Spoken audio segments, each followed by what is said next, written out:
No! I wasn't being racist, Zito. God. Hello. Zito and waited. Welcome to Movie Phone. If you know the number of the movie you'd like to watch, press 1 now. Listen, I'll give you my my Caesar thumbs up or thumbs down. That's very Zito, you're not helping your case. Hi, everybody. Welcome to the Unexpectables. Everyone's like, why were they being racist? We're not being racist. We're just talking about Italians. And Zito had words about that. Yeah, we're talking about Italians. I just sat there and word like, was beep-a-da boopy poop-a-da-bop. Stop it. You're going to start the entire process. Connor gets a thumbs down from me. Oh, that's bad. Caesar disapproves. Throw him to the lion's pit. That means lions. One of our many Unexpectables fans is twirling his mustache and going, "What the fuck?" Hey, Zito, where can they find you? Bobbity booping around.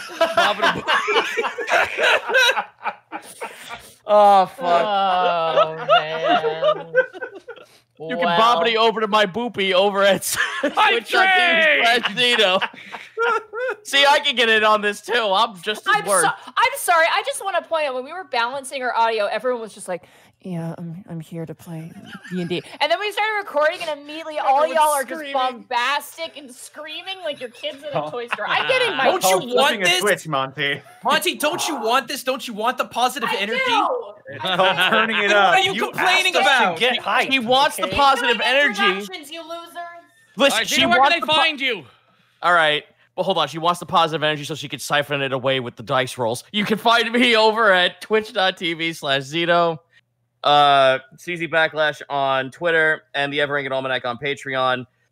This month's been a little slow due to some medical snafus, so you'll find me doing Twitch stuff. I put up something on the Almanac for like another playable race, but it's kind of been scarce for info because, like I said, aforementioned bullshittery with this month. So come on over to twitch.tv/Zito. You'll see me playing Cart and a shitload of other modded games. What the hell is that? Oh, sorry, I'm moistening my frog. Give me half a second. I guess during my thing, huh? I've never heard it called that before. Is that what the kids are calling it these days? I'm so glad we all thought the exact same thing. Oh my god. Listen, me and Zito understand the need to moisten a frog once in a while. Yes, of course. As you do. You gotta keep your frogs moist. Mark Allen Jr., where can they find you? Dying. Okay. Yeah, you can find me on twitter.com/Mark Allen Jr. here on Twitch at Aeon Protect Gaming. Follow the adventures of my fat sleepy cat bunny on Instagram at Chonk4Life. I actually did a stream yesterday. We started Mass Effect Andromeda. I've never played the game before, and I had a time. Things happened. I think it's a game. Gonna try and play a little bit more of that on Friday in the afternoon. So trying to get back to regular streaming. Also, episodes 1 through 8 of The Day I Became a God's English dub are available for members on Funimation right now. They released 2 episodes over the weekend. Episode 8 is the most emotional roller coaster I've ever done as an actor, and I had a blast with it, and it's intense and heavy. The first 2 episodes are available for free, so if you don't have an account but want to check it out anyway, give those a watch. If you like it, maybe you'll get an account and watch the rest. And I'm done talking now. Okay, bye. Edward Bosco, where can they find you? You can find me on Twitter at Citric King and on twitch.tv/thecitric No, but like actually, shout out to Citric. He helped me with something that wasn't drawing related. Vocally, he's got a great voice, and I appreciate what you helped me with. So thank you. And if anybody wants to find out what it was, you'll have to stay tuned. Citric King in the chat's like, fuck you. Yeah, I saw that. Attaboy, Citric. He is a very spicy meatball, and by that I mean orange. Yeah. But remember, Citric, you can eat my rind. I don't like any of this. -2. Guys and Goomba, where can they find you? Well, was he done? Yes. I want him to be. Wow. You know what, Everyone's Edward fighting Bosco, for him. I appreciate you, sir. All right. Anyway, no, for real. I was story time. I was having a panic attack at 3 a.m. and that man talked me through it. What a champ. Aw, Anyway, Did he also cause it? no. Oh. Anyway, you can find me over twitch.tv/gaijinkumba, no H, Tuesday, Saturday, and Sunday. So, for those of you who play Souls-like, I want to paint a picture for you. Imagine you find a grave of an enemy player, but it's an AI combat situation, right? And you kill them, and you're supposed to get XP from it, right? I don't know how, I don't know why, but I've been playing Neo 2's PC Complete Edition. I got an early copy of it. For some reason, there is some guy off a cliff that you can easily push over a cliff to instantly kill. And the XP you can get 20 levels per kill. And then you just go reset at the bonfire. So at this point, I am at mission 3 of the storyline of Neo 2, and I am level 120. I shouldn't be that level until endgame. So Neo 2 streams are going to be an absolute regular, either Saturday or Sunday, just because that's some insanity. I've got a whole bunch of people playing it. It is a great community game, believe that or not. It is not cheating. I didn't do anything to cheat. I just killed a man many times, all right? That's all I did. Aside from that, dude, go check out my new video over on YouTube. Just look for Gaijin Goop. It should be the first thing you find. I did a brand new Witch Ninja on Monster Hunter Rise. I have done two videos on that game. I am so sorry, Zito. Before it has even come out. And that will also not only be a new regular on my streams, because that is my jam in many ways, but I will also be probably doing a sub-series purely on everything that the game has to offer in terms of folklore and history and so on, because, wow, it's really good. Just for material. Aside from that, go check out Cyber Shadow. I stream that on Tuesday. If you wanted to play Ninja Gaiden, except way better, like OG Ninja Gaiden, except it's good and doesn't waste your time, go check that out. That's been great. I guess aside from that, be sure to check me out over as Danzan over at Colonel Cheru's channel, where I am joined with Kana as we play a more goofy D&D campaign. And I guess that's me. I'm really energetic tonight, which is a rarity. Yeah, I was going to say, this is going to be a fun session. Oh, boy, is it. Hey, Monty, where can they find you? You can find me moistening my frog over at Monty Blue on Twitter. Actually, there's a video. I actually did post a video, I think yesterday, of me feeding my frog. The worm video. Yeah, she's so big and fat. You see her tongue? She's got like a big fucking ass tongue. It's huge. Sorry, I just swallowed it. But she's big. She's getting really chunky and big now. She will only eat one worm at a time, so I have to feed her like every day now. But she also likes to eat other things too. But yeah, you can catch me at Twitter at MontyGlue, where I've been posting a lot more frequently. Something fun I posted last night was when I was working. I posted all of my notebooks for the Unexpectables that I've used. Yeah, I saw that. You saw that? Yeah, they're 14 books. Yeah, no, I've seen those books slowly pile up over the years. It's been kind of hilarious. Yeah, you just walk in and it gets bigger and bigger. So I showed that off, and I actually showed some notes inside. Nothing was spoilery. It was all like, someone was just like, how could you spoil it? I'm like, this literally was never seen, and also will never be seen, so you're fine. So I posted some notes there so you can kind of see what chaos is. Also a lot of little drawings. I like to draw little notes, and never forget my Bullywug King picture. That was just like, man, those notebooks are eclectic. I remember like there was one that had a picture of a chicken on it, a circle around it, and then an arrow pointing to going the plan. And I'm like, there was a thought here. There was an idea. The plan. And I don't know what it was. Oh, you're the chicken dude from Breath of the Wild. Awesome. I don't even know. But you can also find me at twitch.tv/MontyGlue. Tomorrow we'll be playing Ocarina of Time.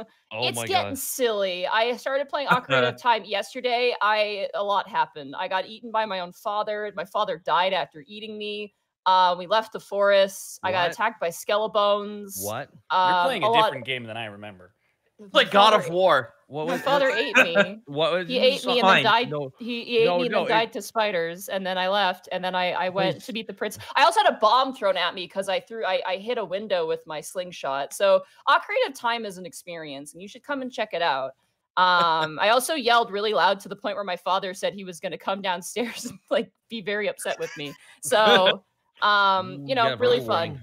And then on Sunday, unfortunately, I didn't stream this past weekend. I was pretty tired. But this coming Sunday, we should be doing more Final Fantasy IX. We've done all the side quest stuff, and now we're on to the plot. So definitely come check it out. I'm trying to upload all the episodes when I can. Again, YouTube is still being a huge butt fart. So sorry again about that, but I'm trying my best to upload as quickly as I possibly can. But unfortunately, I can't really do all that much. So that's it for me. Guys can find me at twitch.tv/Takahata101, where I'm VTubing. Yep. We're having a lot of fun VTubing this week. We actually had all the VTubers drop their PNGs, like pictures of their characters, and script rigged the machine so each drink, one of them shot out across the bar instead. Yep. And that's what we did for that night. So that was it was fun. We got to see if a rotating image slider would work within that machine. So it was a kind of experiment. It was a lot of fun. Had got a bunch of good laughs. Actually, tonight, a video is going up on the Weary 101 YouTube channel. Yeah, I got a second highlight video of the second week of working there going up. And next week sometime will be my dramatic reading of Harry Potter's Hogwarts School for Prayer and Miracles. Oh, Jesus. No. It is like my immortal, except instead of vampires and Twilight, it's Jesus and Jesus. Jesus. Just putting a hat on a hat on that one. But anyways, guys, you can find that over on my channel. But nonetheless, I got a big announcement this Friday, 9 o'clock PST. Yes, Love Adventure Go returns. I'm so sorry, everybody. It returns like an unholy abomination from the pits of hell. What will we be playing? You have to find out. It's going to be a one-shot for just this one. Don't sit there and say you don't like it. Come on. I genuinely, last time, I felt emotionally exhausted last time. That's just a good time. Yeah. Doing it Monday morning was a bad idea. Doing lighter. it Monday morning was the mistake, Goomba. Our whole week sucked. Your week sucked. My week was good. Oh, fuck, that's awesome. See, this is why like it's so interesting, the dichotomy between Zito and myself. It's so you both have reacted to that experience. And so for a third time, we bring it from the dead like Jason Voorhees. Are we going to space? No, that's the 10th one. Anyways, guys, you can find that over at twitch.tv/Takahata101. And of course, we got wrestling this Saturday. Fuck yeah. All right, Connor. Connor hasn't done his yet. Oh, that's right. Connor needs to go. Connor! Yeah. Hi. Whoa. Are we done yelling at me? No. Yeah, we love you, buddy. Get out of the corner. Come on. You can find me on Twitter, Twitch, and YouTube.com/DistortionDevil, where I stream Tuesdays, Fridays, Saturdays, and Sundays. And someone told me that it's annoying when I keep plugging Dead House Sonata, and to that person I say, I'm sorry. Anyway, Dead House Sonata from the creators of Legacy of Kain and Eternal, a narrative-driven action RPG designed for today's technological medium. It's a free-to-play single or cooperative multiplayer adventure exploring the world of Malorum with direct integration into platforms like Twitch. You can find all the other information that you could ever want right here at this link, right here, that one, the one right there, that one, this link. Did you say this link? Yeah, that one. Yeah, this link. That link? Yeah, this link. Oh! Where does it go to again? It goes to deadhousesonata.com. Wait a second, you mean this link? This no, wait, link, that's right? Citric King. Yeah, that link. That link. We all turn and look at the screen in unison. Yeah. A lot of gym facing going on tonight, I think. Also, check out my DMs Guild, where I release a bunch of subclasses for low cost of cheap. I've got 3 out right now. I've got the Wizard School of Finance, the Paladin Oath of Joy, and the most recent one, the Monk Way of Emptiness, that focuses on anti-magic capabilities. And also, it's nearing the end of the month, so be on the lookout for the month of February, the Passion Domain Cleric, which focuses on battle buffs and other supporting abilities, and it's going to be very interesting. It utilizes the Ceremony spell in quite interesting ways.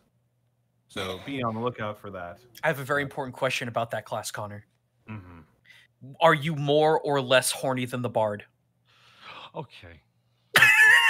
Yeah, I was gonna make a crack that my deaf ass thought I heard him say the battle bus, but you know, there's Goomba. Yes, you are more horny than Fortnite with this. Good. The real answer. Oh, that was great. Connie, you're But on you can fire actually- tonight. You can That's actually a fairly be, low bar, but I'm happy to hear it. but you can actually be a whole bunch of different extremes with this class, and I can't wait for you all to explore it. Be on the lookout for that. Connor, can we yeah. talk about other things that make us happy about things, but not? You moving mean in like that Die way? Hard Dice? Oh, man! Can I start the conversation about Die Hard Dice? Go for it. I got Die Hard Dice. They sent What? me a lovely. It Yeah, happened. they sent me a lovely. Listen to this. You wanna hear something lovely? Listen. Listen. Oh fuck! Oh, that's the sound of a Dracona metal dice set hitting a Die Hard Dice felt dice tray that I got- magnetizes and folds into compact size. Die Hard Dice sent me a lovely care package. They were supposed to get to me for Christmas, but because I live in Canada, they had to fight the moose to get it here, and that took a while. But they sent me a brand new dice tray, so hopefully if I drop dice, it's now only my fault. And they sent me a bunch of dice sets, including some snow-themed dice. I got the beautiful Dracona set, by the way. It's gorgeous. I love this set so much. And I also got, because I got dice that would be the most appropriate for a Goliath. So I have my Goliath dice here as well, which are gray with like a black trim. They're very, very, Oh very yeah, pretty. they look really cool. So yes, thank you, Die Hard Dice, for sending me stuff. But Connor, if people want their own Die Hard Dice, where should they go? Oh, well, if they want their own Die Hard Dice or carrying cases or one of those magnetized foldable dice trays, then they can head on over to dieharddice.com. And if they put in the affiliate code EXPECT2021 for the remainder of January, then they can get a whopping 10% off their order price. Oh wait, what? Oh, sorry guys, hold on a second. He said 10%. You in the back. Yeah, you with the middle finger. Yeah, 10%. So It's gonna be a good game. love. If I can recommend like a set, if you're just like getting your own metal set, the Winter Walker dice are what I got, and they are gorgeous. They look like ice. It's actually really, really cool, and I'm gonna be using them today. So Yeah. I would use my Die Hard Dice, but Monty said we're not allowed. Alrighty, can we hop into bits. I will give you 12 minutes. Ooh, and counting. Okay. We're All right, starting guys. a little late today. Sorry, guys. And Tyler's Atla Gamer, Force of Will, 3695. Thank you so much for the subs. Jai Kaizen gifting 2 subs to the community. Thank you so much to Jai Kaizen. Mud Martin Meister Worst. RC Wheeler, 34. Thank you so much. Defective Sheep. Nothing defective about the 5 subs they gifted. Thank you so much, Defective Sheep, for doing that. Script Daddy, oh, Daddy Wells, 234. Thank you so much. And 95 Derpy Wolves adding to 5 more, so they have 100 because they gifted 5 subs to the community. 95 Derpy Wolves. Thank you so much. Dragon Alchemist 51, Slipknot Lobster, Gwent Ninja, Bob Ross 9, Flustered Bun, Shove Acorn 420, Puppet Fan, Alivast, the Forever Dungeon Master, as well as Chaos himself, Yuki Usagi, Hurricane Andrew, John It Down, Kaze 3173, Testarossa Dragon, Lord Phantasma, Pseudonym 92, I Make Things Up, Puffer 6, Lucky Dog Chris, and Fetus Vortex 2, Fetal Fury. Thank you so much. Wow. It's the last one I got in the subs, but before that, AM Project Gaming dropping 5 subs into the community. A massive thank you to AM. Do you think we do? Yeah, I think we know He that sounds guy. like a jerk. I don't know. He does. Probably also has like a fat cat or something. Oh, He shit. would. 95 Derpy Wolves, though, wasn't only done with that. They also dropped 1,500 bits. Yay! I can kindly catch live. If my signal holds. Shifty eyes, shifty eyes, shifty eyes. Well, 95 Derpy Wolves may it hold. Great. And Nightshade 626. Thank you so much for the 5 subs gifted to the community. Big thank you to you there, Nightshade 626, for those 5 subs. That's very nice of you, dude. Pentageddon with a 1,095 bits, just cheering in celebration from Pentageddon. Thank you so much. I'd like to booyah, thank you for the bits. I would also like to thank Savanders for the bits. Another unexpected stream, another bottle of whiskey. Good night for me. Lone Wolf Lord with a 1,000 bits. I am hoping that during the time you guys had in the elemental plane of water, that Krabby somehow got there, or is well known in the elemental plane of water. One can only hope. Vigilantard with a 1,113 bits. Just nothing but cheering and jovialness. Just a bunch of jovialness, you know? Ashendari010, however, with a 3,500 bits. Man, first Sky Pirates, now Sea Pirates. It's like Monty's trying to tell us something. Pirates are cool. Pirates fucking awesome. Some are vampires, and you don't know to the end. Vampire pirates? No. Borky's entire travel was a twist-ending movie, by the way. You know that, right? You're vampires all the time? Yes. Kick off the side of the ship. Ah, it's crazy. I didn't even know that. Makes sense why I didn't know the day work. All right, thank you so much. And I want to thank Kusile Jurassic with the 1,000 bits. Today marks the end of my job hunt after 14 months committed to getting my Master's of Science degree. Dang. It's fitting as you guys got me through some of the toughest weeks of study. Having Monty's stories and all of your fantastic acting to look forward to motivated through some of my hardest projects. Thanks you all. And here's to me starting the next. Oh, sorry, he's almost done. Thank you all, and here's to me starting the next chapter of my life. Congratulations, Cruzail Jurassic. Sorry to every scientist that I probably made upset by saying that salt water is not conductive when it is in fact the opposite. I'm a dumbass and I failed science several times. Okay, so, okay. You know, Monty, don't magic. Don't feel bad, Monty. In the video that I put out, I didn't do volumetric measuring. I only did two-dimensional measuring. So everyone let me have it on that. How the fuck dare you? Anyway, continue, Kurt. Sorry, I just wanted to point that out. Crumil, thank you so much for the bits as well. Here's some bits because a tree fell on my car. Yay, insurance. Oh, geez, dude. Well, thank God you're okay. Christ. Pop, thank you so much again. Earliest bread, better bread than dead. 1,000 bits. Thank you so much. Mizzou Bill, good luck with 1,000 bits. That was creepy. That was terrifying, Mizzou Bill. Barbara ZX with another 1,000 bits. I love you, Connor. Marry me IRL. Hashtag bromance. No. Whoa! Wow. Hashtag denied, Barbara ZX. But thank you for the bits nonetheless. A Dragonal Chemist 51, 1,000 bits. Good luck tonight, and here's some birthday bits, as it was mine yesterday. Happy birthday to you. Happy birthday to you. Happy birthday to Dragonal Chemist. Happy birthday to you. There we go. Blade Risinger, 3,000 bits. Hey, have fun, guys. Under.C. Also, thank you, Monty, for inspiring me to make my own curry and start working on my homebrew world. God, I love curry. 3,000 bits from Blade Ranger. Thank you so much, dude. It's very kind of you. The shout out, we would like to thank Pokeboy 333. Pokeboy 332nd for the bits as well. The shadow producer with the 1,000 plus bits. Unexpectables, and I am done with my 32. Oh, wait, sorry, misread that. So happy to be here live. Just finished my 6th listen to the Unexpectables. Jeez. Damn. And I'm done with my 32nd day shift at my oil camp. 2 weeks off. Oh, that's brutal, man. And the oil camp.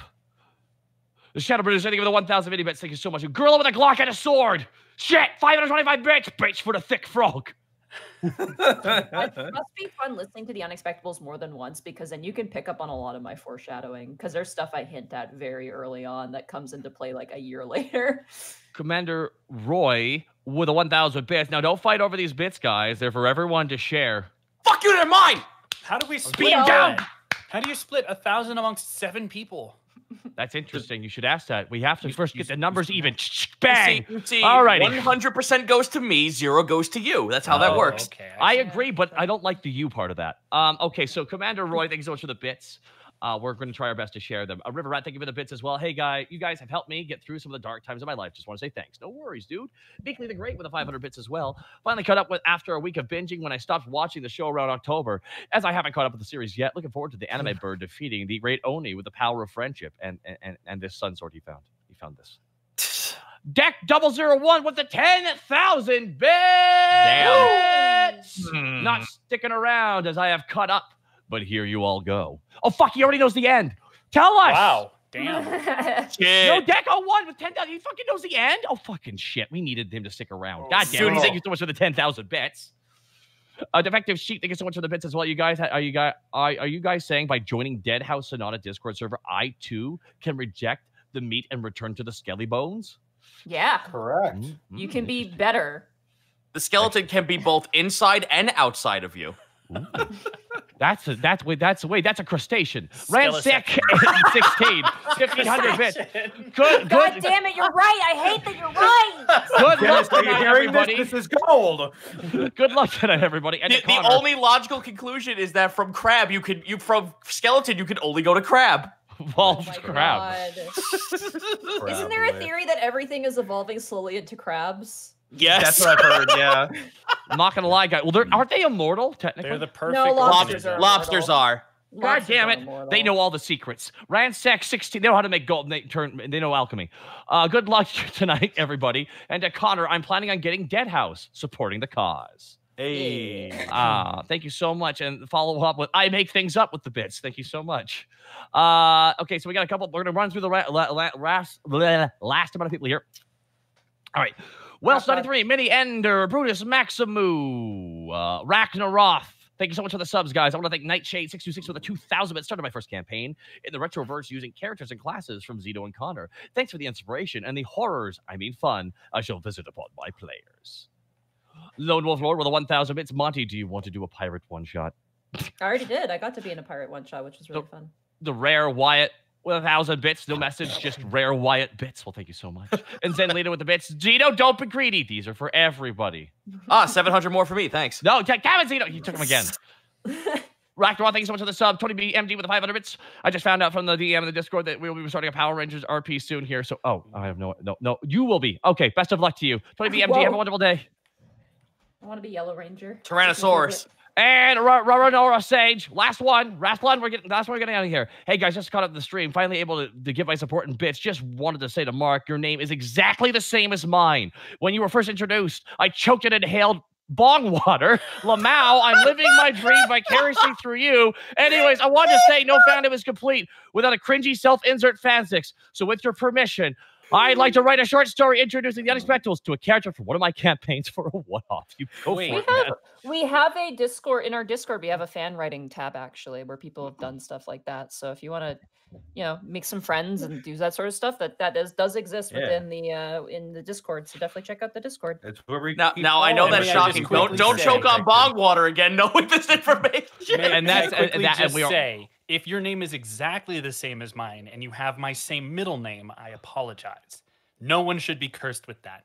But other than that, awesome. Alan! Alan is not my middle name, contrary to popular belief. My last name is not called Jr. Mark Allen Jr. Is your first name Mark Allen? Or is your prequel name Mark and your first name Alan? My prequel name? Before Alan Jr., there was Mark. Mark, the spot right here. Alrighty, guys, that's it. We're all caught up. We're caught up? Awesome. Get out of chat, everybody. We're going to start. I didn't write an introduction. Shit. Marty, that's why I was vamping. I know. I just realized for the first time I actually have been sitting here drinking tea and I completely forgot to write an introduction. We'll do it live. Considered writing it before the wing it. Hold on. I'm going to wing it, okay? We're going to wing it for the first time. Screw it. We're going AWOL. You're already pirates. All right. Hold on. I got to scroll. Do it talking like a pirate. Yarr. When last we left our villagers. All right. Here we go again. All right. Yarr. When last we left ye heroes, Remy the Kenku fighter, Task the Kobold Ranger, Greckles the Kenku rogue, Borky the Orc Barbarian, Panic the Tiefling bard, and a new salty sailor named Seika the Fire Ganassi monk. The party went to the Coral Citadel to discover that the Queen Azone had been murdered by a legion, including a Kraken and Yield Oni of Water. Seeing fit to go rescue the princess of the elemental plane of water, Glacia, the party began to swim towards the abyssal trench, the hideout place of the Oni. But upon their way and making a dome of impenetrable strength, the party accidentally damaged a ship that had fallen into the elemental plane of water, the Hyperion led by Yield Captain Bulwark. Saving the crew and making friends, the party now aboard the Hyperion set sail towards the abyssal trench. But who knows what dangerous secrets lie beneath the ocean depths of the elemental plane of water. And now we return as Monty drinks her tea because that was really rough on my throat. Hey, that was actually really was good. awesome. Pretty good And impromptu. I'm gonna come back and cut that out so I can just use that as my new ringtone. Because that The whole thing? yeah. When last we left our heroes. When last we left. Good alarm. No, not a text message alert. Jesus Christ. Alrighty, so give me half a second here, because again, Roll20 loves just loves to destroy my my audio files here. So we're gonna grab, you know what? We're gonna grab Age of Sail because that feels appropriate. What about the people who aren't super intense about audio quality? Are they safe? No. No, they're not. And they should No be one's very, safe. very afraid. All right, so I'm gonna grab my notes here. Guys, we're So- back on the boat. You are on the boat with your established jobs. And as you guys are running about, you notice a few things. First of all, this is a motley crew of people. And everyone looks like they have a story. Borky, as you are working the rigging, first of all, you have not a clue what you're doing. None of you are sailors. None of you have ever Borky is just pulling ropes. He's just Borky, just keep pulling the rope and it's still pulling. The hell am I pulling? you watch as the tiefling, the sort of bulkier looking tiefling guy, kind of looks at you and just kind of like gently taps you on the shoulder, Borky, and goes, "Hey,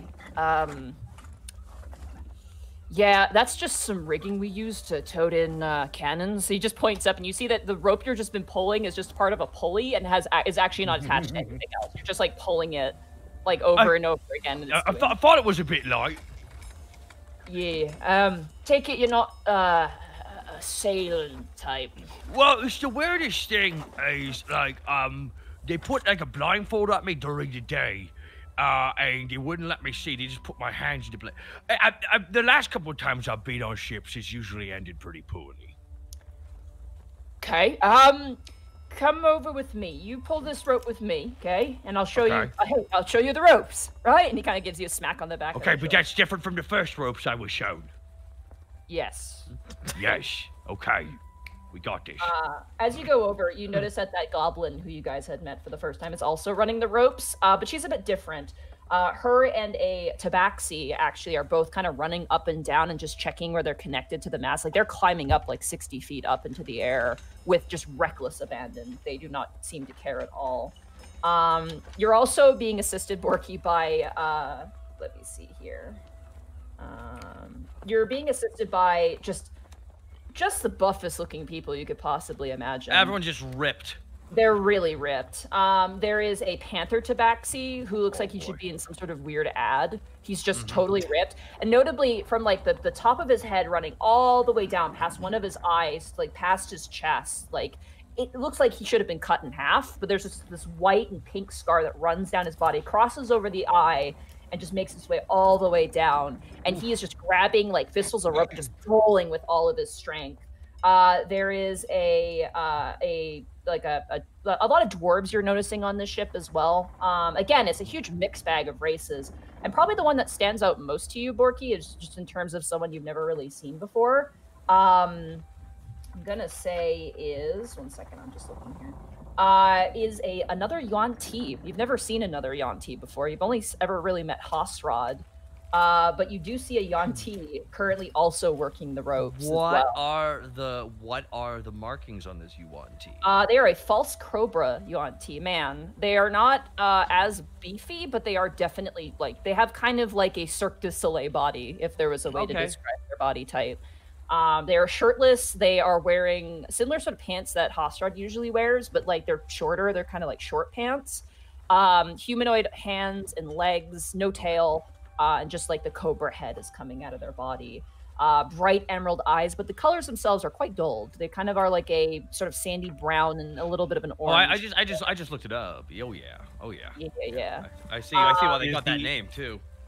Is he like a full abomination Yuan-Ti, or is he a pure blood? He's not pure blood. He is a there's a word for it. It's same as Hosrod. Hosrod's the same way. Abomination. Abomination. Are like, That's what they're called, right? are they abomination? There's like, I there's really do feel like that's a word used by the pure breeds. there. Yeah, that's I think it's their word. You're Is not it a allowed Mal? to call them. Is it the Malson? Malison, or am I yeah, saying Malison. Malson? Malisons have tails, though, don't they? Not all. Oh my god, I fucking yawned. God damn it. No, it Be is a a Malison. Abomination. I got it backwards. Malisons are correct. Yeah, Abominations are the ones Sorry, with tails. Mind Whisperer. They're called Mind Whisperers. There are so many variations.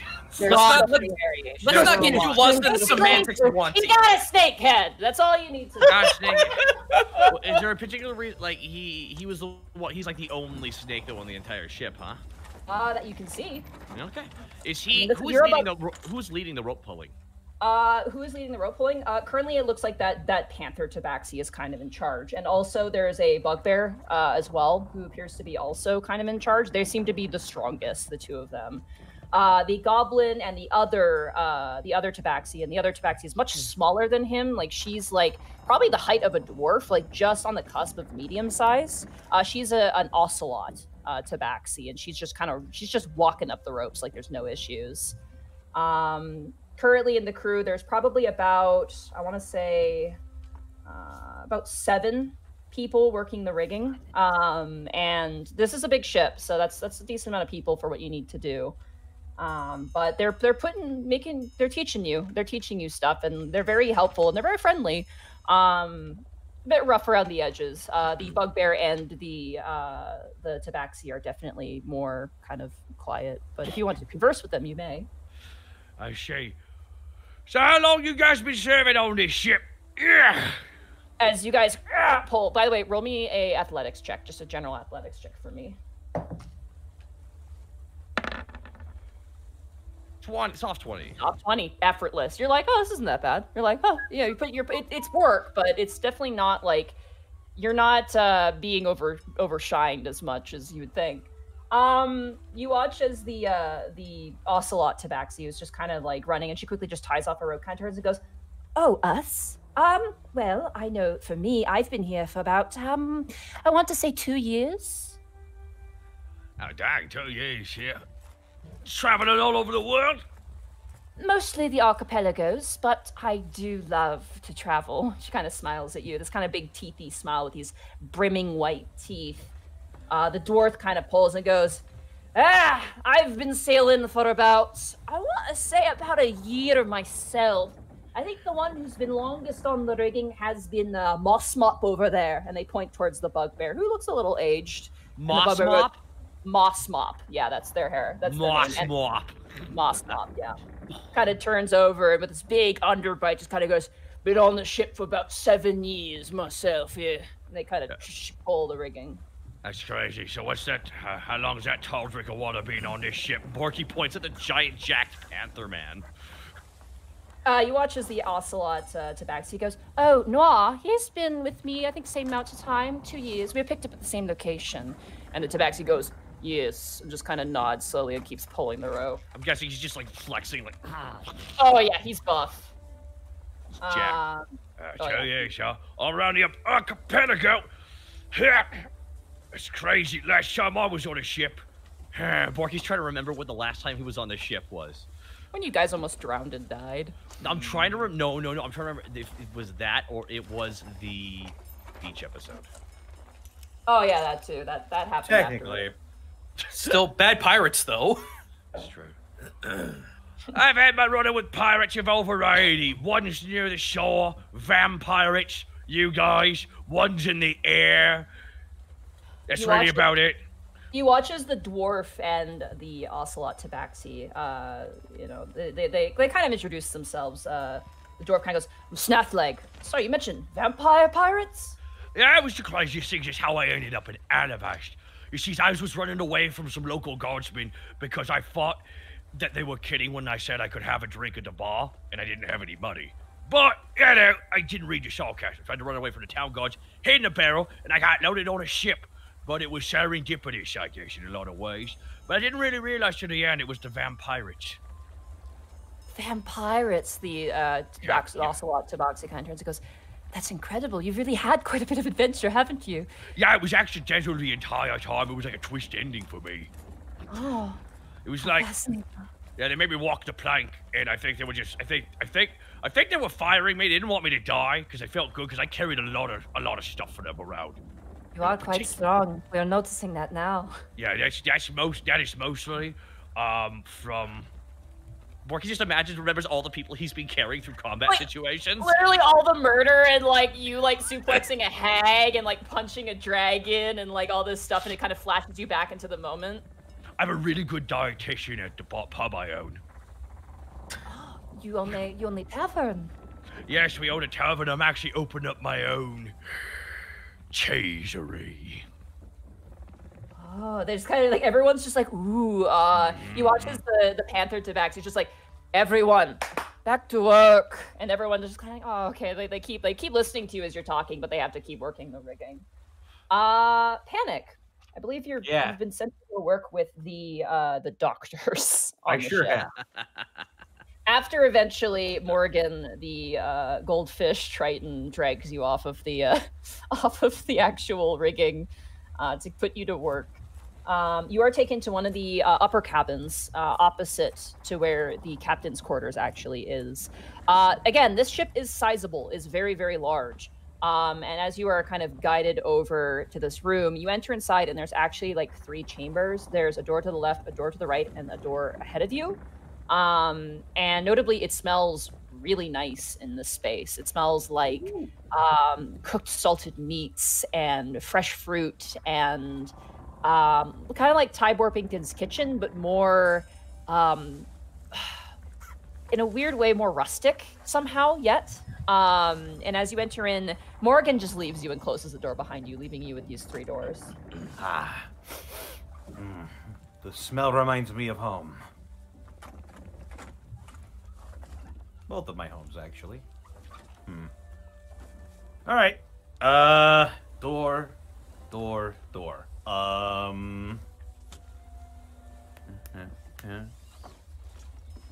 Middle door. I go down the middle door. Okay. Do you open it, like just open it, or do you peek inside first? I crack it open and I peek my eyes in. Okay. Roll a stealth check for me. Hello. Burp. There you go. That's a 22. 22. You like kind of open up the door, peek inside. You see 3 individuals inside of this space. You see a wood elf cook wearing like the top, like the hat and everything. You see a very, very old looking dwarf, like hunched over, currently pulling out a pie out of an oven, and the smell is just, it's to die for. And you see a black dragonborn currently like cutting off the head of a fish at the moment, and they're just all cooking. This appears to be the kitchen. Just sort of let my nose stick through the crack a little bit.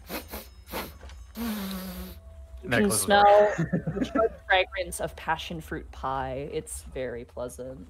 Oh man, I call dibs on some of that pie, and then I close the door. Okay. I try the first door then. First door? Okay. As you open it up, less of a pleasant smell. You smell the scent of ointments and of a bit of blood. Unpleasant, but not too unfamiliar to you. It is a sizable room. You notably hear groaning and bemoaning on the beds, as this appears to be a clinic of some kind. I appear to be in the right place. And then I go to the third door, just because I'm curious, and I open that up as well. Go ahead and roll a stealth check for the last door. 7. As you open up the door, you immediately see spinning around a human and a drow. This appears to be some sort of study or library. And as you open the door, the drow just turns to you and goes, "Oh, for the love of Uspa's breath, when we ask for no disturbances, we mean no disturbances." I look over on the sign at the door to see if there's a sign there. Nope, there is no sign. If you don't want to be disturbed, hang a sign or something. She just kind of turns towards you. Drow woman, probably younger. I mean, it's hard to tell with the elven races. Notably, behind her is almost like an Indiana Jones-looking human woman, like sharpening a knife, and she stopped at this point to look at you. But the drow currently has what looks to be some sort of like stone tablet that she was looking at, and as you look on the floor, it's just stacks of books that have just been pushed over because of you. Just gives you. Oh, this, I did that, huh?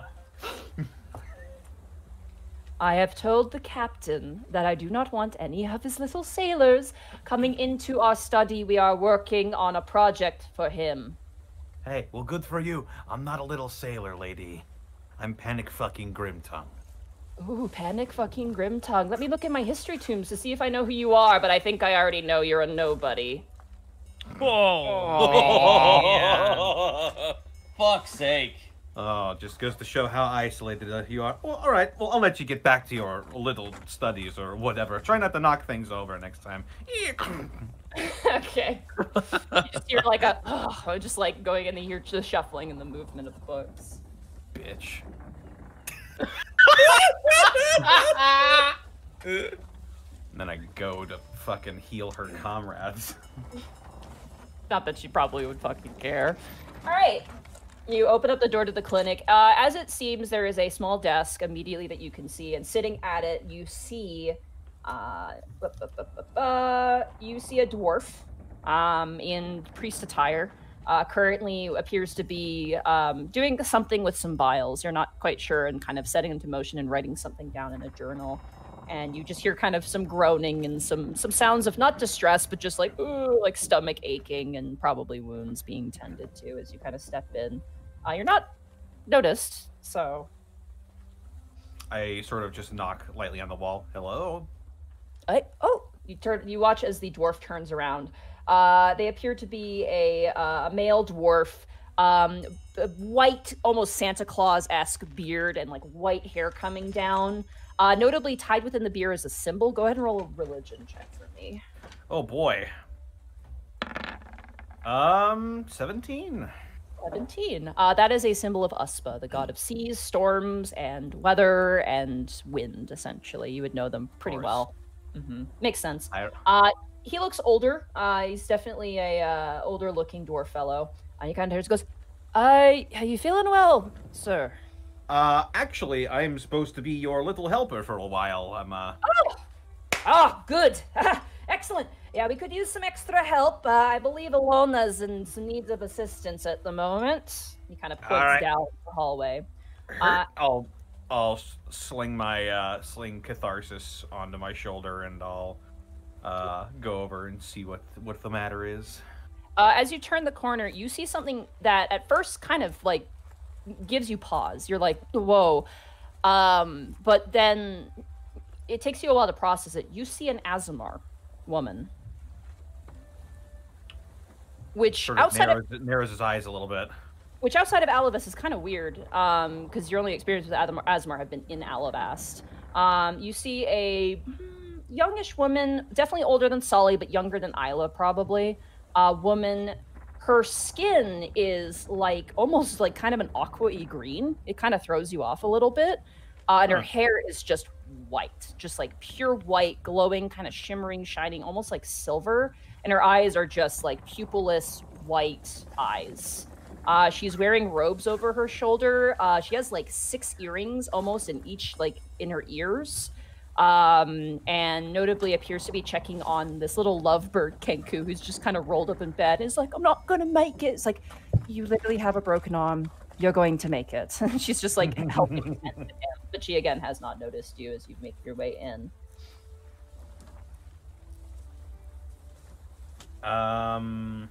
So the Aasimar is the one treating the Kenku? Yeah, she's currently like looks like she's just bandaging up his wound. He's just like, tell my loved ones that they can have my will and testament. It's like, you're not gonna die. She shakes her head and she's just helping this like drama queen out a little bit.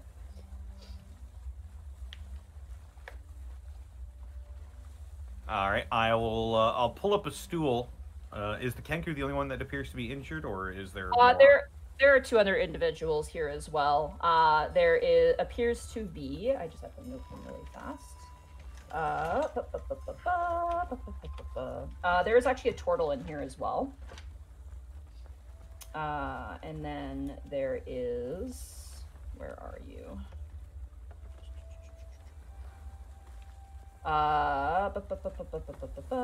Sorry, forgive me. You are forgiven. There's a human in here as well. So it looks like it's just the three. It's the turtle, the human, and the Kenku that are in here. The human looks like he probably took a cannon shot. He's looking a little rough. Ooh. The turtle appears to have a cracked shell that it appears to have been salved and bandaged up. She looks nonplussed as a female turtle. She looks similar, actually, to Captain Bulwark. Younger, though, much younger. And the Kenku probably doesn't even have a broken arm. He probably just has a sprained wrist or something. He's just being childish about it. He's a lovely, so yeah. Time to see how good my bedside manner is. And first things first, I'm going to go over to everybody who has bandages, and I'm going to use prestidigitation to clean them. Okay. Very nice. You go ahead over and you clean some of the bandages. And they all give you this sort of suspicious look. Not like that you're used to. Like, usually you're used to people being like, ooh, tiefling. But they're like looking at you like, who the fuck is this guy who just showed up? And even like as Azamar is bandaging you, she kind of turns and looks towards you and just looks a little like, who are you? Sort of like confusion. You watch as she turns to the dwarf, and the dwarf just gives her like this big grinning thumbs up, and she's like, oh, okay. She goes, hello. Hello. Friend. Hi. I've been asked to help around here. I have a bit of healing capabilities myself. Oh, you're a cleric then?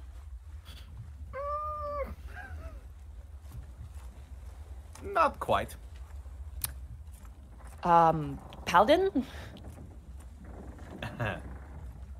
Let me just show you. And I'll then use prestidigitation too. It sort of smells weird in here, so I'm going to sort of make the general area just smell a bit nicer for them. Okay. Maybe I'll let some of that food smell seep in, so that give them something to live for. And what else could I do? I will just pull up a stool in the middle of this area, and I'll surround all three of the injured people, and I will begin to play a song of healing, a song of rest. You play up the song of rest, and you watch as the Azamar just kind of watches you do your thing, and she goes, I've never seen bard magic used for, well, good purposes, in my experience. I have to say this is quite refreshing. Yeah, well, we bards, we have many shapes and many sizes. I'm aware. She kind of gives you this, like, exhausted sort of glance. Just not towards you, but just... She probably has experienced bards before. Go ahead and roll a knowledge religion for me on the Azamar now that you have a full view of her. I can make an assumption, but I will do this. 18. What is your assumption? I'm curious. Uspa, maybe? Ilene, actually, as you look. Ilene. Ilene, the Wow. god of the moon. Yeah. Notably, with that religion check, Planetar. Ooh. Oh, wait a minute.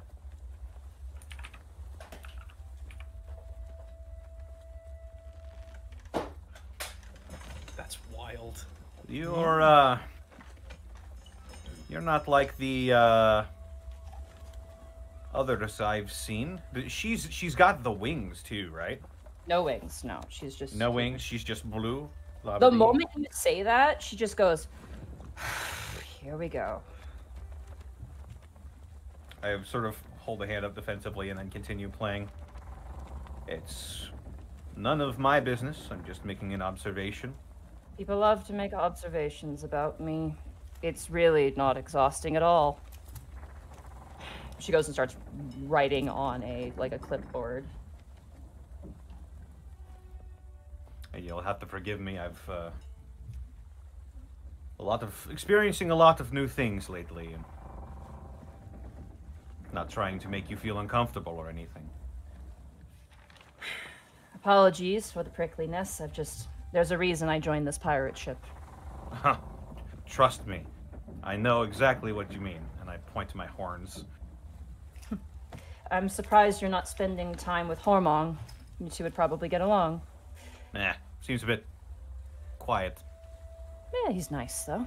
I'd say he's nice. He's a bit brutish, but that, looks aren't everything. Especially on this ship.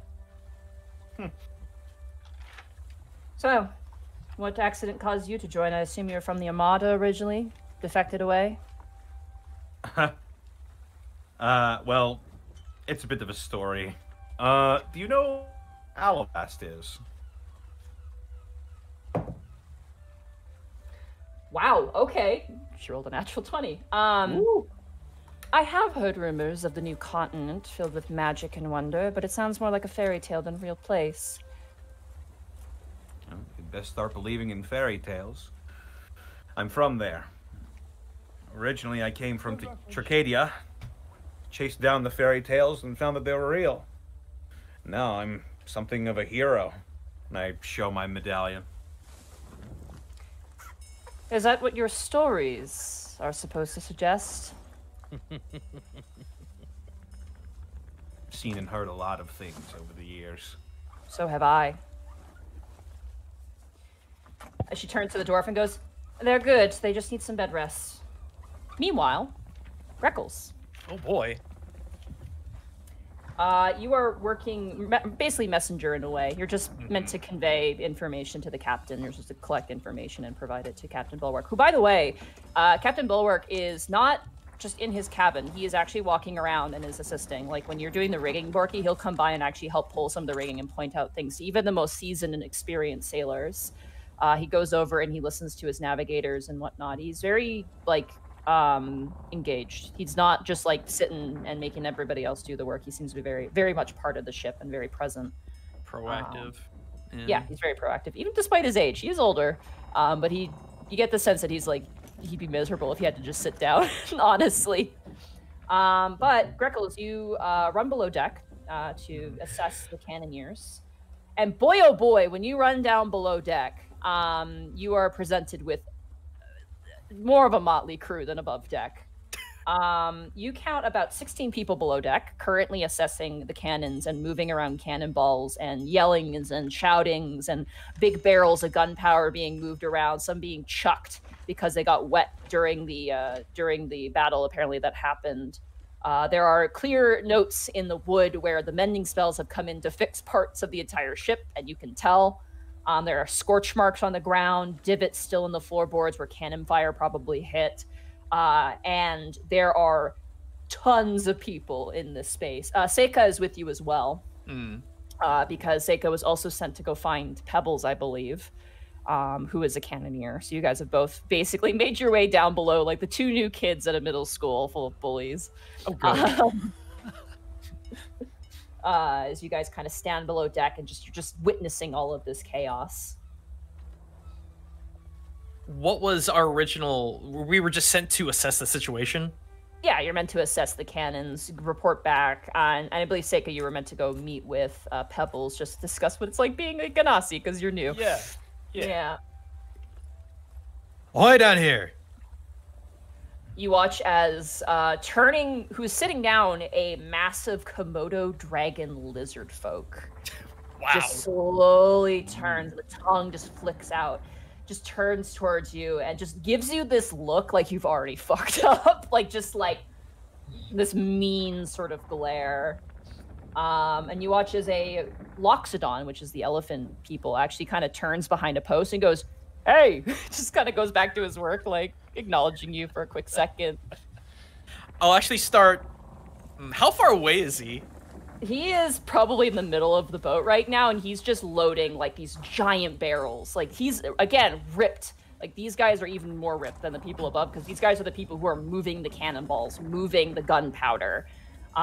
He's kind of in the middle if you want to approach him. Oh yeah, I just didn't want to irritate too much of the crew and get in their way or anything. But if there's a free shot, I'll definitely run in.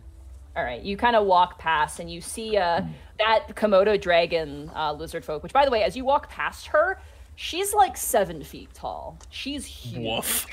Yeah, she's ripped as well. And she just kind of the entire time, just with side glance, just kind of watches the two of you walk past. It's not like a "I'm gonna kick your ass" sort of look, but more of just like, "Who are you? What are you doing on my ship?" Can I? Okay, so can I possibly side glance back in terms of, yeah, I've been a crook, I've seen some shit too, kind of thing? Sure. Go ahead and roll a intimidation check for me. Oh boy, I'm terrible at that. Let's go right here. This is the one. But hey, 19's pretty good. as you walk by, like you know an anime where they do like the black bars kind of coming in and like the eye look. Yeah. You basically like flip your head and it does that, and they're just like they stop for a second, like there's a bit of a flinch back, and the Komodo dragon kind of closes her eyes, opens them, and then she just slowly nods up and down. Greckles will slowly nod up and down too. Very well, you have passed my test. Yeah. She was kind of like doing like the, hey man, how's it going? And you just kind of bumped up against her chest, and she's like, okay, I respect you. You make your way to the Loxodon, which by the way, everybody else is giving this Loxodon a wide breath. He's big. He takes up most of the space here. Sure. Between him and the lizard folk lady, like they're the two probably biggest people here. You watch, he's just tossing cannonballs like they're oranges. Like he's just like tossing them into a bin, and he's just like Awesome. with his trunk, like he's doing 3 at a time, like he's moving it with his trunk and his 2 hands. Like This is some Jungle Book Disney crap. I love it. he's old. He's perfectly gray from head to toe. He's got kind of some little black hairs at the top of his head. He's wearing somehow a bandana across his forehead, which just seems to kind of be the style down here. Huh. There's a few people who are kind of wearing like the bandana, not like, you know, like the do-rag across the head, but it's just like a stripe of bandana, kind of with that same sort of cannonball and turtle head motif on their forehead. His ears, these giant ears, are just pierced with various different rings and gold sets and stuff like that. He looks to be probably in his 50s. He's an older guy. He just kind of knows, he goes, well, hello there. And he kind of like does the kneeling down, like he puts his hands on his knees and like kneels down to you because you're much shorter than him. Sure. It's an elephant person. And Greckles is trying to tap into his earlier Sky Pirate 2 to try and fit in a little bit. And go across your mind. Fletch. Anyway. Greckles. Whoever the fuck you are now. Captain said he wanted me to assess the situation down here. Oh, yeah. You can. Mind, you're so small. What do you want to assess? Is it cannonball inventory? How much black powder we lost to the water, or the state of the cannons themselves? I'd actually say all three, friend. Friend, it is. He kind of looks around. Yeah, if you really want a good assessment, I'd talk to June. And he kind of points over to this human, probably about in her 20s. And she's just kind of currently at the moment, she's like kicking one of the broken cannons. She's like, son of a bitch, just kicking it over. You're like, Oh, good. Okay. She's a bit prickly, but she's very, very sweet, I think. Yeah, I guess that's yet to be seen. But what's your name, by the way? They call me Greckles Birdman. He extends out a hand. His hand is like, he takes your hand and your hand's just gone. I Like was about to say, it's probably like, I'd probably shake a finger. You're Like a gone. squeak toy. It's like a squeak toy sound when he grabs it. It's literally like from the like his entire, like where he when he grab your hand, he just grabs your entire forearm and your hand is just gone. Like it's he kind of takes your hand and he goes, my friends call me Hunk. Oh, that's such a good name. My God, yes. Hunk, it's an absolute pleasure then. Been a cannoneer on the ship for 10 years and still kicking somehow. Despite the Armada's best efforts, Kalanon can kiss my ass. He smacks your back. Doesn't hurt you. He's very conscientious, but just smack you, knocks your breath out a little bit. Well, Hunk, I hope I can run into you again. I'm running all over this shit, but I guess I better go talk to June. All right, sounds good. Stay out of trouble now. If you don't mind, perhaps you can tell me where I can find Pebbles. Oh, Pebbles. He kind of leans back. He's at the back end of the ship right now. I think he's going through more of the... He's storing up the dry powder right now, so maybe you could give him a talk. You have my thanks. He gives you kind of a look. Roll a persuasion check for me, just quickly. How's a 10 work for you? Kind of looks at you and goes... Kind of gives you a nod as if he's trying to like assess something, and he's like, you can see the two little cogs in his head going, and he's just like, yes, and he goes back to his work and leaves you at it. And he The points man out. is made of fire, and we're sending him to the dry powder. Is this a good idea? Seika will kind of nod at Greckles as they part ways briefly. Greckles, you approach the human woman. Younger, seems pretty tough. She's got the similar exact same bandana as Hunk, but she's just got like this really sort of moppy, blondish hair. Her skin is extremely tan just from probably, being on the seas for so long. But she looks rough and tumble. And her forearms are like, she looks like an MMA fighter. Like she's good. built too. She just kind of takes over and goes, "That's another one down. We're down 4 cannons now." So expensive. Madam June, I take it. What? Oh. Sorry, didn't mean to interrupt. Captain sent me down here to get an assessment of the situation. 4 broken cannons. We've probably lost about 6 barrels of black powder to the flooding. Cannonballs, just the ones we fired. All right, let's hear 4 broken cannons, 6 barrels. She looks at you and she looks you up and down. She goes, "I'm sorry, who in Uspa's breath are you?" Oh, my mates call me Greckles Birdman. She laughs a little bit at that. Hey, we all got our stories and we all got our weird backgrounds. Well, I certainly like you more than Tullius. Tullius? So another Who's Kenku Tullius? we have on the boat. Oh. What kind of Kenku? Lovebird. He's in the infirmary right now. Thought you were his replacement. Got my hopes up, but I guess that has come and gone. Well, I assure you, we're not all the same. Yeah, I suppose not. Well, do you need any other help while I'm here? Well, when you're done running messengers, and if we get attacked by something on the open seas, you seem to have a good eye. Could use someone to help me aim. Fair point. I might know a couple people that could help with that. All right, well, June, I appreciate it. Appreciate it too. What, your name was Greckles Birdman? Greckles Birdman. Just Greckles. No last names on this ship, son. Fair enough. She goes back to work on the cannon. She's trying to salvage it in some way. Yeah. She got turns up. He goes, "Bring down one of the wizards if you can. He might be able to fix this." Was that to me or in general? To you. Okay. Aye, ma'am. You run back up to topside.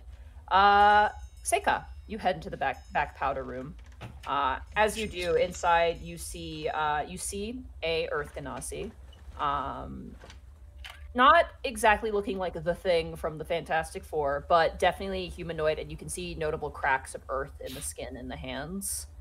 Notably eyes of just this most beautiful lapis lazuli. Like it looks like almost like gemstone. Ears are pierced with similar set stones, and no hair. But they are also wearing a similar sort of bandana, almost like they're wearing the full do-rag over the head. No shirt, just pants. Currently assessing the black powder. Next to them, you see a 1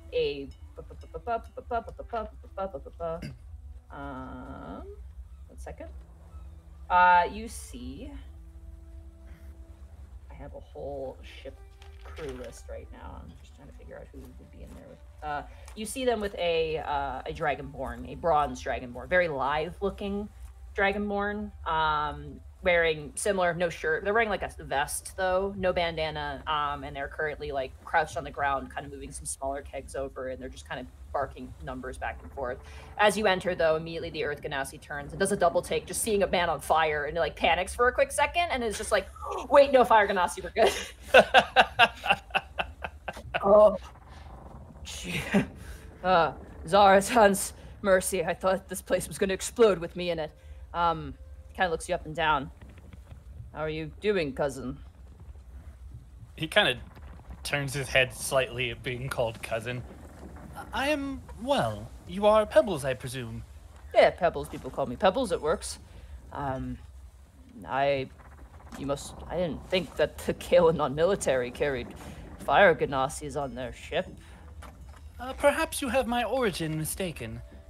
I am Seika. I hail from the Plane of Fire. "I imagine." I mean, I am not affiliated with this other army. "Oh, good.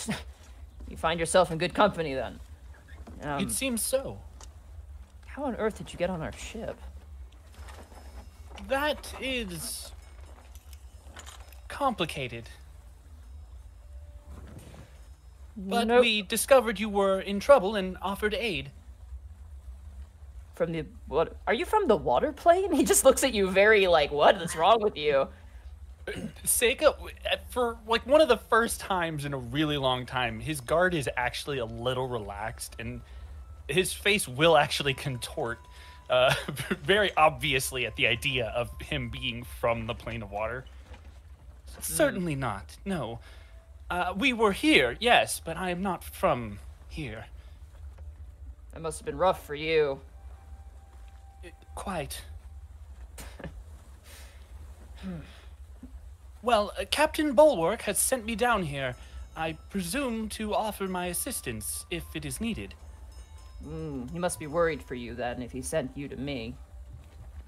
How so? Interplanetary Melancholy. It's a pretty common affliction for us Ganassi. Is that a thing I know about? Roll a knowledge medicine? You're not sure. Medicine. That's an 11. Not a clue. I am not familiar with this affliction. When you leave your home plane, you sometimes can emotionally shift, and it can be pretty bad, you know. You miss your home, you miss the endless mountains and the deep caverns and the people you loved.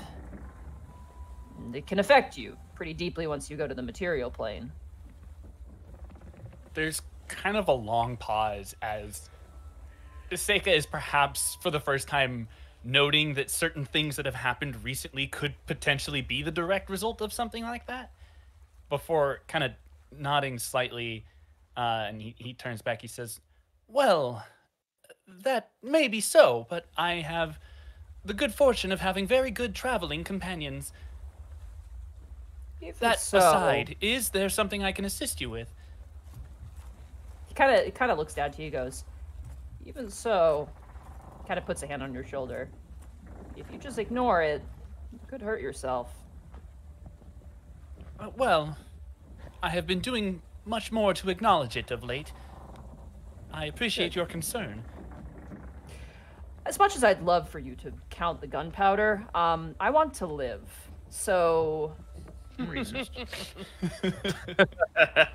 I assure you I can control my body temperature. He kind of winks and he goes, I figure, but he kind of juts his head towards the bronze dragonborn, which like he's just looking at you and like you can see visible sweat drops. Just making everybody nervous. Most people assume about our races rather quickly, except for the Water Ganassi. Most people know them. But, you know what we could do? Let's go into the hull and maybe check and see if we could make sure that the hull's integrity is completed. And who knows? We could probably fix up some things. Wizards like to be fast and not thorough. By all means, lead the way. I shall assist where I can. He kind of turns to the dragonborn and goes, Draux, you can finish up, right? Draux is like, actually, he just closes the door and leaves the dragonborn behind. We've all been that guy once. The irony of the dragonborn, who can probably breathe fire, looking at the fire ganassi with nervousness. He's bronze dragon, so he doesn't breathe fire. He breathes lightning. Is that lightning? So. Yeah. Oh, Lightning, right. Yeah, so he's fine. Whatever. Task. Hello. You were stuck with a bunch of nerds. Oh, no. You got, I believe, 3 gnomes that you're dealing with. Yeah, you got 2 gnomes, and you got a human. That's who you have to work with. Well, Task approaches them and like holds his hands behind his back again, military style, just like stands at attention.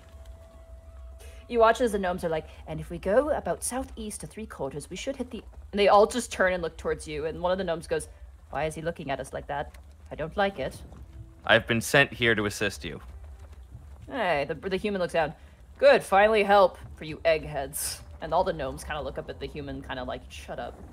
And like, he looks back down and kind of nods. He goes, you have experience in navigation? Navigating through the woods, yes. I'm very uncertain if it will be of any assistance, being this is the ocean, but I will attempt. Kind of turns to the gnomes and goes, Finally, a student of your dreams. He just kind of takes like the side of his foot and just gently pushes one of the gnomes forwards, and the gnome just kind of looks up at him, just like, and kind of adjusts his jacket. They're very well dressed, and they kind of come up to you and they begin to teach you some navigation skills on the water. And they don't really have that much to teach you, to be honest with you. And they kind of eventually, it sucks for you. They're just at the course and they're done, and they're just sitting around and smoking pipes, and like you're just kind of like there, and it's like really awkward. It's like when you work on a group project and they don't include you in the group project, and then like they're done and they're just like talking about their own stuff, and you're just kind of sitting there drinking a Capri Sun. Oh, so global game jam. Good. Global game jam. Excellent. I know this feeling all too well. So you're feeling a little bored, but no one said you can't wander around, so you can always split off if you want to. I mean, if they really don't need me for anything, then I'll go fuck about, I guess. Okay. Go ahead for me and roll an investigation check. Sure thing. Okay. 7. As you walk around, notably, also, I messed this up last time I talked about this ship. On the front and back of the ship are ballista, perched right at the points, behind the helm and at the complete front of the ship. And there's 2 mangonels, not trebuchets. I'm very sorry. I messed that one up.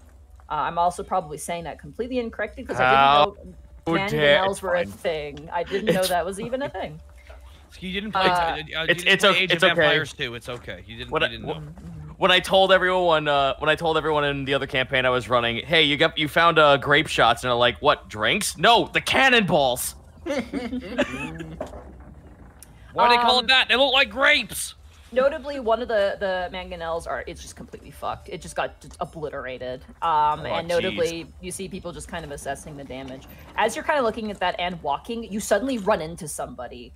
Like, it's like a solid hit, and they're the same height as you. And as you kind of like fall backwards onto your butt and just kind of rub your head and stand back up, you see getting up and very angrily, like aggressively talking to you in a language you do not understand, a little frog person. They are bright yellow and black. They have like a bunch of they have a backpack and a bunch of vials on them. And the moment you get there, like, they start yelling at you and like shaking their fists at you. What's that? What's the Happy Friends or what? That thing you sent me that one time? Oh, the Bliblies. Yeah, they sound like Bliblies. Oh fuck! He's just yelling at you, and then you're just like, "What the hell is happening? I don't understand." It's this like little frog guy is just like yelling at you. I stand upset with you. I stand up. I let this thing like vent for like a few seconds. I try to parse it, but then I hold both my hands up as if to tell them like, "Whoa, stop, fucking stop." He just keeps yelling at you, and you see now there's other sailors that are kind of like looking over and seeing like what's happening, and they're kind of like chuckling as this little frog guy is just absolutely laying into you right now. I step to the side as if to just like sidestep, and I like hold my hand out for them to continue on with their fucking day. They turn to you and they keep yelling at you. Like they're just so like, you watch as they pull out like this little like holy symbol, and like you can tell they're trying to curse you or something. Like they're really pissed. Do I agree? Do I see that they're like aggressively trying to curse me? Yeah, you're not sure if it's working or not.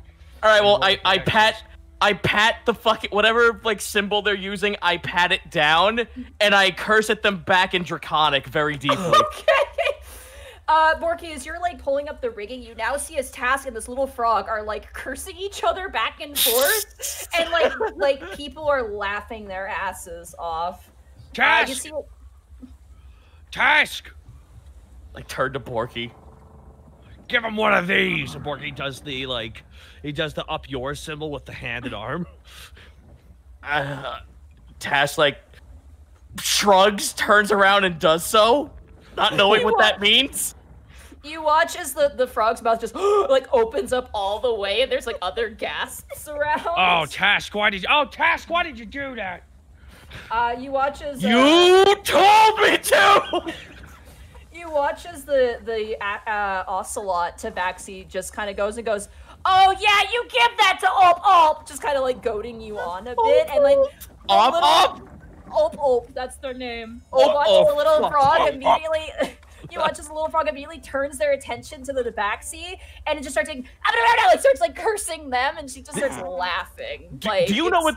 Do you know what this is turning into? The fucking scene from The Simpsons with the two monkeys with knives and everyone betting on them. You watch as Captain Bulwark kind of walks up to you and helps you, back up fully to your feet. Task just kind of gives you a pat on the shoulder, goes, don't mind him. He's a bit, we honestly don't know how he got on the ship, if I'm being perfectly honest with you, but, makes good poisons, which is nice.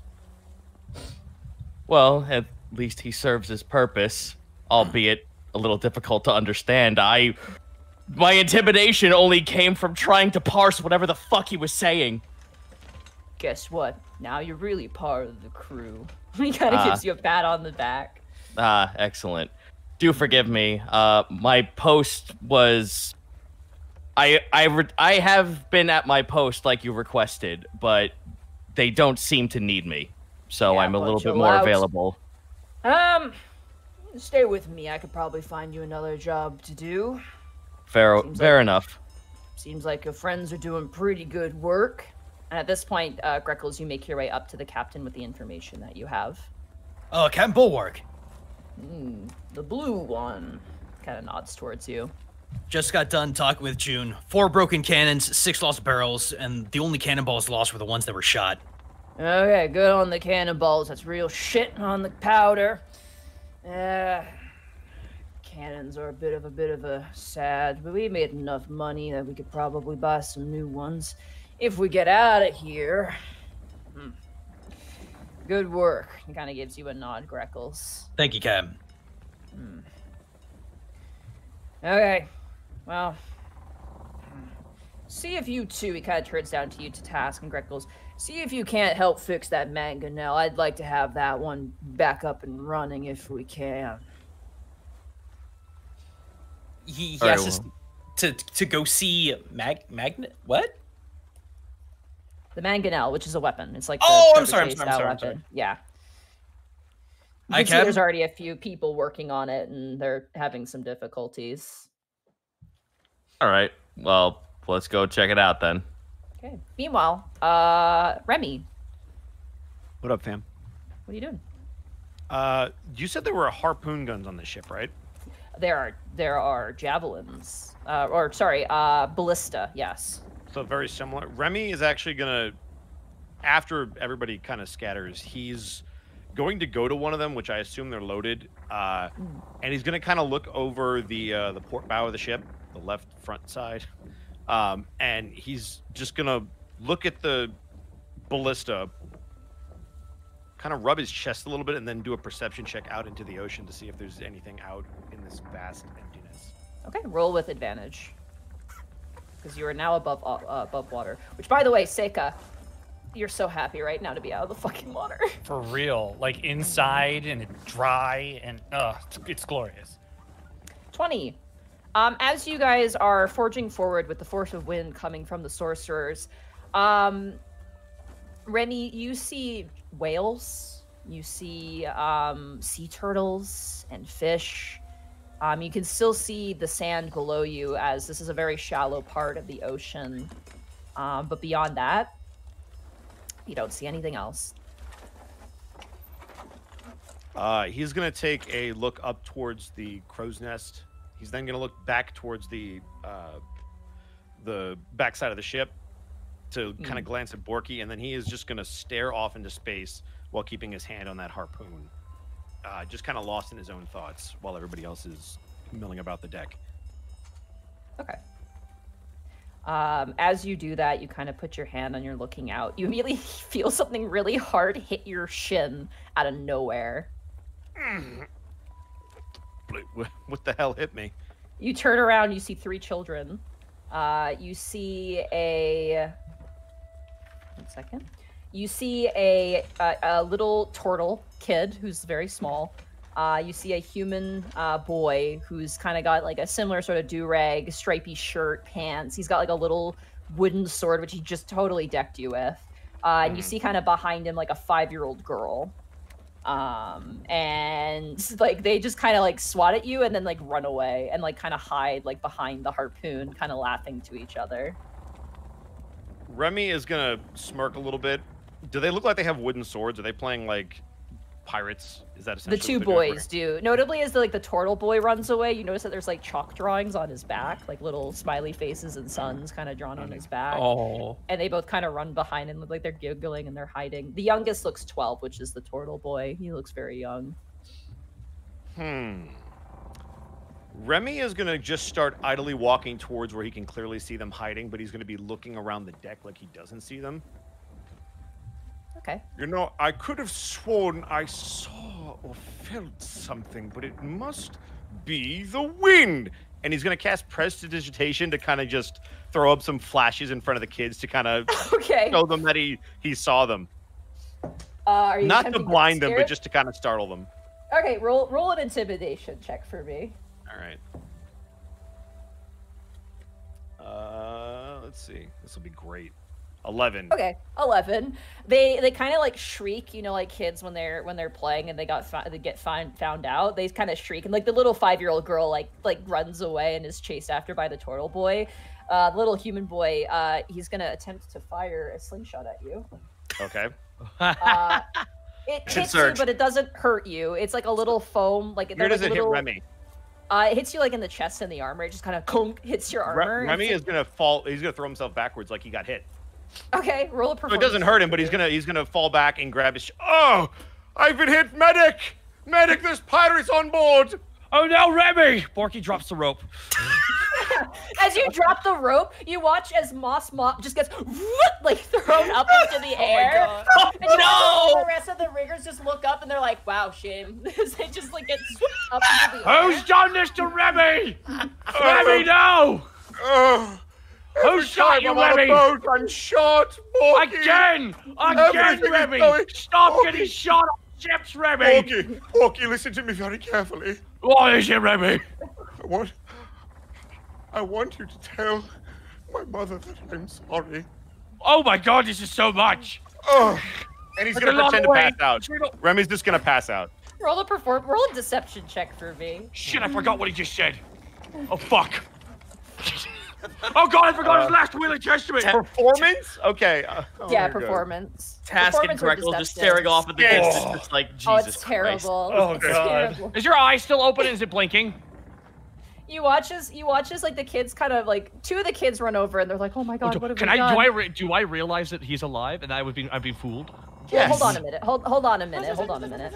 You watch as 2 of the children run over, the turtle and the little girl, and the little girl looks very sad. Like she's like actually starting to sniffle a bit.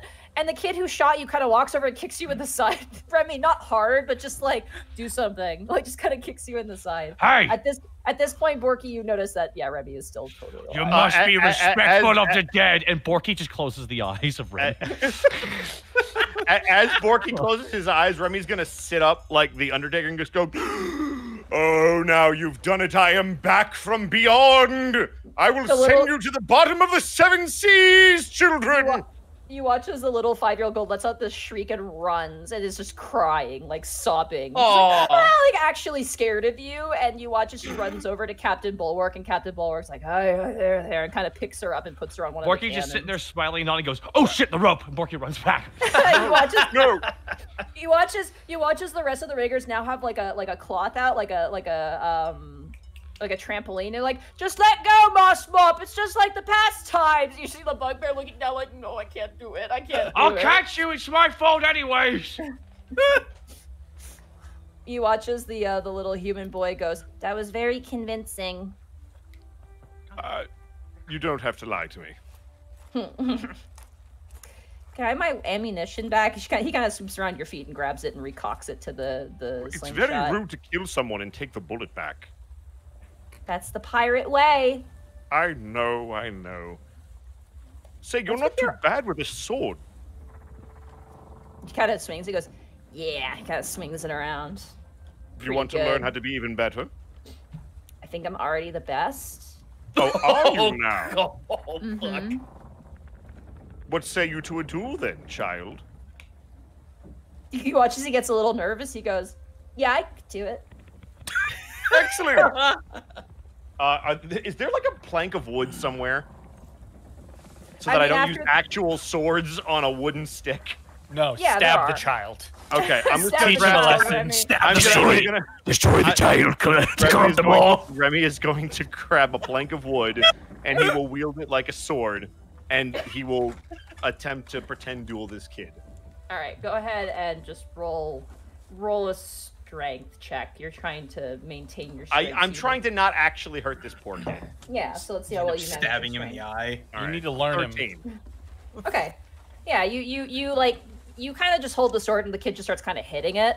And it's very much like this kid is a little like no idea what he's doing and is just hitting as hard as he possibly can. He's a kid. He doesn't really know what he's doing. And he kind of just swats back and forth on the stick.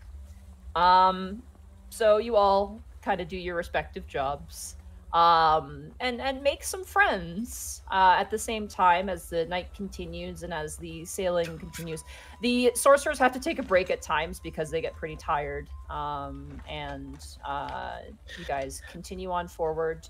You're a bit at a snail's pace, unfortunately. There's no wind in the elemental plane of water, so you're at the mercy of the sorcerers themselves. But it's better than being a sitting duck. So I was about to say, Monty, when all the sorcerers get too tuckered and everything slows down, Greckles would actually try to approach them. Okay. You watch as the Sparky, I believe, who is the wizard, and then there's the two other sorcerers. Ironically, the one with the static in his hair is not called Sparky. Oh no, he is. I'm sorry. No, Sparky is the Sparky guy. I'm an idiot. I'm not looking at my own notes. The wizard fellow, though. Wait, no, Sparky is the wizard. What the fuck? Where are my notes? Why did I write this? Monty, please. Listen, I know it's really hard with Op screaming at you in the background, but please calm down. I'm trying my best. Op is still yelling. He just jumps person to person until you. Most of the time, he's met with people just lifting up their foot and just gently pushing him backwards like a yapping like Chihuahua dog. It's pretty great. I feel ship mascot. I feel like he's still like with Task and Greckles. He's just following Task throughout the entire ship, screaming at him this whole time, and I'm just ignoring it. It's interesting, Task, because you ask, and like everybody's answer to how this. By the way, you find out he's a grung. He's a grung, which is like a tropical frog person. Oh, didn't we kill those? You guys killed bullywugs. You killed bullywugs. Oh, okay. Didn't we murder their entire race? Yeah. Op. People assume that he got aboard the ship when they collected fruit on an island. Other people think they accidentally fished him out of the water. No one remembers how Op ended up on the ship, but he's been there ever since, and he's been here for a while. And they just, he's basically their mascot. They don't have a parrot or anything. I keep like the mascot. Yeah. I like to imagine Task is just using his tail to slap the shrunken head out of his hand every time he tries to throw a curse at him. You don't know exactly what he's holding. It's like a metal, like a golden, like some sort of something. You're not sure what it is, but he does not clearly to have any magical powers. He's just a little frog person. Good. Greckles, as you approach the sorcerers, and by the way, I was completely incorrect. Yes, Sparky is the storm sorcerer. I'm a moron. There are two sorcerers and a wizard on this ship.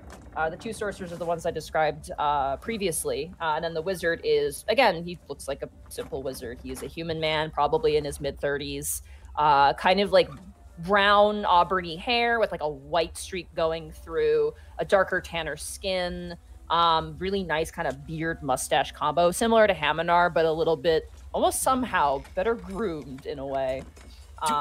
Do we know their names at this point, having been on the ship, or is it still just sure? If you guys want the names of anybody, I will tell them to you. Okay. Them. The two sorcerers, the female sorcerer with like the lightning scars on her hands, her name is Misty. That's her name. Her name is Misty. Sparky is just Sparky. He has a name, but everyone just calls him Sparky. And then the human wizard, his name is Zale. And he is pretty new. He's the newest member of the magical team. Okay. Hey, you three. You need a break? The human wizard, the Misty, kind of sighs, and she goes, we do need to take a bit of a break. My hands are a bit... she kind of itches at her own hands a little bit. Well, why don't you three go talk to June? She said something needing one of you three's help. You watch Sparky as probably you. Zale, the human, just turns to Sparky. Sparky's like, I would like to not do that, actually. I'd prefer to have a good day for the rest of my day, preferably. Zale kind of rolls like, I'll go talk to her. Kind of like goes over. I'm assuming it's about one of the cannons, right? Something along those lines. Okay. You watch as he snaps his fingers, and apparating on his shoulder comes a rabbit, weirdly enough. A rabbit with a horn coming out of its head. It's a jackalope? Not a jackalope. It's like a unicorn horn coming out of the front of his head. A Whoopeltanger? Excited. Sorry. It's fantasy jackalope. Greckles will procure the Tengu fan of wind and just kind of... Sparky, you mind if I give it a turn? I've seen one of those before. Don't break it. He kind of steps back. No problem. Kazeo! And then just gonna cast Gust of Wind to try and get some air back in the sail. All right, you do, and everyone on the ship, by the way, no matter where you are, you just feel a sudden lurch as this starts. There was a similar lurch when the sorcerers were also doing the spell, but because you saw them, you were a little bit more prepared. But there is a lurch, and the ship does begin to move forward. I believe it casts Gust of Wind, correct? Yes. Can't believe it. All fell off the ship. What a shame. Shrivels up in the salt water. 10 gets shoved into Panic's hole. Oh. 10 by 60 feet. Yeah. Lasts a minute. So you guys go really fast very quickly. It's almost like you hit a mushroom in like Mario Kart for a second. As you guys just begin to jettison. Panic inside of the clinic. Like everything, like all the bottles rattle, but they seem to be all kind of placed specifically so they don't break. And like you watch as the two clerics inside are like, whoa. Like that was sudden. Wait, is this abnormal? Is this something I should be worried about? No, it's fine. I think it's sorcerers are just back at their nonsense again. She goes back to her books. Uh-huh. You're done, Okay. by the way. You can leave if you want to. Oh, cool. Your name was, again... Panic. Panic Grimtongue. She kind of extends out a hand to you, and she goes, my name is Ilona. Ilona? Ilona, yeah. Ilona, and you said she was a planetar. She was an Azamar, but she is probably a descendant of a planetar of some manner. You assume. Ilona. Ilona. I-L-L-O-N-A. Ilona. Oh, I was so close. Also notably, again, suggests that she is a Twilight cleric or a cleric of the moon. Ooh. Obviously. Yeah. Well, Ilona, it was very nice to meet you. Surprisingly, it was very nice to meet you as well. You're probably one of the less obnoxious bards I've met in my entire life. Well, you didn't get to know me that well yet. Well, first impressions do matter. Thank you for your help. It is appreciated. Of course. If you need any more, let me know. Probably be on here for a little bit longer. I'm dying to talk. Shut up, Tullius. You're fine. We'll be fine. Thank you. Mm-hmm. And be mindful of the opposite door. They're cranky in there. Oh, I've discovered. Pain is for the birds. Valzier definitely puts the B in bitch. Boy, howdy. Boy, howdy. Now I really know you're from Tricadia. Northern Tricadia. Just been hanging around with Skinny for too long. Alright, you leave? Yeah, if they don't need me there anymore. Yep. Seika, you learn a lot about... You and Pebbles... Oh, sorry. Go ahead. If there's any soup in the kitchen, I'm gonna cast Mage Hand, dip its pinky in there, and then bring it over to my mouth and... You attempt to do that? Yeah. Roll a stealth check for me. Excellent. It's gonna taint the soup with your magical hand. It's sterile. It's magic. Sounds like Here we soup go. tastes like pixie dust. 16. This soup tastes like magic. Panic, you creak open the door and you cast your mage hand and you watch as your mage hand hovers over to some of the food. You see the pies, like there's like 3 or 4 pies that are currently like cooling in the windowsill. And as like you notice that there is currently chopping up vegetables that hunched over dwarven woman, currently just chop. And as your mage hand hovers over to the soup bowl, without missing a beat, she grabs a wooden spoon and just destroys it instantly, and slowly snaps her head back and sees you in the crack of the door. I cheese it. I start running. Run, panic, run! As you run out the door, you hear an old voice go, "You rapscallion!" The door closes. Just wanted some fucking soup. All right, Seika, you hang out with Pebbles for quite a few hours. You learn a lot about Pebbles. Pebbles was actually born not in the elemental plane of Earth. He actually went back at some point. He was born on one of the islands, actually. And there's actually a decent amount of Earth Ganassi in the elemental planes of or not in the elemental planes, in the material plane in the area where the ship is from. Notably, this is his story. Pebbles, every single character on the ship has a story to tell. Pebbles kind of talks about, like, he's very heart to heart. He's very much like one of those, let's talk about our emotions, bro, kind of guy. He's a good guy, Greg. Let it out, bro. Just let it out. Do you ask him how he became a pirate? Because... Yeah. Okay. It turns out I'd be really curious, especially about like how because I don't know a whole lot of Earth Ganassi, let alone one who grew up in the material plane. So, his father was actually a cannon smith specifically, which is how he actually came to know Captain Bulwark when he was younger. His mom was a jeweler, made sense. But they didn't want to travel that much. They were very homely. But he had, the ambition to travel. But before he wanted to travel, he had a huge crush on this girl in his village, like just the biggest. He's like, we're gonna get married, we're gonna have like 50 children. Like he was totally enamored with this girl, but she totally dumped him for another guy. And so like he was so despondent that he like the next time Bulwark showed up, he's like, I want to be part of your crew. I'm out of here. I want to find adventure.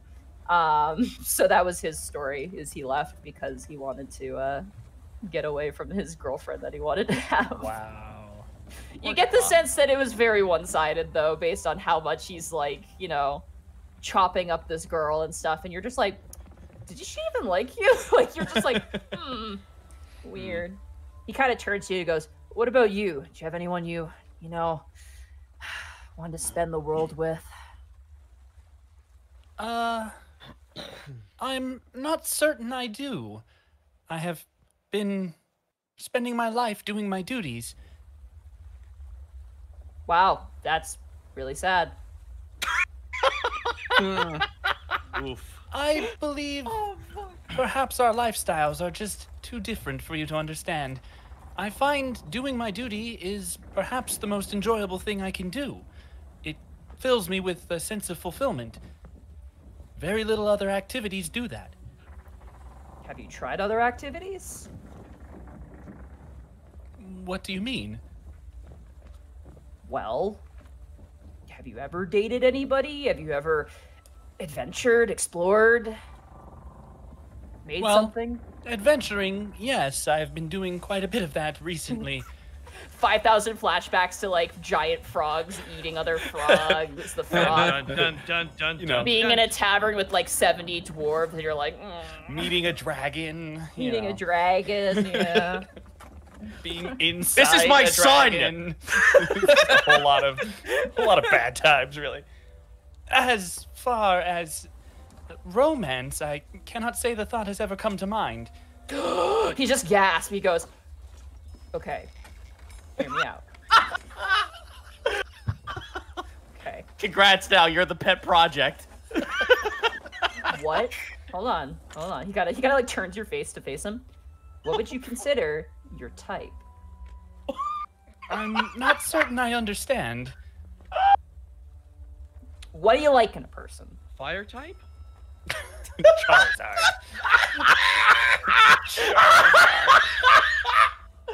Oh, fuck, it got me.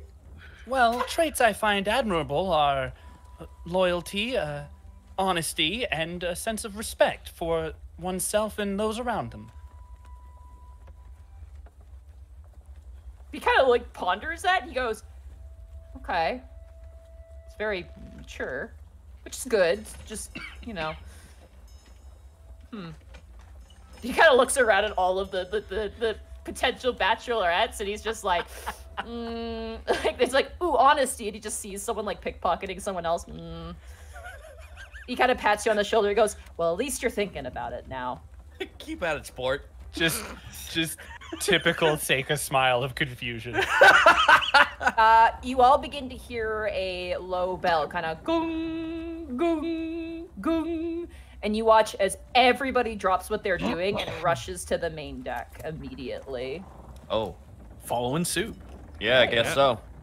You watch as the people who are doing the rigging tie off the rigging as the boat comes to, after drifting with Greckles' assistance, eventually drifts to a stop, and they drop anchor. And you watch as 40 people show up. 40 individual people show up. And you begin to watch as people are bringing up like rugs, like really long, like probably stolen from someone's ship or from a building, rugs that are just rolled out on the ground. And you watch as now people are heading into that space where the kitchen is. And you begin to watch as people are toting out just like food after food. There's like fried swordfish with lemon slices on top.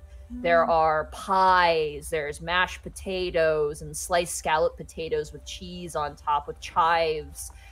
You see breads and jellies and all sorts of fruit. There's deep fried plantain bananas on a stick with drizzles of sauce on top. It is a whole smorgasbord of very rich and lavish food, salted pork sauteed in vegetables, boiling, bubbling, spicy soups with fish and fish bones and all sorts of different things in place. And they're all laid out as every single pirate from, you know, just kind of in two different lines kind of sits down and makes their way. Do you guys sit as well? Oh, heck yeah. Yeah. Yeah. You watch as the dwarf, the dwarf cleric kind of comes and grabs bowls, probably for the people who are recuperating, and just kind of enjoy their meals and kind of leaves you guys behind. But the Azamar does join the eating area as well, which now the rest of you now see the Azamar as well. You also see the Loxodon. You see all the various different characters now all emerging from the woodwork, with the exception of the helmswoman who actually is kind of staying near her post, as well as the lookout. And they actually, like, similar to what you were doing, they actually like tote up food to the lookout, and she just kind of takes the tray and like sets it down and just starts eating as the rest of you guys sit down around. People are kind of gabbing and jabbing. Even the kids are like kind of like, you watch now as the boy who you were playing you know, sword, like doing the sword thing with, Remy, runs over to June actually and hugs her, and she kind of hugs him back. It appears that he is her son. Oh. Yeah. She kind of like rustles his hair and like, just like, Mom, and just kind of fixes his do-rag as they sit down with the food in front of you. You watch as... I was just gonna say, are we all sitting together, or are we kind of spread out? It's kind of like a floor of food, and everyone's just kind of sitting around the food. Ooh, it's buffet. It's buffet. Yeah, Good. it's like buffet you rules. know, you sit down, you eat. Notably, there are seashells that are acting as plates. They're like little, they're not huge, but they are like, you know, you scoop out whatever, you eat it. And as you guys kind of sit down, you watch as Captain Bulwark takes the foot. He's the only one sitting at the foot of any of these. And he kind of stands up and goes, "Good work today, crew. We found ourselves once again back in the elemental plane of water, but with the assistance of these 6 individuals, we should be able to get back to material plane and give the fight back to the Cananon military." And you hear a bunch of whoops and cheers and yars in the crowd. But in the meantime, we need our strength. So go ahead, eat up. But before we do, let's give thanks to Uspa for this bounty. Uspa, may your seas be ever clear, may your winds be ever kind, and may the beasts that lurk below ignore us in favor of our adventure. And there's a bunch of yars back in response. Well, go on, you louts. eat to your content. And he kind of sits cross-legged in front, and he grabs a thing of bread and kind of snaps it in half and just starts eating. Monty, can we take him home? I mean, he is native to the material plane. We could probably meet him again. I have a legit question. Also, I can talk to him. Does Seiko know anything about Uspa? Roll a knowledge religion check. Oh, I have that. You probably won't, but I'll just do it. Natural 20 for a total of 24. Uspa, you would know, and wow, natural 20. Good for you. You hate water, so you got to know about everything about it. Uspa is not. You would think that the Uspa and the Leviathan would overlap. Uspa is the god of seas, not the god of water specifically. You would know that distinction. Water, the source of water comes from the Leviathan as well as the primordial planes. But the oceans, the life that is within them, you know, the way that the wind interacts with the sea, you know, the forces of the storms, which are, you know, completely different, is Uspa's will. Uspa is an extension of the wrath of the material plane, of that mix. Some even theorize that Uspa was born when the primordial planes clashed and created the material plane. There's a lot of creationist theories about that, and some people think that Uspa was birthed by accident in ways. Because the primordial gods really only rule over the primordial realms. They don't really influence the material realms at all. So Uspa kind of acts as a weird sort of like combination of the Great Leviathan and the Elder Tempest, but is significantly more powerful because of commanding both of those things in ways that are beyond even the understanding of the Leviathan and the Elemental Tempest. So, you know, the other thing is that the Elder Tempest and the Great Leviathan can die as well, which is very, very bad. So, you know, as you do. Cool. Awesome. So he'll be respectful while they are offering their prayers. It's very brief, very quick. Some people take a bit more time. Notably, the Azamar does take a bit more time. The Yuan-Ti also prays to a symbol, which appears to be a winged snake. I would say... Would you say it's a familiar winged snake? Not for you. Okay. I would say Task... Who wasn't there when... Who was not there? Oh, Task, Borky, and Greckles. Roll a knowledge religion for me. Oh my god. Here I go. And 14. 5. It's a fucking snake. This fucking frog won't shut up, man. No, shut up. He, oh my as you god! Go to, grab food. He just the tongue comes out and takes your food each time. I can't believe Courage the Cowardly Frog is fucking with you like this. Courage the Cowardly Frog. Well, it's good because Zito's being very naughty. I am 2 seconds away from pulling out a dagger on this motherfucker. Greckles, that symbol looks suspiciously similar to a symbol on that bull that Hosrod used to revive that child. That looks like the symbol of the Quetzal Queen, which is, you know. Yeah, that's a thing. That's a thing. I was getting our place deloused at that time. You sure were. I could read out how many people. There's 40 individual people here. Humans, elves. There's one goblin. There's wood elves, sun elves, and moon elves. Gnomes. Humans, there's Loxodon, there's the Earth Ganassi, there's 2 bugbears, there's the Turtles, there's all kinds of people. Notably, no kobolds, no Goliaths, no Fire Ganassi except for Seika, and very specific races here as well. There's Tabaxi as well, dwarves, Dragonborn, there's one halfling guy. By the way, the halfling guy looks so out of place. The halfling guy is just eating. He's yeah, we're having a great time eating, right, guys? Just kind of eating the food. He is wearing a Victorian style jacket, vest. He's got a nice set of glasses with a crack going through them. He's kind of got this sort of Victorian style ponytail going on, and he's wearing nice clothes that have not seen the best of days. What do I have to roll to know how many swirlies this man gets in a day? Roll an insight check, Taz.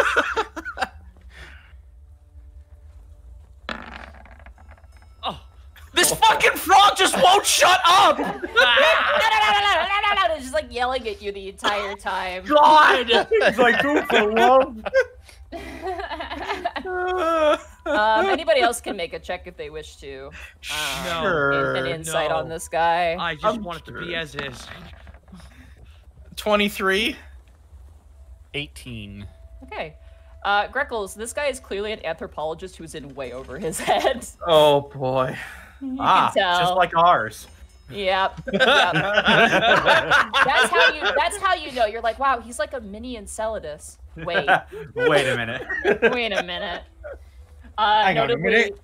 Notably, that drow is also out, and she's like drinking wine out of a glass and like just like very, snooty head up, sort of like drinking soup and her food. Notably, like the rigging guys, Borky, they're eating like you. They're grabbing giant like pieces of meat. They're grabbing like turkey legs. Just fistfuls of protein powder. Just Oh get yeah, it. oh yeah. They're eating like monsters. It's very gross, but it's they're eating their food. Mm-hmm. Who's around the captain? The captain, currently the first mate, is on one side, and notably Sparky is on the other. You also have the gunners as well. They're also there, but they're currently eating as well. I'll try to sneak up next to Sparky, unless there's like actual pushback. Roll a dexterity saving throw for me. Good. Did you just fire a fucking lightning bolt at him? Oh, good. 15. Good. Perfect. 15. Okay, you get a little zapped. You don't take damage. You just like as you walk up, you're like, you get like a little bit of like an electric shock that's probably like shouldn't have happened, but you're getting closer. You poof up a little bit as a reaction. He kind of turns to you and goes, "Oh, sorry." No problem. He just tries to brush his plumage down. It sticks up in a couple random places. You mind if I sit? Sure. You can't sit on this side. That's the captain's side, but you can sit on that side. Oh no, that's fine. As you sit down, you notice as that giant Komodo dragon lizard folk just kind of looks back down at you and just like kind of like flicks out the tongue and then goes back to just I'm just eating food, and you're just like solemn nod. Kind of turns to you and goes, "Good work today. You guys took to it pretty quickly. Very impressive." Well, this ain't our first time on a boat, either in the sea or the sky. None of you puked over the side. I'd say that's a win. No, it's actually our time on a boat that I want to talk to you about. Have you and the crew ever run into the United Oran clergy?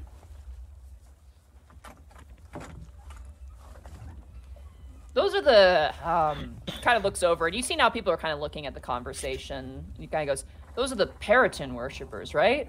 That's right.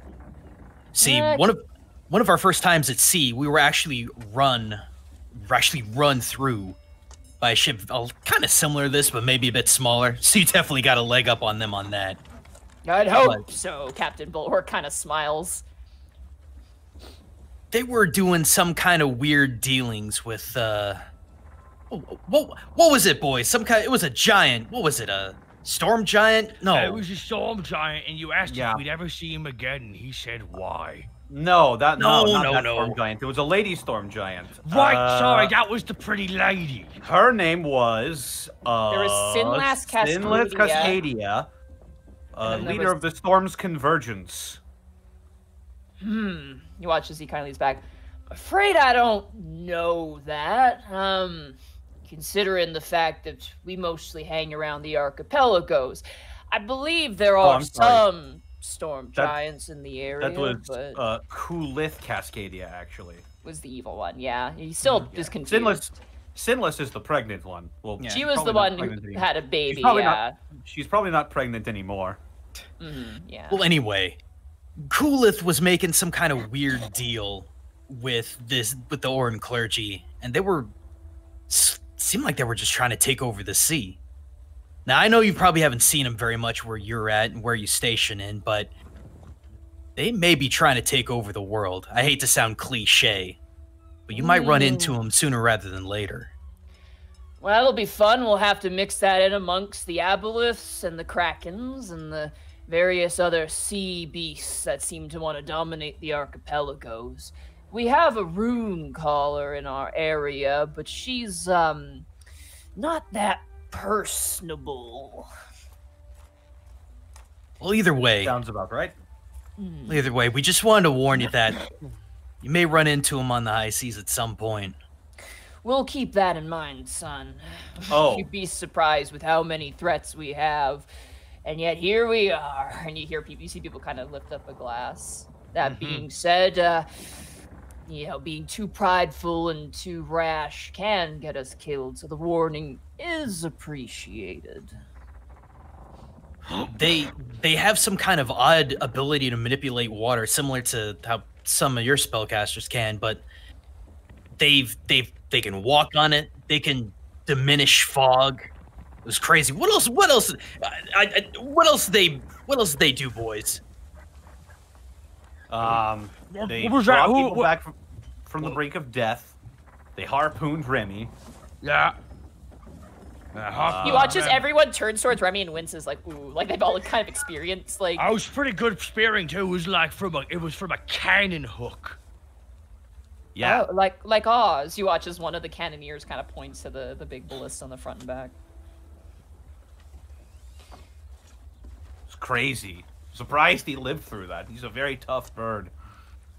He watches the little kid kind of goes, yeah, he's pretty tough. I hit him with my sword and he didn't die. And he just like drinks his soup. And he watches the other pirates are like, they're like, whoa, that was amazing. And some of them are the competition you got there, Remy. Speaking of during that time, have you ever been to Canary's Perch? They all kind of exchange looks and they go, no, can't say we're familiar. Huh. Sort of seemed like a pirate hub, honestly. The ocean's a big place, son.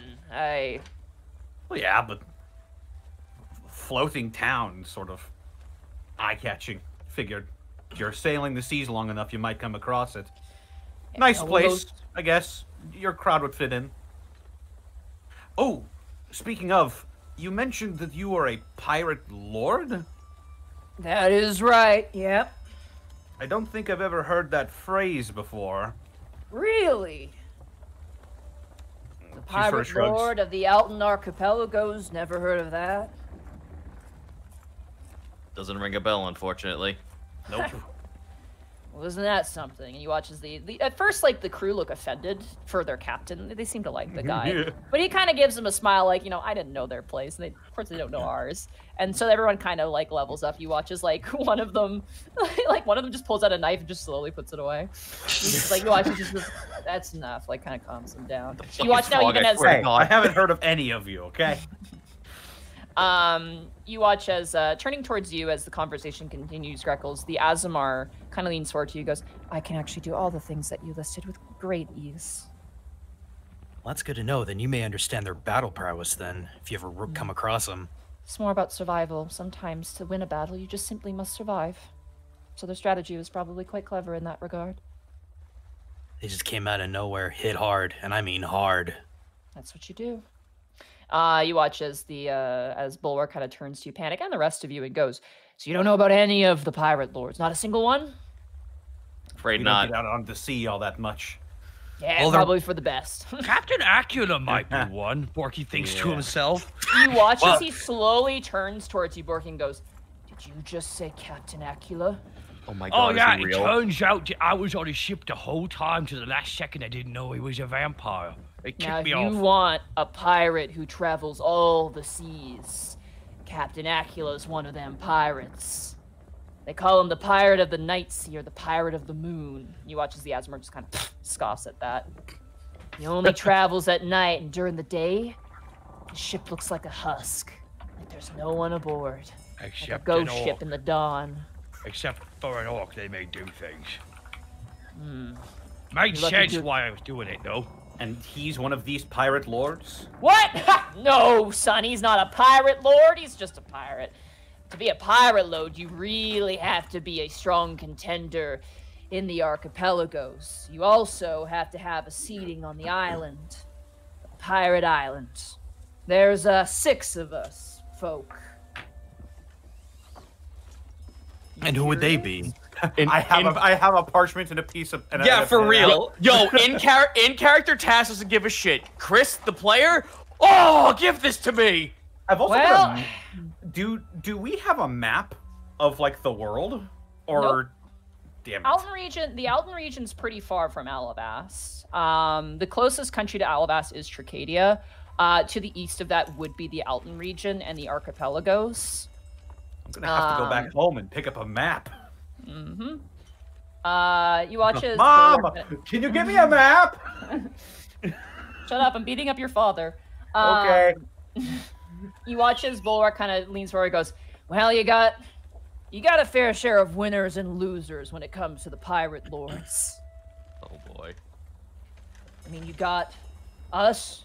You know, we're called the Steel Pirates, and everyone's like, "Yarr!" They kind of lift up their weapons. Rawr. You got the Cutthroat Pirates. Got the Fortune Pirates. It must be The lucky. Avenger Pirates, the Redmane Pirates, and the Earthbound Pirates." You watch as one of the voices there goes, "More like the Crybaby Pirates," and there's just laughter. We haven't had crowd. we Har, haven't har, had har, har. we haven't had the Earthbound pirates in the West yet. Yeah, they're referred to as the mother pirates over here. Yeah. Ah, All right. Okay, who was after the Cutthroat? Fuzzy Pickles. The Cutthroat Pirates Was was the Fortune, The Fortune. Fortune, that's what it was. Pirates. Yeah. and then Avenger, Red The Mist, Avenger Pirates, the Redmane Pirates. Red Mane. And then, Okay. and then and the Earthbound. Earthbound. Yeah. So how about Captain Bladefoot? How would he get to where he was? He was a loser, scared of us. They all kind of chuckled to each other. Stole some gnome ship and then thought he was all high and mighty. He may have been high in the sky, but he was not mighty.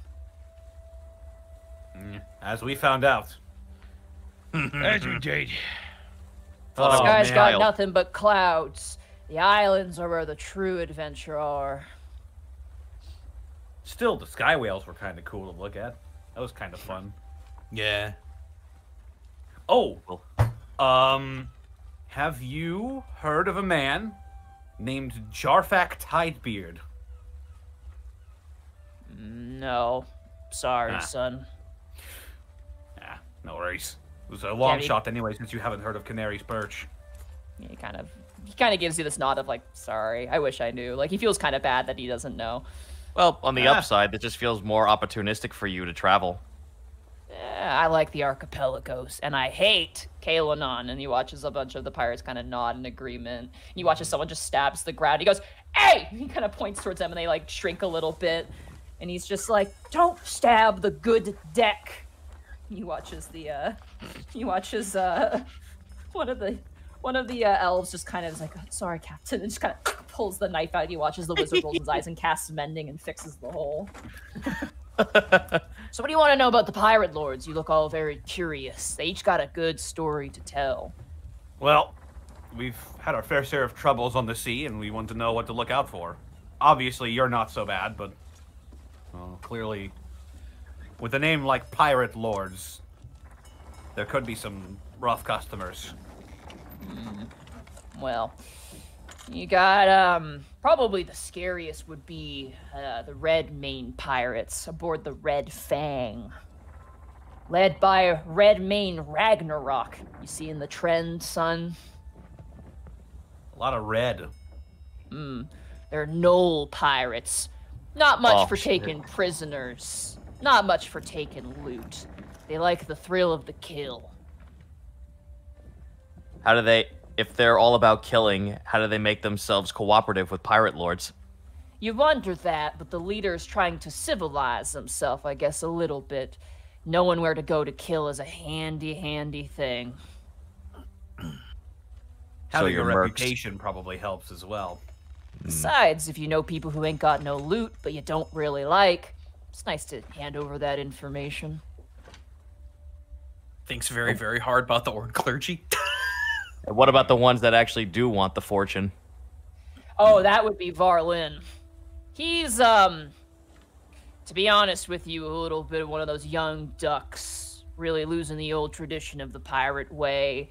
Swings around on the rigging and swings a sword around, tosses his hair all flowery like.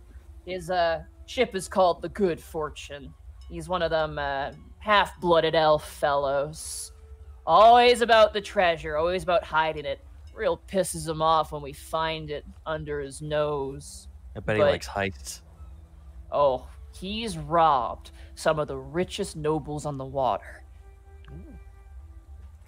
He's got quite the story to tell, if it weren't for his womanizing personality.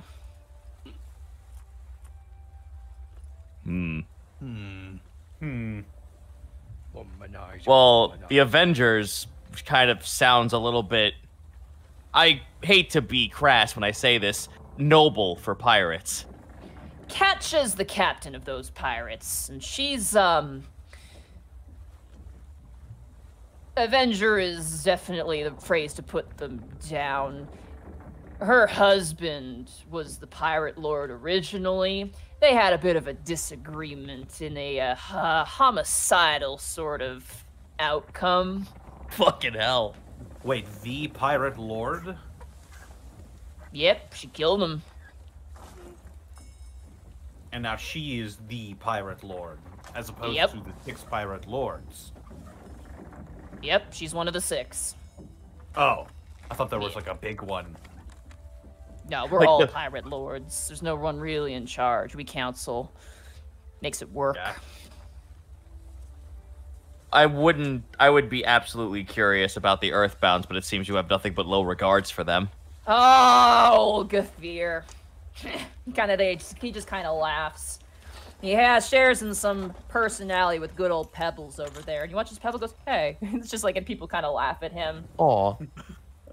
Not only is he an Earth Ganassi, but old Gathir is also a broken heart. He kind of rolls his eyes. And you watch as the Azamar just kind of, it's just like, she looks probably the most annoyed you've ever seen this woman. So, most annoyed so far. Kind of gives you a bit of a smile, Borky. Old Gathir believes in prophecy to a point of self-sabotage. He is a good pirate, though. I will give him that for how young he is. He's got to be the youngest out of all of them, in terms of actual age. He's got this whole thing in his head where he's going to find his soulmate on the ocean. And specifically, he's being met with dreams and all this stuff. A bunch of obnoxious hoo-ha, if you ask me. The only thing that's true about anything, and he points to you to the 6 of you, is the sea and her ways. But no, old Gathir believes he's destined to marry some Azamar, and that their marriage will be the perfect thing ever of all time. Greckles prickles so hard at that statement. Man, what is it with Azamar and... Ugh. Well, all that leaves then is the Cutthroats, and if they aren't as bloodthirsty as the Redmanes, I'll be quite surprised with a name like that. He kind of leans forward and goes, the Cutthroats. He kisses the 3 fingers and just does that. Are some of the most admirable pirates. They're classic. They are all about that classic piracy. Their captain is Captain Saltbeard, if that tells you anything. Oh, fuck yeah. He's a dwarf, and he's about everything. He's about the prophecy. He's about the adventure. He's about the treasure. He's about the killing. Captain Saltbeard is an admirable sort, and if I had to argue, if we had to think of anybody as the best pirate of all of us, I'd give it to Saltbeard. Roll that back. What's the prophecy? Pirates believe in prophecy, the images in the clouds leading them to good fortune, hags whispering in their ears about the perfect marriage. He kind of rolls his eyes. All kinds of stuff like that. It comes and goes like the wind. Ah, hearsay. I understand. Sure, if that's how you like to think of it. Well, that's what Tass thinks about it. Me, I'm just like, yeah. I'm just waiting for Alice the Goon to show the fuck up, and then this whole picture will be complete.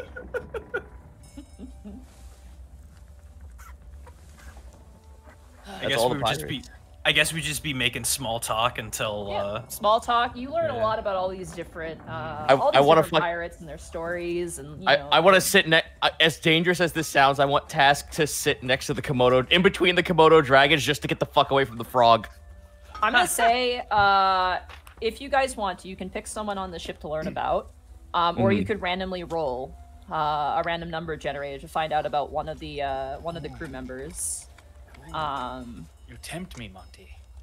So you can ask about anybody, or you can choose someone who you've met. June or Hunk? I don't know which. I think honestly, I'm gonna go with June, just because we seem to hit it off a little bit better than expected. That unfortunately it's not anyone I met, but I do want to know about the Komodo dragons, like the ones that are bodyguarding the captain.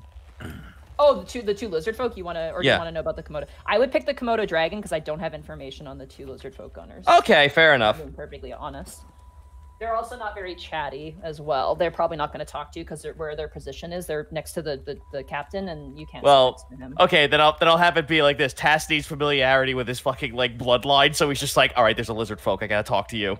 Okay, you're gonna talk.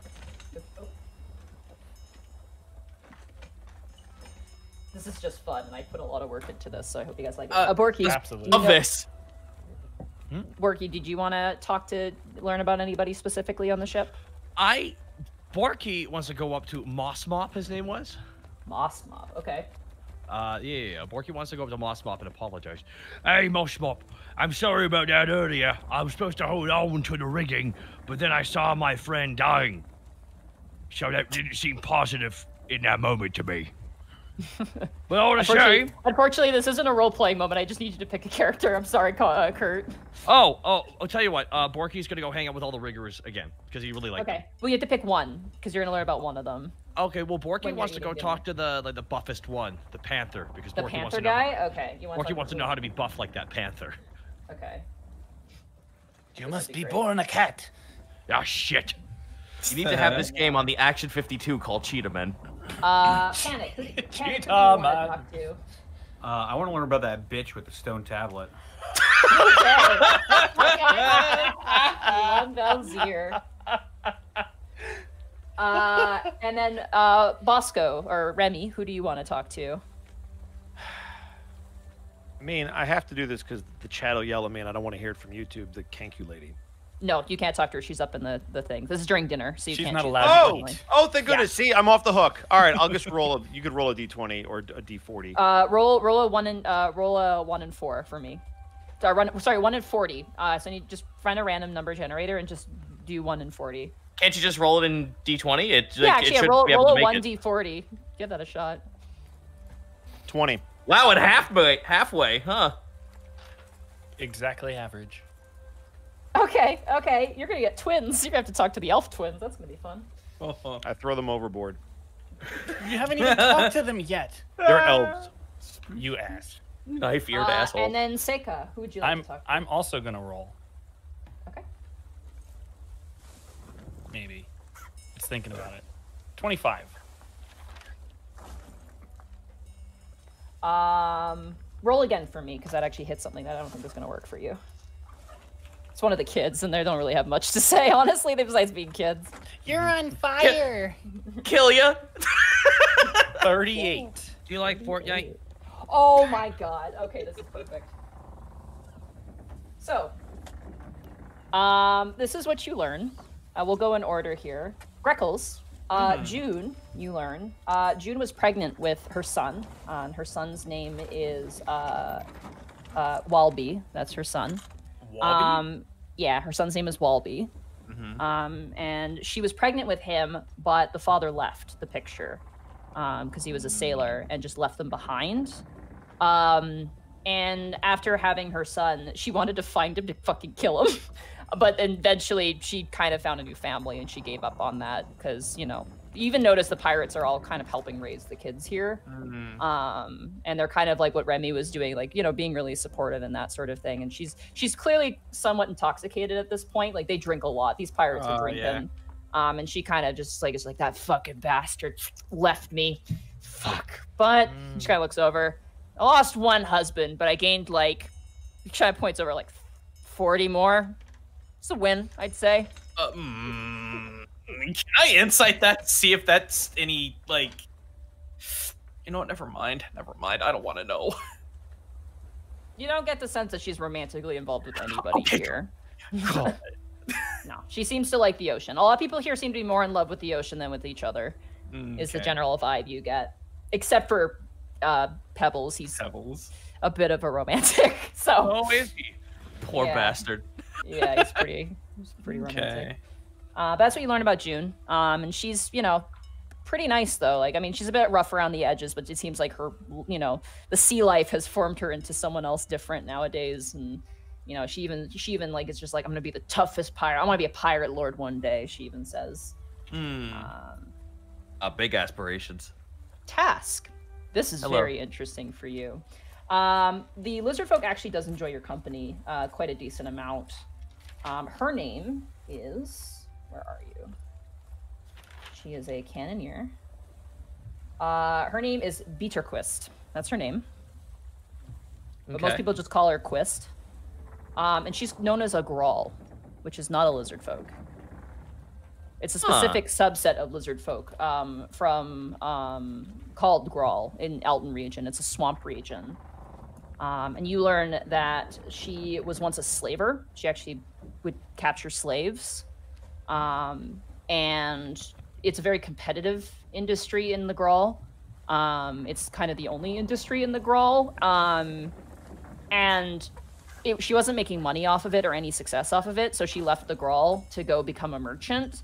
But that didn't work out either, because people were too scared of her to even do trade. They thought they would get kidnapped by her.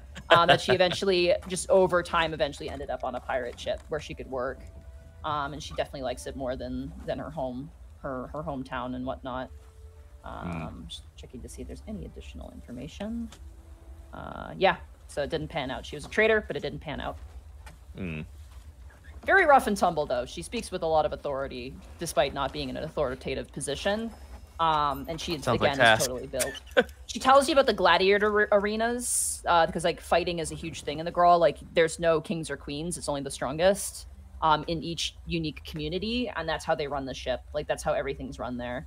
Task is just, like, listening to her, just like, man, this place sounds rad as fuck. Let's go with warrior stuff. But it is like all swampland. That's awful. Like the food's awful. It's bland. She does like the food better in these. Fair enough. Borky, you talk to Noir. Noir tells you. Noir. I love the name Noir, by the way. It's just such a. Noir and his wife. You find out there is, nobody's romantically involved, but they did come on married initially.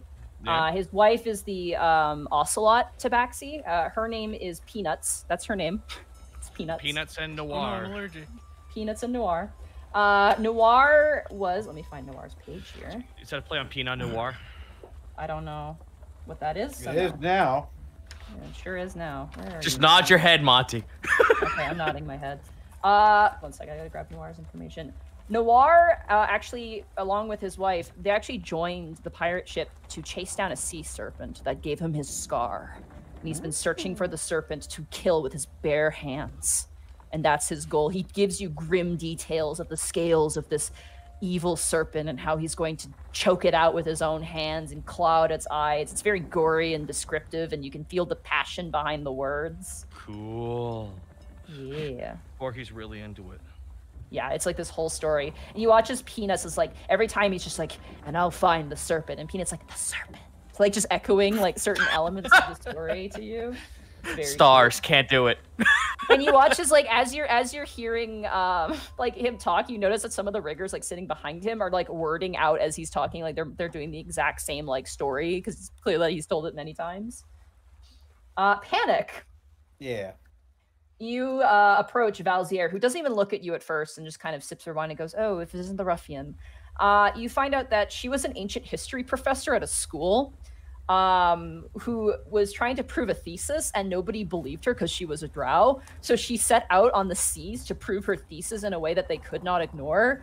But her thesis kept building and building and building, and now she's got like a bunch of different theses that she's working on that she's going to present with the goal of taking over the school and being its proper like principal. Jeez. What was the initial thesis? The fucking hostile takeover. The initial thesis is that oh god, what was her initial thesis? I regret not writing that down.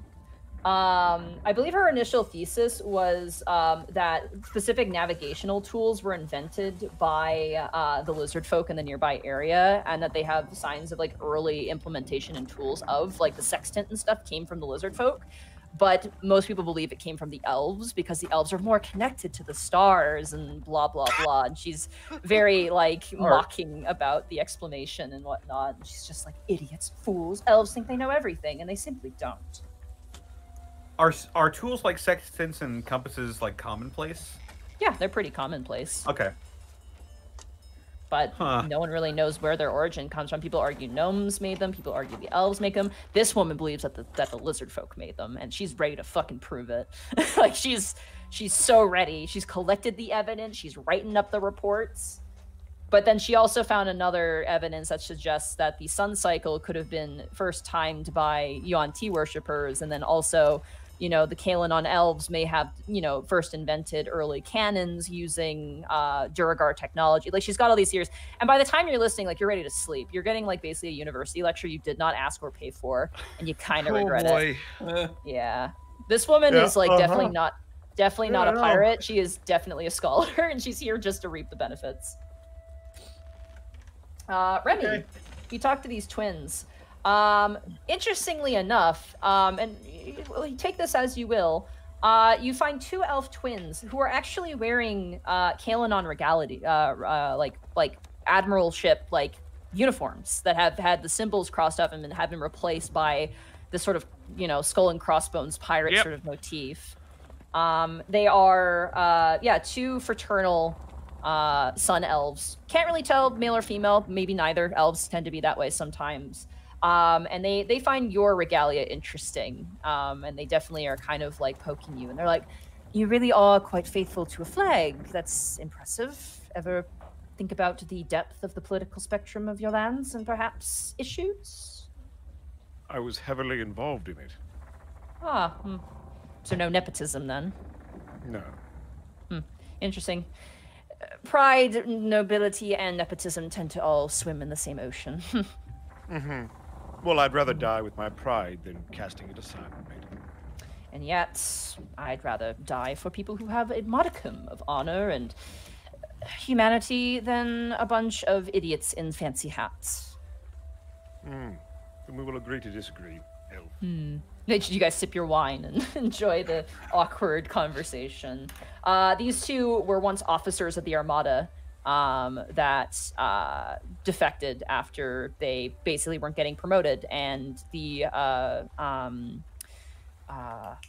family of one of the higher admirals was just, you know, nominating their nieces and nephews and their, you know, their personal family rather than people with actual skills on the sea. And they were like, forget it, we're done, we're gonna leave, because they realized that they were not part of the noble sea sailors that they could possibly be part of, and now they're pirates and they love it more.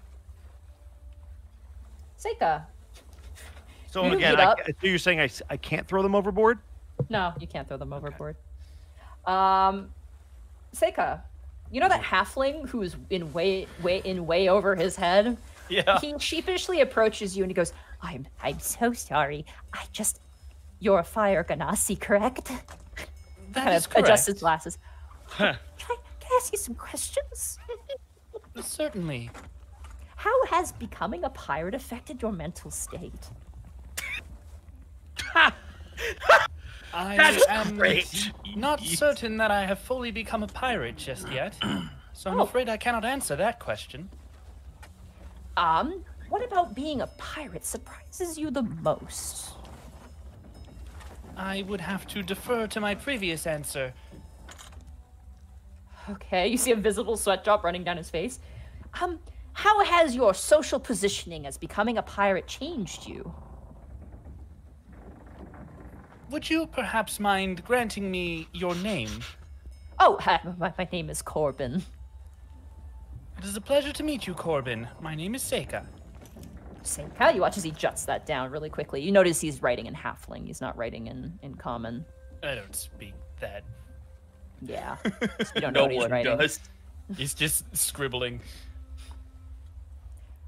I would love to answer any questions you might have about my actual position. I'm afraid I am not knowledgeable on pirate ways or customs. I believe that's I've only fine. been part of this crew for a day. Well, that's great. A fresh perspective onto the social structures of piracy and pirates, specifically the bulwark pirates. I'm writing a paper. So, you know, as you know, you've become part of this crew now. Is there anything you are surprised by? Is there anything you're worried about? Well, I maintain my worry about falling overboard, but... Oh, I see. He watches you just very quickly, like, it's like, finally information is like scribbling it down very quickly. Makes sense, you're a Fire Ganassi, and yet that would be a concern a Fire Ganassi upon a ship would have. Could explain why they're never on pirate ships. He kind of keeps writing. I would say those that know him recognize Seika's almost no-eyed, no-mouthed expression to be one of extreme confusion. His just complete, like, single lines are his eyes and mouth. So, as you guys continue eating and enjoying the company, we're going to take a break here. Oh, thank you. That man was like the equivalency. Also, this took a long time. Are we cool with going overtime today? Are you guys okay with that? Yeah. Sure. Gaijin, are you okay with that, Gaijin? Oh, Gaijin probably got up to peak. Ask him when he comes back, because we might go a little overtime today. Everybody go get your stuff. Hi, guys. Welcome into the halftime show. It's time to kick it. What's going on? You know. Hey, everybody. What's up? I said, you know, a little bit of this, a little bit of that. A little bit of that. That's right. Just real quick, as we're getting it started, we wanted to remind everybody that today's episode of the Bosco Halftime Show is brought to you in part by The Citric King, who you can find at twitch.tv/TheCitricKing and over on Twitter at Citric King. We want to thank him for sponsoring this particular episode of The Unexpectables. Thanks so much, dude. Really appreciate that. He's the best orange that a buddy could ask for. He really is. Fuck off with an immediate response. Right there. Dude, he's got all of the pulp. Like, you ever go to the store and you want to get orange juice? You're like, man, do I want some of the pulp or none of the pulp? He's got all the pulp, man. He's just, you want the homemade stuff, and the homemade stuff is normally just more sugar. Man, fuck that. That's not pulp. Yeah. Argent with 100 bits wants to know why nobody asked about Crabbiest the Mighty. Because we didn't metagame. Burnout with 100 bits. Bosco, your bit with the kids was wholesome as fuck. Thanks for that. Thanks, man. I appreciate that. I timed it. I spoke for 7 minutes of the last 2 hours, but I made it count. You got to make your moments count. TXDXL with 100 bits. We've only had all these NPCs for a short time, but should anything happen to them, that's fair. Man, that is completely valid as someone who made a fucking a sea or pirate world where there was a million fucking characters that everyone loved each one and uniquely, but we couldn't have time for them. Yep. Dude, I'm so glad that wasn't a roleplay moment. I was about to bury those fucking elves with some political drama. I was like, oh, so you just wanted a promotion, so you decided, oh, I'll go kill my own kind and rob from the rich now, you know, to get what I want. Oh, okay. Nice. Real wholesome. Well done. I was gonna say, you're like, totally such a better person than me. Oh, fuck yeah. Like the fucking, the fucking Cyclops from Phoenix Wright just appear. We got Ace Suzik with some bits. Thank you so much. We've got Art and Salt with 100 bits. Thank you so much. We've got Kyoko Doodles. Kyoko? I think it's Kyoko. I think so too. 100 bits. Thank you so much. Appreciate it. Scrolling on down. Destroy with 100 bits. Clearly, Monty has a lot of fun making this. She really does. Dragon Master with 500 bits. Soon may the Wellerman come to bring us sugar and tea and rum. One day when the tonguing is done, we'll take our leave and go. I don't think you could say that. We're a family show. We can't talk about tonguins. So thank you so much for the bits, though. Blackfoot Fair with the leap bit saying, if Citric sponsored this episode, is this Pulp Fiction? You damn right! Fuck yeah. Oh, Blackfoot. Thank you so much. I appreciate you. Lovely Lorelei, thank you for the 250 bits. I wish someone talked to the cook. We could have learned about the secret ingredient. Oh. We got Tuba. Thank you so much, Tuba, with 100 bits. I love these pirates so much and want them to come to Alivast. Headshot saying, hey, Bosco, go Wings. 500 bits. Didn't we just whip the Red Wings' ass? You can't say that on this. Come on now. You got to at least win before you talk smack. Alawoto Bingo, thank you for the bits. Loving the show so far. All these characters are great. We've got Meisterwurst with 10 Tier 1 subs gifted to the community. Thank you so much for those. And now we're all caught up. So how have you been enjoying the roleplay episode so far, Zito? Have you been having fun messing around with the crew? Oh, I'm getting rejected in navigation. Yeah, well, I didn't feel what I should have said was Task would have like went to the quartermasters, because that was a little bit more what Task was meant to be at the very beginning. That would have harkened back to season 1 though, and I'm like, do I want to do that? Do I want to go back to asshole Task? Black Jesus, thank you so much for the 5 tier 1 subs, and then we've got Tamer, thank you for the 500 bits. Travis A. Carey with 100 bits. Be careful with all the teasing of Citric. He might beat you to a pulp. A bloody pulp, even. Whole lot of pulp. Alawada Bingo with some more bits saying, also, I have to know, Zito, what were you going to say about the halfling guy before you got cut off? Oh, I was going to say, like, the man was just a walking, like, after a long call, like, survey. Like, when you get to fucking AT&T and you, like, call them up, and then it's just like, here's a quick survey to tell us how your experience, and you just cut it off right there. Dude, Gorilla with a Glock and sword with 525 bits. Take rest of bits. Me love world. Love all characters and players. Make my Wednesdays good. Ooh. Appreciate you here, Gorilla. Appreciate gun and sword. 525 much appreciated bits. Big bit. Yep. Apes together. Black Jesus, strong. thank you for the tier 1 sub. Viridian Windsor, thank you for the bits. Missed the start because I was watching the VOD. But it looks like things are getting piratey. They sure are. DeLuna 13. Good luck on Friday. Okay, Bosco and possibly Mark. Chiefs or Pats? I mean Bucks. I'm going Chiefs. I hate fucking Tom Brady. I hope he's done. I hope somebody just clocks him in the head and it's the last we ever have to see of him. Sloth with 100 bits. Thank you so much. Appreciate it. I'm gonna go grab a cup of water. I'll be right back. Do it, Zito. I got it locked down. I'm done with Tom Brady. Like, that's just the truth of it. Like, he's a great quarterback. He's done a lot, but I'm just so sick and tired of seeing him in the freaking Super Bowl. It pissed me off that I had to watch the Packers and the Tampa Bay Buccaneers, because it was like, do I root for Tom Brady? Do I root for the Packers? I can't do that. I'm a Bears fan. So I was like, you know what? I'm just hopefully that they don't, neither one wins. And they're like, well, the Saints have to go. We'll just show up. Sorry, I didn't mute myself. I hope you guys didn't hear my blender. I'm very. No, you're good. Magic Ninja, thank you so much for the Twitch Prime sub. Much appreciated. It's very kind of you. You guys having fun? Yeah, this is a blast. About to throw some fucking nobles, ex-nobles over the fucking side of the boat. We could have some. I thought, like, let's have a fun pirate episode where you guys meet pirates and just run around and do piratey things. And I hope Black Jesus with 100 bits. Thank you so much. Oh, hell nah. Bosco, 100% agree. Tom Brady is trash. He's sadly not trash. He's actually a very good quarterback. If you think about the receivers that he's had in New England, there haven't been a lot of really good ones outside of maybe Randy Moss. So he's gotten a lot out of very, very little.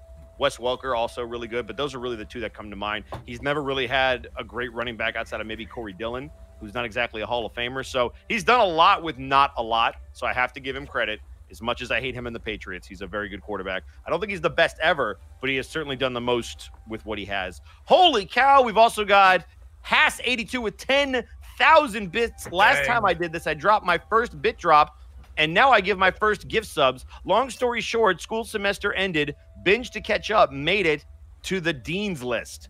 Dude! Or Dudette. Awesome! That's impressive. See, that just goes to show you could be on the Dean's List and still catch up on your Unexpectables. Don't neglect your schoolwork for the show. It's that simple. If Hass can do it, you can do it. Thank you so much for the 10,000 bits. That's awesome. Are we all back? We're still waiting on people. I think Zito went to get water. Connor, you're here? Nope. Okay, nope. We're missing quite a few people still. Nia, thank you for the bit, saying Remy seems to always be the team dad of the group. It's fair. Are you good with going overtime, Gaijin? How long do you need to go? Maybe an extra hour, potentially. 11 p.m. our time. Let me talk to the wife on that, because that's like 1 a.m. Okay. Magic Ninja with 100 bits saying, seeing this pirate group is reminding me of the Robin Hood-like reptilian group of pirates that I am making for my Pirate Dragonborn Sea Sorcerer and Pirate Dragonborn Kraken Warlock, who have a Dragonborn captain. Woo! It's a lot. It's really funny because this is actually Captain Bulwark. Because in my IRL friends come over to play D&D with me, and they're running around the archipelagos at the same time as this current, the Unexpectables. And so I designed all of that stuff for them. But like notably in Ocean Adventures, there's a lot of like whirlpools that lead to the water plane, and I was like, oh, well that will be where all the water ganassi come from because one of the players is a water ganassi. I'm like, so maybe it's like a connection to the primordial planes where all these ganassi are coming from. And so like when we started doing the elemental plane stuff, I'm like, oh, you know, it'd be really like, Hi. you know what? Hi. Hello. Like, Gregor's going out with a leash only from now on. And like, so I was just like, it was neat because I'm like, hey, this is a developed area I can do, and like I don't have to make a different area and like stuff like that. But it's really funny because like they actually met another pirate lord. They met Olkathir. You guys, I randomly rolled who you were gonna meet, so you could have met any of the pirate lords. But you ended up meeting Bulwark, which I thought was, I'm like, oh, of course, that'd be cool to meet another turtle. Rad. I wouldn't let you guys meet Olkathir because Olkathir's weird. Also, 1,000 bits from Dplay Hooray saying my coworker is out today and I have to do her job as well. Thank you for keeping my mind at ease. Of course. Aww. Happy to help. Bob Ross, thank you for the 300 bits. Question for Monty. Does the planet have a name? Also, I finally caught up after 3 months. It does, but nobody knows it right now, so are we good to keep going? Is everybody back? We have Kurt here. Mm-hmm. Okay, I think everybody's back. I think we're waiting on guys. Oh, there he is. Zito's not back. I'm right here. Back now. Oh, there you are. Speak I up. was just gonna say, Monty, hour's a little tight for me because I do have work in the morning. Yeah. Oh God. Okay, this is gonna be hard for me then. Okay. This is gonna be difficult then. I will try my best. Monty. I will try my best. Okay. So we're gonna keep going. We should probably keep going now if everybody's back. Yeah. Okay. So, who's crinkling? Someone is done. Okay. I think we're good. So, as the food continues into the night, you hear more stories of different pirates and how they randomly joined aboard. Some by accident, some with intent. Music is. I'm playing back. Someone's microphone is echoing back on me. Kurt? Not me. I'm not hearing it. I'm not hearing it either. I'm echoing back on someone, unless I'm hearing my headphones, maybe. Am I hearing my headphones? No, I'm not. Weird. Okay. Well, hopefully it doesn't. No, it ended, I guess. I don't know what that was. Right. That was weird. I mean, I was next to my microphone, so maybe you might have heard it off my headset. It wasn't. It was only Kurt and only Mark were glowing, so it wasn't. I don't think it was anybody else. Anyway, we're fine. The merriment continues into the night. They also celebrate the death of their companions who died to the Armada.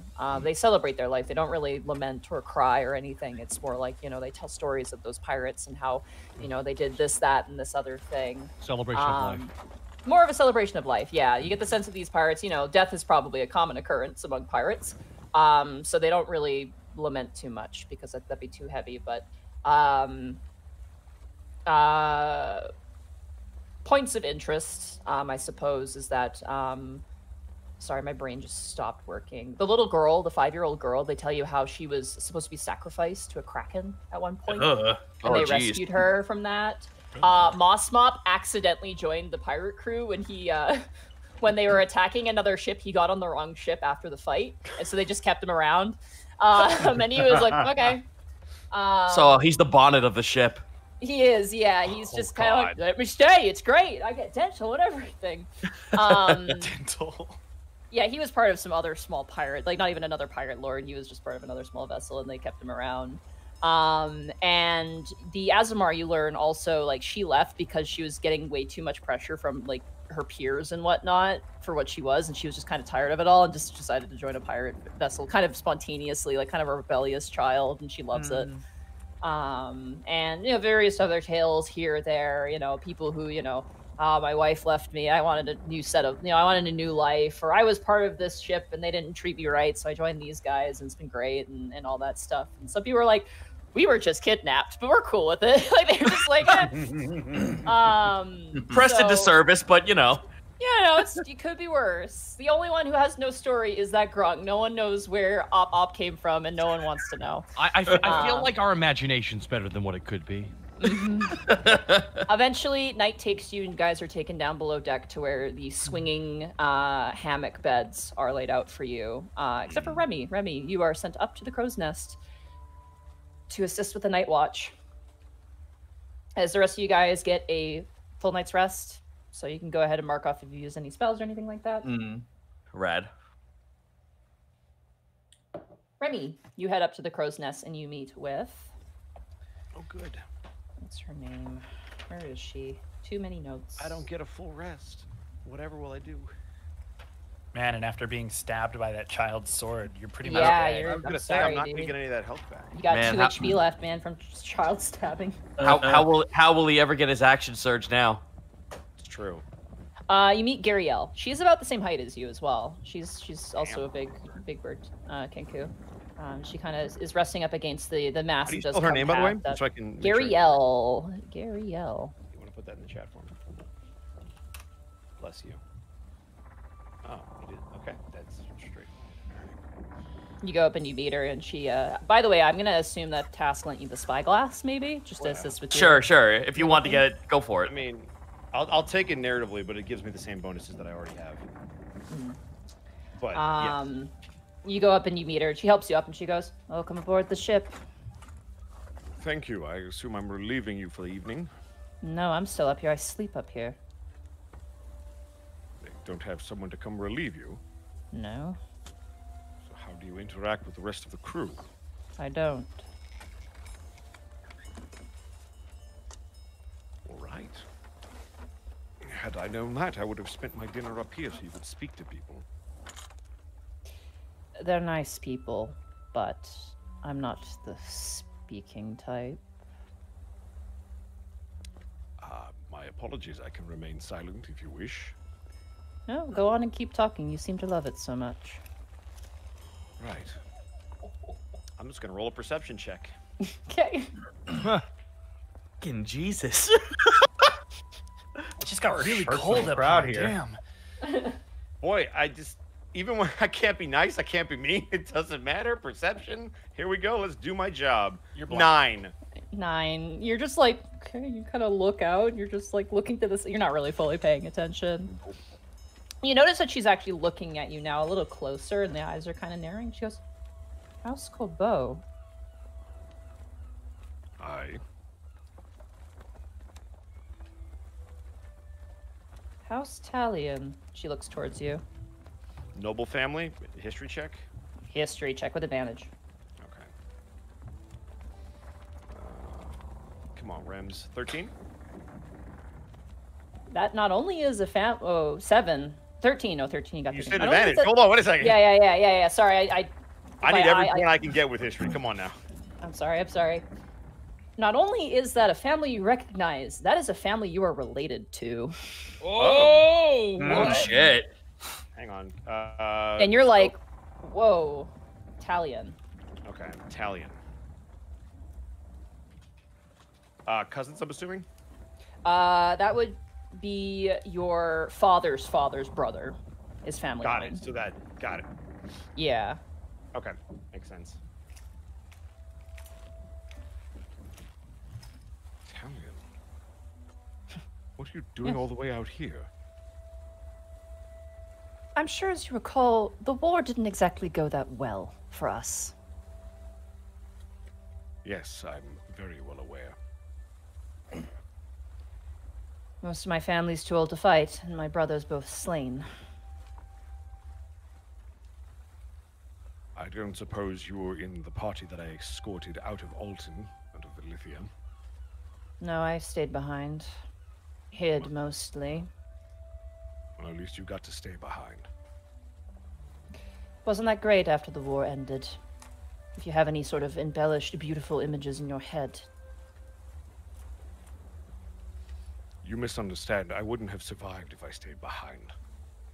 Many didn't. I'm not blaming you, by the way. I would have done the same. It was my job to protect the people of that city, and I wasn't even there to defend it. You But it was a protected while some of ago. them. Some of them. That's more than others did.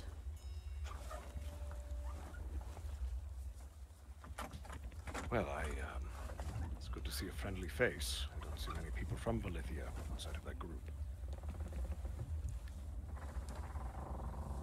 Neither do I. You're the first in a while.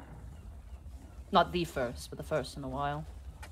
Many people headed west after the war, seeking better fortunes elsewhere. I don't know who's gone back. The Silver King. He's an Eltmer. He's not leading our people. The old king is there. He did such a swimming job first time. He's doing his best to correct what he believes was a mistake. He's attempting to help Eltmer rebuild and fix the political vacuum that he created by killing the royal family.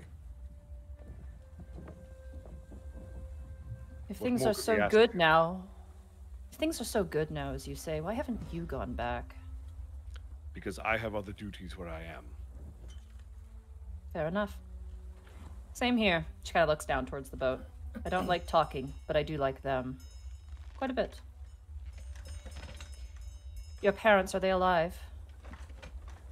My mother is. My father I do not know. Another similarity we share. She kind of sighs. I'm sorry for your loss, or your... Do you know?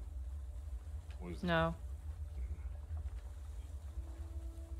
If I'm being honest, that makes it worse. It does. But my father was brave. And brave is another word for a fool. At least in my opinion.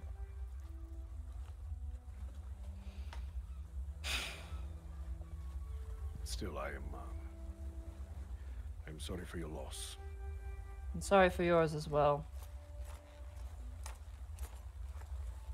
She kind of like smirks. Guess this talking thing isn't so bad. You get used to it.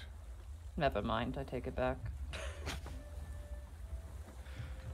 Like I said, I offered to be quiet. Well, are you gonna keep talking into that thing, or are you gonna look out of it? And she kind of juts her head towards the spyglass.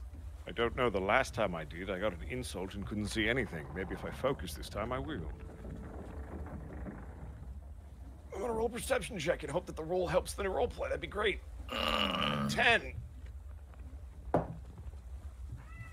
As you... Okay. A nat cat. Yarr, be the sea kitten. There's cats aboard the ship. There's The cats. the catfish. God damn it. It's Peanuts just like climbing up the rigging and just meowing. As you bring up the spyglass and look out, you don't see anything. It is just clear oceans as far as the eye can see. But you do hear something. And then a splashing noise. What was that? What was that?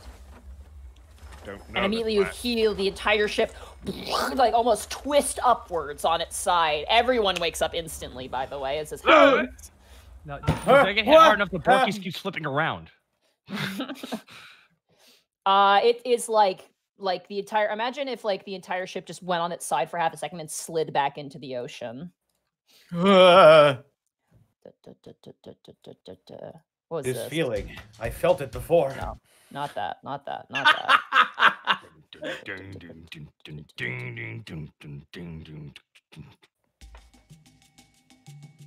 not that. We need something a bit more crazy. Hold on. Oh, good. Oh. You know what? We're gonna go with the classic. Is it a kraken? Ouch. You joke. Let me know if the music plays. Yep. It's there. There we go. That is all a right. classic. So Oh, you yeah. guys all jostle out of your rest, and immediately you can see people barking orders to each other as you guys all wake up, and you guys, I'm assuming, run up to the deck of the ship. Oh, yeah. Yeah. Okay. Notably, unfortunately, the gunner for the ballista in the front has fallen overboard and is missing under the water. Jesus. Oh, shit. Wait, Alas, sorry, poor who? gunner. We knew him not. Who fell? Say one more time. Who fell over? The ballista gunner on the front of the ship has disappeared. He's gone. Got it. Did we see him go over? You heard a splash and a yell. I need everybody to roll initiative for me. Oh God. Ha, good. Nat 1. 22. Oh my God. 11. 8. The +8 to my initiative. I will go with the 21. Borky. 21. Okay. So we have, Task up first. We're gonna theater of the mind this because I could not get a map to work for this encounter. That's totally at all. fine. That's fine. This is the first time in like 10+ games that I've actually gotten first on the initiative. Yeah, We it's all been a get while. one.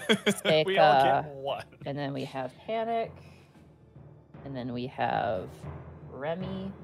Oh, poor Greckles. I'm sorry. No, this is fine. I'd prefer to go last because I You can assess the rogues situation. can't win them all sometimes.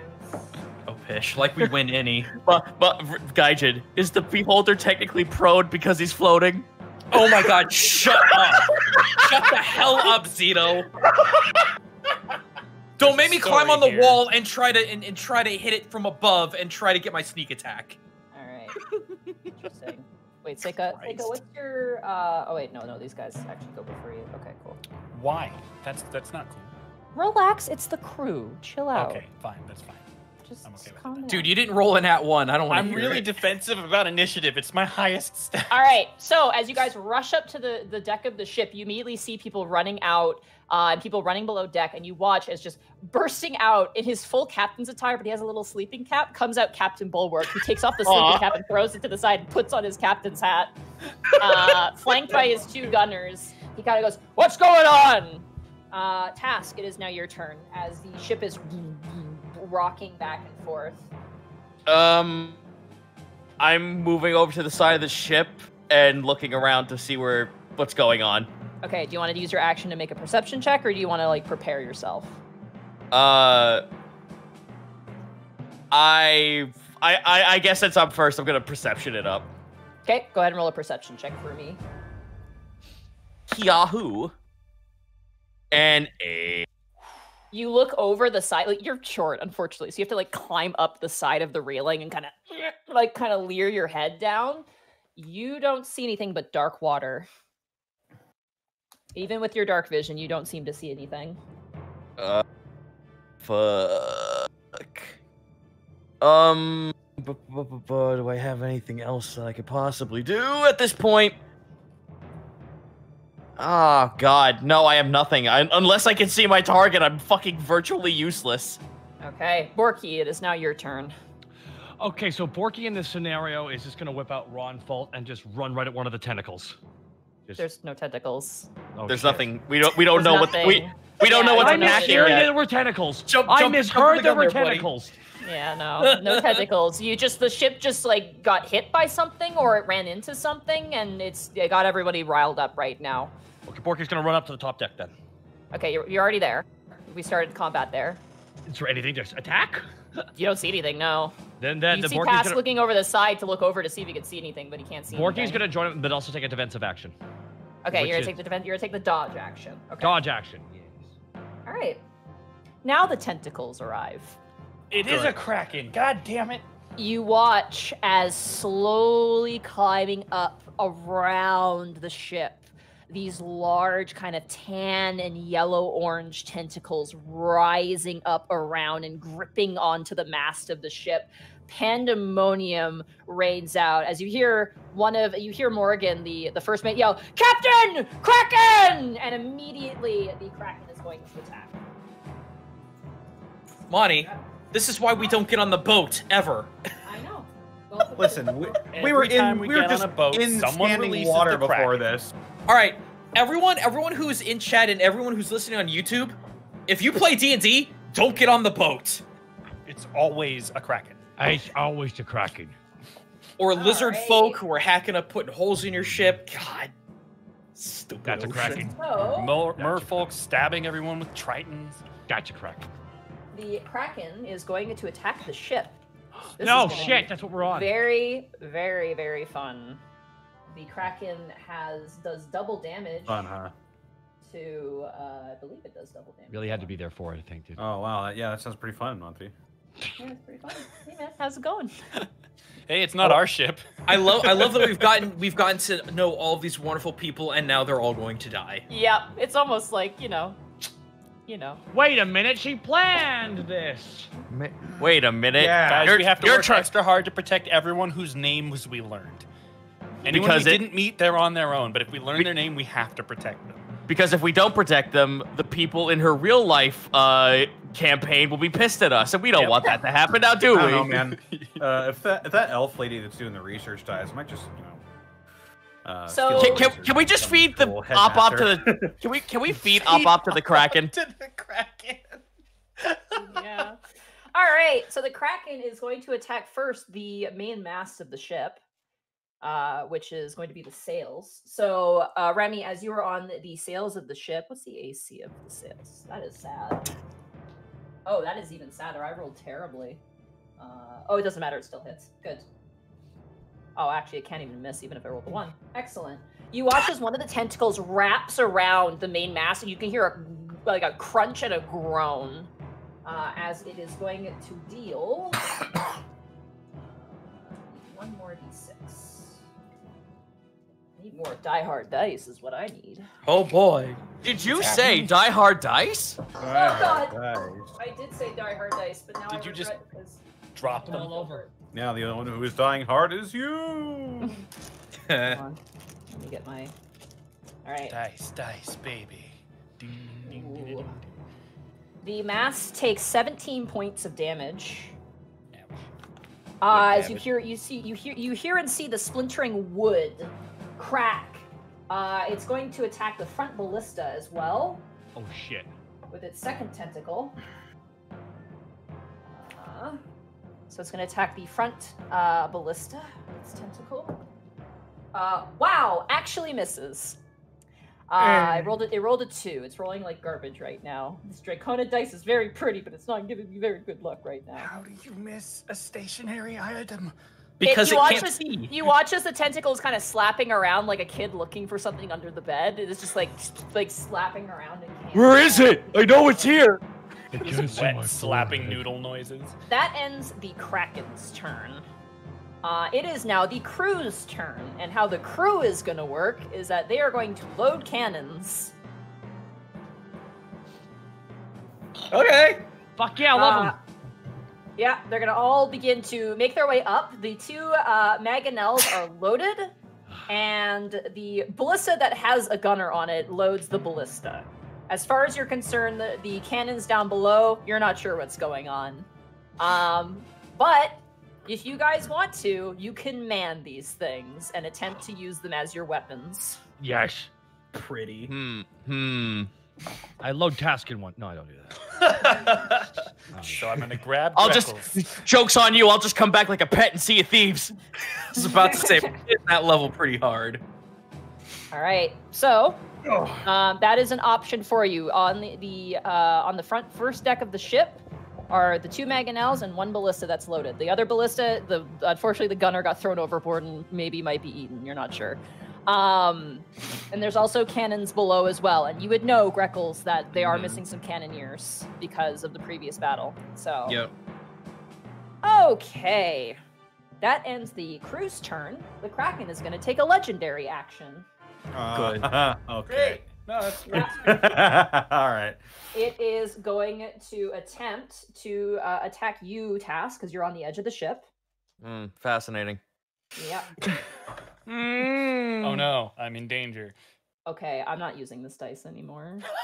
Die hard dice. I rolled a natural 1. Does it slap itself in the face? I rolled severity. Well, okay, I'm using that dice. Not severity.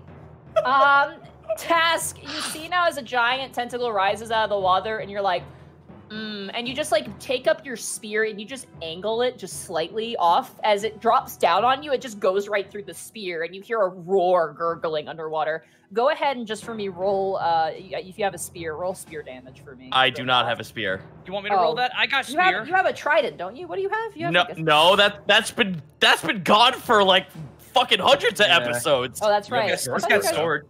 You do have a sword. Use the sword. The sword works. You just lift up the sword. You just hold it up Okay. like an umbrella. Don't worry about to hit or anything like that. It literally drops. Just roll the itself damage. on you. Okay. Yeah, just roll the damage for me. Okay. 9. Kraken takes 9 points of damage. And you guys all And Colossus Slayer. Well, now I got it. You Yeah. now have Colossus Slayer. That's what I meant. You now, as you like hold up the sword and like the blood spurts out and it lifts it back up, you look overboard and you can see 2 glowing eyes under the water in this large squid-like color? form. Yellow, bright yellow eyes. Gross. A challenge. How big is this thing? Just how big is it? You'll find out here in a second. All right, that ends the crew's turn and the legendary action, which brings us to Seika. It is now your turn. Weapons are loaded. I'm not even going to pretend to understand how a cannon works, but instead, I'm going to move underneath the tentacle that's grabbing the main mast. Okay. And I'm gonna shoot some sun at it. Okay. Yeah. So using the radiant sunbolt attacks. Seika will just run under and just shout Taika, and here comes the roll. When roll 20 wants it. There it is. 25. That hits. All right, for 8 damage. Nice. And second attack. Hiya. And this is radiant damage? Yes. Okay. That's a 10. That is gonna miss. As you go, like, you hit it on the back and you hear a sizzling noise, like grilled octopus, and then as you go again, you hit the same spot, which doesn't have the same effect. Could be a huge takoyaki. Then I'm gonna spend a key point to take the dodge action. God, I want that so badly. Don't even bring that up, Zito. All right, you kind of bring up your fist and you take the dodge action. All right. That will end your turn, and the Kraken can no longer take legendary action. Panic, it is now your turn. Okay. So where are the tentacles wrapped around now? You currently see one tentacle wrapped around the main mast of the ship, and you see a second tentacle like trying to find the front ballista at the moment. You see other ones kind of rising up around the ship, but those are the most immediate ones you can see and attack without any penalties. Okay. First things first, I am going to spend a use of my Bardic Inspiration to activate Mantle of Inspiration. Okay. So that means that Remy, Task, Greckles, Seika, Borky all get 11 temporary HP. That's what I'm Hell talking yeah. about. Cool. And do I want to do this or... No. Okay. I am going to then strum my guitar. Discordant notes ring out into this thing's ears. And I cast Bane on it. Okay. It needs to make a charisma saving throw. Right in the siphon. You think the ocean is your friend? That's going to be a 19. Fuck. He makes it. It's a very handsome Kraken, apparently. I don't know. He's got like a top hat and a monocle. I'll release that Kraken. Oh, boy. Connor. No. Yeah. Yeah. No, My turn's over. How do you think the Fathomless subclass came to be, Monty? Come on. Anyway, Remy. As you are on top of the mast, you're noticing now the ship itself is tilting. Like it's like the Kraken is pulling the main mast, and the ship is actually beginning to tip on its side. As you watch as Gary L just kind of goes, "Get down! Get off this crow's nest now!" and kind of like just starts shoving you a bit. How far up are we? You're 60 feet up. Got it. Does she have any weapons on her? She appears to have a scimitar at her side. Awesome. This thing looks like it's about to be destroyed, right? It's attempting to, and if it does get destroyed, that'd be very, very bad for you. I mean, you can stay up here if you want, but she's getting off. Yeah, I'm going to make sure that she gets off first, so I'm going to stay up here and ready a move action for after she leaves. Okay, you're going to ready a dash action. Sure. Yeah. Okay, sure. All right, now do you want to actually climb down, or do you want to, like, slide down? There's two options here at the top. Do you want to Johnny Depp this, or do you want to just, like, It all depends on what happens with her, because I might not even be able to move. Okay. She will move on the crew's turn, then, because she was not aware of the threat. Cool. Okay, that brings us around to Greckles. It is now your turn. You see a giant tentacle wrapped around the main mast, and you see another tentacle searching for the ballista, and you see them loading up the weapons. Gotcha. And these tentacles, I assume, are just really high off the ground or alternating high off the ground? The one that Seika just like hit at is within 5-foot range. Like you could run up and slice it if you wanted to. I'm gonna say because of the size of this creature, no sneak attack on this, unfortunately, because it's so big. Unless you were like attacking its body. If you were actually physically attacking its body, I would say yeah, then you get sneak attack, but these are just tentacles. Stab it in the butt. You know what?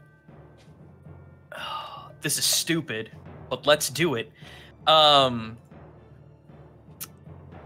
screw it. He's gonna bring his talents together and whisper out "Bushinotsu" and cast where are you? Spells, please. Cast Mirror Image. Okay. He is going to grab his apparatus, put that around his beak, and jump in. Okay. You put on the apparatus and you just jump over the side and immediately hit cold water. What would that leave me with in terms of my turn? Like, so it's action. So you have a bonus action left, and remember your speed is halved in the water. That's fine. How far away is this thing, like visually? It's pretty close. Once you hit the water, it's probably within 10 feet of you, and as you see it, you see the massive, tentacled, squid-like form of a kraken. All right, you know what? This is gonna be dumb, but it'll get its attention. I'm gonna lob Nick right at its stupid eye with an offhand attack. Okay, go ahead and throw your dagger underwater. I don't know if that's how that... Well, actually, no, it said darts and daggers work, so I'll say yeah, sure. Yeah, that's what I was banking on. Okay, go Nick! Oh, I don't like that 3. Oh, 16? 16 just hits. Oh, sweet. Fuck you, Todd. Standard damage? 7. And sneak attack, because it didn't notice you. All right. Because that was the whole idea. Get that attention. Ooh. Okay, so 26 points of damage. Just going to bring it down to that. Ooh. I'm about to lose my charge again. Potentially. All right. So... that's going to bring us around to top of the turn order. Task, you just watch Greckle jump off the side of the boat. The boat is starting to lean down now. The tentacle you stabbed slips out of from the... is basically like slowly sliding off the boat, but it is still there. What massive, like, siege weapon is near me? The closest one to you is one of the mangonels, which is loaded. And is moving to position on the side of the boat. I want to fire that motherfucker. All right, let me grab the mangonels. It is in the Dungeon Master Guide.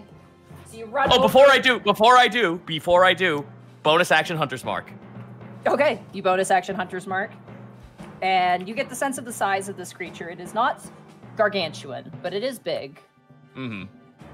Where are you? Okay, so I want you to roll for me a d20 plus 5. Okay. You know what? Do it with advantage, because I want to see what this does myself. And it is currently distracted by Greckles at the moment. So here's the first roll. Okay, never mind.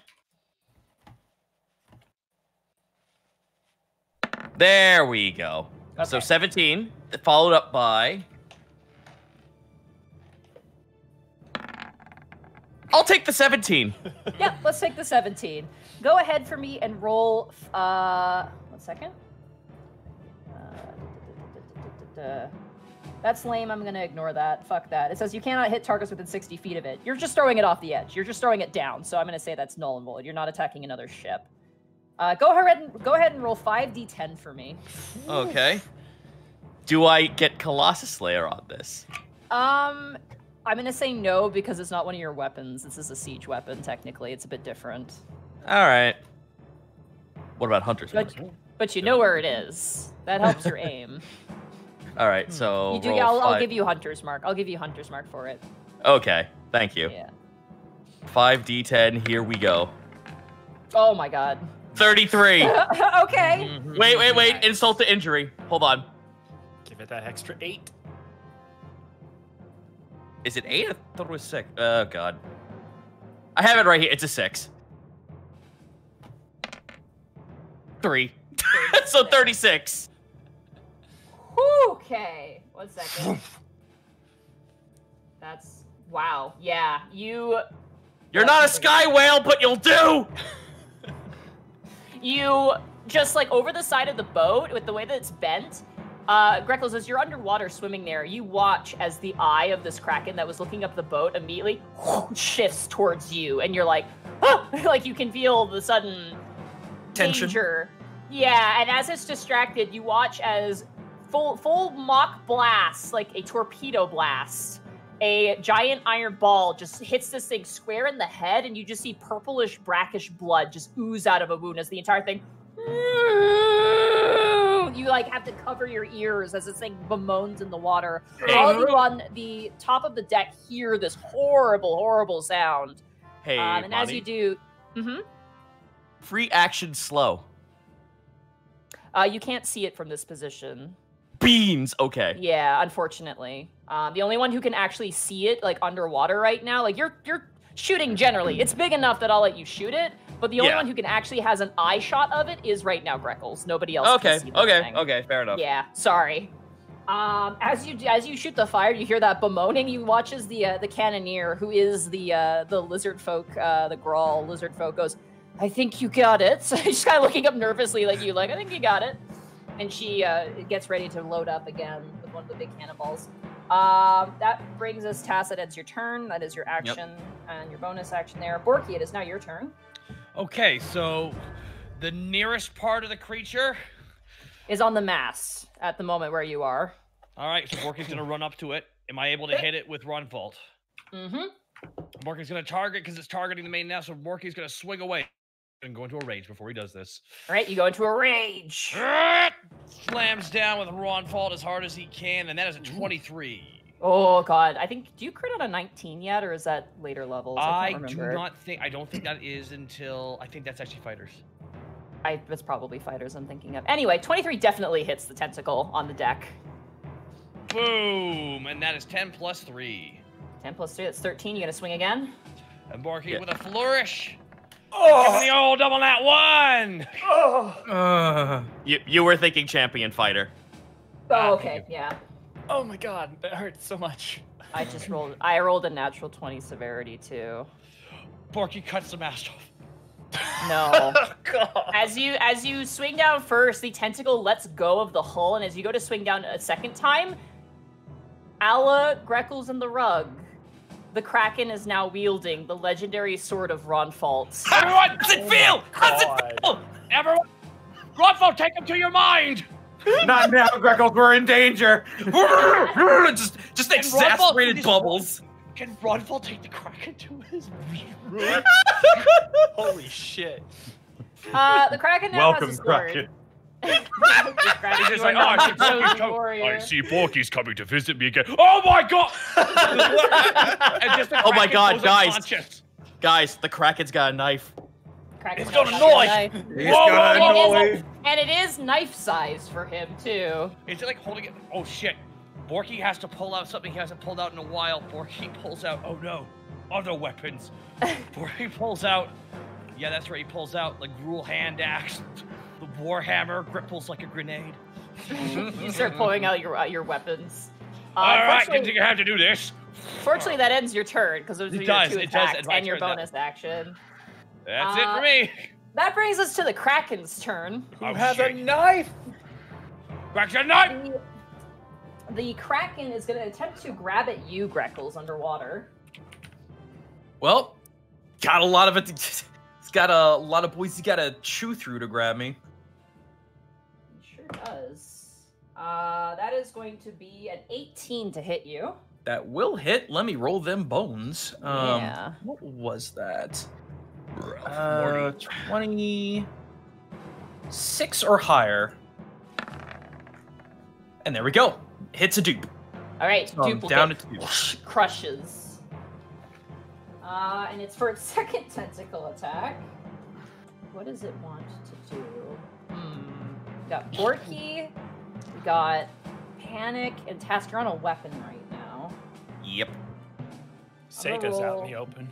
Oh yeah, Seika's out in the open too. I'm gonna roll a d6, and that's gonna Mark, please, I want you to live. I want them to hit me, not you.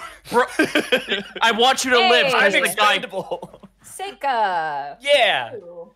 I did take the dodge action, just as a reminder. did. I always forget. What does the dodge action do? Can you guys remind me? That's It's so just bad, I'm sorry. disadvantage on the attack. Disadvantage. Okay, good. Well, okay, you saved yourself from a natural 19, but that's still going to be a 25 to hit you. Yeah, he hits me.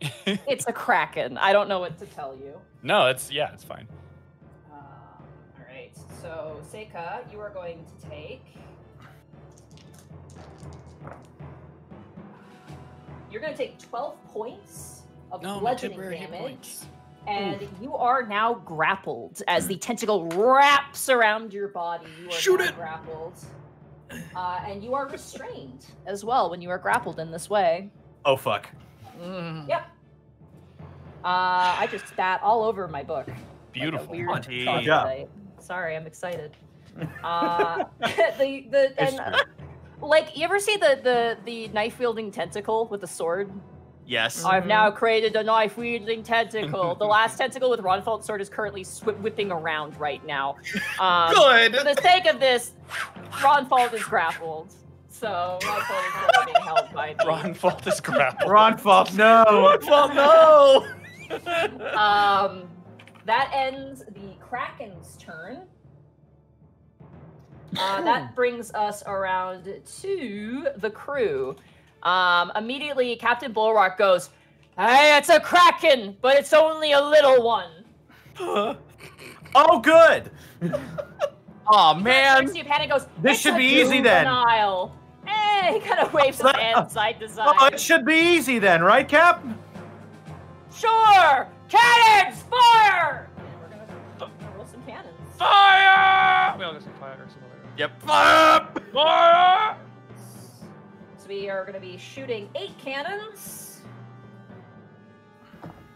That's a 10. That's a miss on the first cannon. Oh god. Second cannon. Money. That's going to hit. So that's 1 hit. Third cannon. That's going to miss. Fourth cannon. That's going to hit. Fifth cannon. That's going to also miss. Sixth cannon. Again, a miss. I keep rolling fours. Oh my god. Jeez. Seventh cannon. Another that's a 5. Another miss. And last cannon. That's going to hit. So we have 3 hits on the cannons. Which means I'm going to have to roll. No wonder they lost cannoneers in the last fight. Right? That is going to be...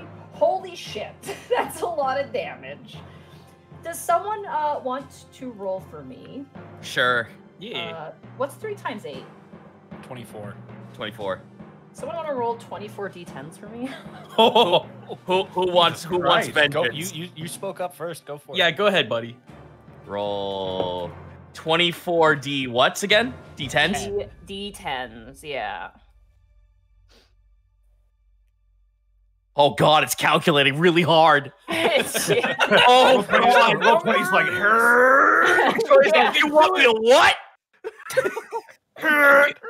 It's really thinking about it. Holy shit. Roleplay's fucking. Oh god. Oh yeah. Hey, Greckles. Uh-huh. You're in the water, buddy. Yeah. I need you to roll for me a dexterity saving throw with disadvantage because you're in the water. Is this area of effect? It would be, yes. Ah, so I would take half damage on a fail, or if I can succeed. Come on, 137 damage? 15? 15? That's a failure, unfortunately. I'm so sorry. But you're going to take half damage, and you're going to take half of this. So have this down and then have it again. Okay, hang on a second. Don't worry, I told you it was stupid, but I wanted to get its attention. So that was 137 divided by 2 divided by 2. 34? Ha! Ow. Yeah. 34 rounded points of damage. Okay, so let's see here. So you round it down whenever you take the damage. Right. So it's good for creatures too. So you always round down. Minus. We said 34? 34. 34. You also had 11 temporary hit points. I've taken that into account. Don't worry. Yeah. You watch as this Kraken is just lit up with all of these cannons. At this point, you see its full form and you see the color on it. Roll a perception check for me, Greckles, as this happens. Ooh. It's an Oni Kraken. Oh god. 14. It's a Kraken, but dire. You notice glowing as the cannon fire ceases, you see a glowing purplish blue strip of paper on it. Oh. As the volley happens. The Kraken is still alive, but it is I looking think you just called it. terrible. I can't fucking believe it. The Kraken is going to make a legendary action to use its fling ability on Seika. Oh, great. Hey, at least it doesn't have a vacuum mouth. Legendary ability to eat. Or is it? Hold on. God damn it. Yo, I'm glad I'm in the water. That's some I got things to do. No, it doesn't want to. Actually, it's not going to do that. It's not going to throw you, Seika. It wants to crush you. Oh yeah, that's definitely better. Yeah, no, that's fine. I don't need my bones. You know what? For funsies, it's just going to make an attack with Ron Fault against Borky, because that makes me smile. No. Borky does a... that's a 25. That's going to hit you. Yes, it does. Bonk! It's 2d6, right, for Ron Fault? I have no idea. It just says great for it. It says 2d6 plus 4. So it's going to be 2d6 plus its strength modifier. Oh, God. Uh-oh. Jesus, that's going to be like +8. You're going to take 17 points of Ronfault damage as Ronfault slashes into you. And as he slashes into you, you hear him go, sorry! And it just happened. I got, okay, so that was, that sliced, no, it's a magical weapon. So 17 points of damage and magical weapon, yeah, so no resisting that shit. You're taking the full brunt. Yeah. I figured that. Sorry, buddy. That brings now to Seika's turn. You are restrained and you are just Monty, being real quick crushed question slowly. for you. Hi. Oh, right. She's going to go get down. She has to roll an acrobatics check for that. Hold on. Okay, so then I'll let that happen. Oh, she's fine. Yeah. You watch as she grabs one of the lines, cuts it, and just slides down and kind of like rolls out of the way of the tentacle. So my dash action would go off, correct? Your dash action would go off. So are you climbing or are you jumping down? Jumping and into the water after this thing. Okay. Roll an acrobatics or athletics of your choice. Cool. Because I saw Greckles get lit up, so I need to get in there. I'm fine. Athletics. 14. 14. Okay.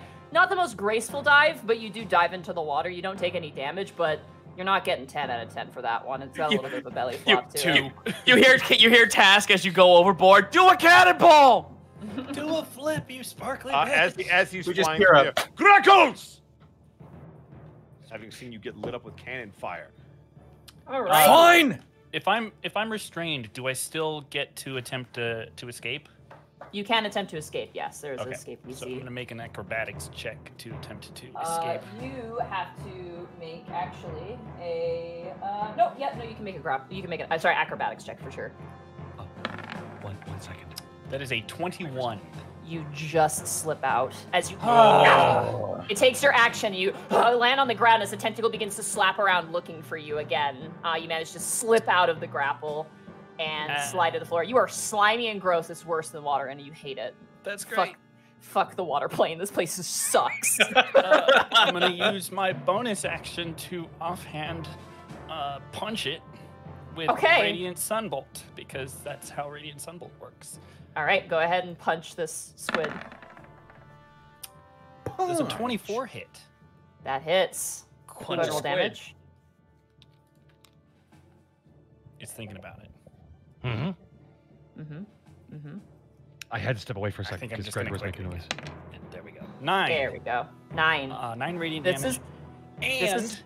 This is stupid. How do you want to kill this thing? Are you serious? Oh, yeah. my God. I was gonna try and stun it, but I'll take all the kill. those 10s from that cannon. You see how many 10s, 7s, and 9s and 8s are on that cannon shot? This thing got fucked up. It got fucked up very quickly. And it's a baby Kraken. It's not even a fully grown one. Here's a good question for you. Is the slime flammable? It's about to be if you want it to be. Awesome. So with the heat coming off of his attack, because he's not happy at all. Greckles is in the water. He's covered in slime. This is fucking horrible.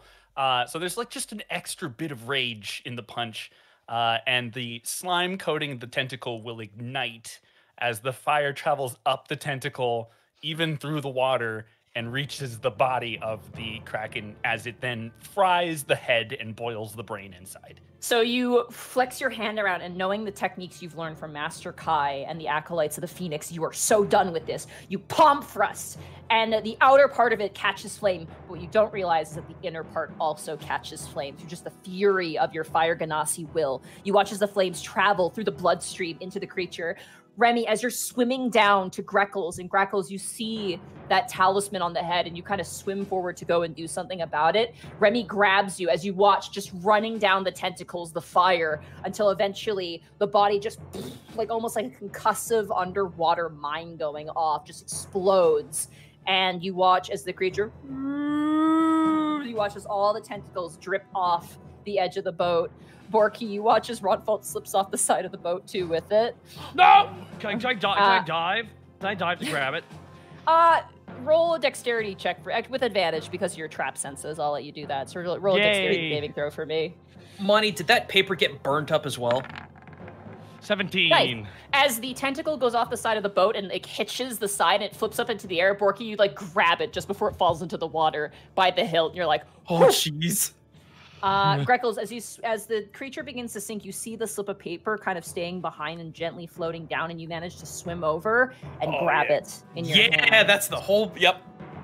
Cool. All right. For his part, Seika is standing up, panting, and his eyes are just wide open. There is an intense blue flame glowing inside where his eyes are, and even those who know him are like, "What the fuck?" Task is too elated about this whole fucking thing. Just like, we just killed that thing? Hell yes! Again, you watch as Captain Bulwark kind of like walks past you and heads towards the edge of the boat. It was just a baby, but yes, you did. He kind of walks over and he goes, "Give me some ropes, we got men overboard!" And you watch now as the crew begins to clatter around on the deck of the ship. We killed a baby. I'll go ahead and pull out the portable boat, and I'll shout "boat" in Infernal, and it'll turn into a boat for them. You throw the boat down. Remy and Greckles, you're both still underwater. Remy, you do not have a breathing apparatus, but Greckles, you have yours, and you're holding this this talisman in your hand, very similar to the one that you saw in the elemental plane of air. But it is not actually cloth. It is flesh, it's skin. It's specifically shark skin. God, Money! Oh, that's so cool! Fucking hardcore. Oh, nice. You said it's shark skin? Mm-hmm. Immediately, Greckles would be trying to get Remy up to the surface, passing off the apparatus so he can take a breath if he needs to. Okay, you guys manage to surface on the water. You see a boat. Your guys is like, are you in the boat, Panic, or did you just throw it overboard? I could be in the boat if I want to. Okay, you're in the boat. Greckles, are you all right? I'm fine. We need to get on board. Get in the boat. All right, Panic, give my hand. By the way, you guys are covered head to toe in ink at this point. This thing has released its ink. Yeah. Yep. This is my only. This is my only. You're all black now. You're so ineffectual as a ninja now. Panic! I don't need your watch right now. Yeah, I watch your fucking videos. Yeah, I hope you watch the newest one. God damn it! Monty. Hi. This is my only physical trophy of this fight. I'm collecting that ink. I have bottles. Well, there's a tentacle still on the. Oh, there is. Well, let's carve the fuck out of that, shall we? Okay. I will say, from the tentacle, roll a survival check. This is gonna be difficult for you because this is not a creature you are used to at all. I don't care. I still want to do it. Make some takoyaki, son. 10. What you're able to salvage are, I'm gonna say, 12 kraken like suckers, like the little sucker parts. Oh, those are bladed too. Hell yeah. You also get, I'm gonna say, maybe 5 feet by 3 feet of kraken flesh. Yeah. Okay. Good. The appropriate temperature. Yeah, and that's basically all you can really salvage with a 10, unfortunately. A 5x3 slab of calamari. Yo, you jest? These suckers are fucking like squid tentacles are teethed, and this shit is going to a weapon. You watch as Captain Bulwark, you guys like hook up the ropes to the boat, and you guys are lifted aboard by the crew. All the riggers are just like, heave! You watch as they like exchange looks and go, I think the birds could lay off some of the food. They say they're pulling you guys up. You guys reach shore, and Captain Bulwark walks over, and he actually smacks the two of you over the head. No member of my crew throws their life away so boldly. I didn't throw my life away. I got critical information. That's my job. And he holds up the talisman. Do not backtalk me. He kind of gives you a bit of a finger. He's legitimately worried about you. He does seem to like you guys a bit. Yeah. So it seems to be coming from a place of less like, do as I say, but more of like, oh my God, don't die, please. Like, I like you guys. It wasn't acting on its own. Kozu is controlling them. Nor the reason to get you to this abyssal trench. Quickly, because we don't need to be putting you and your crew in any more danger. Not on our behalf. Son, danger is our work. But dying isn't. Same for you. And it puts his hand on your shoulder, he goes, and wipes it off on his pants. Gross. I walk over and I grab. Easy. I grab the thing and I say, "No boat." Turns back into a plank of wood. This is the weirdest thing I've ever seen, guys.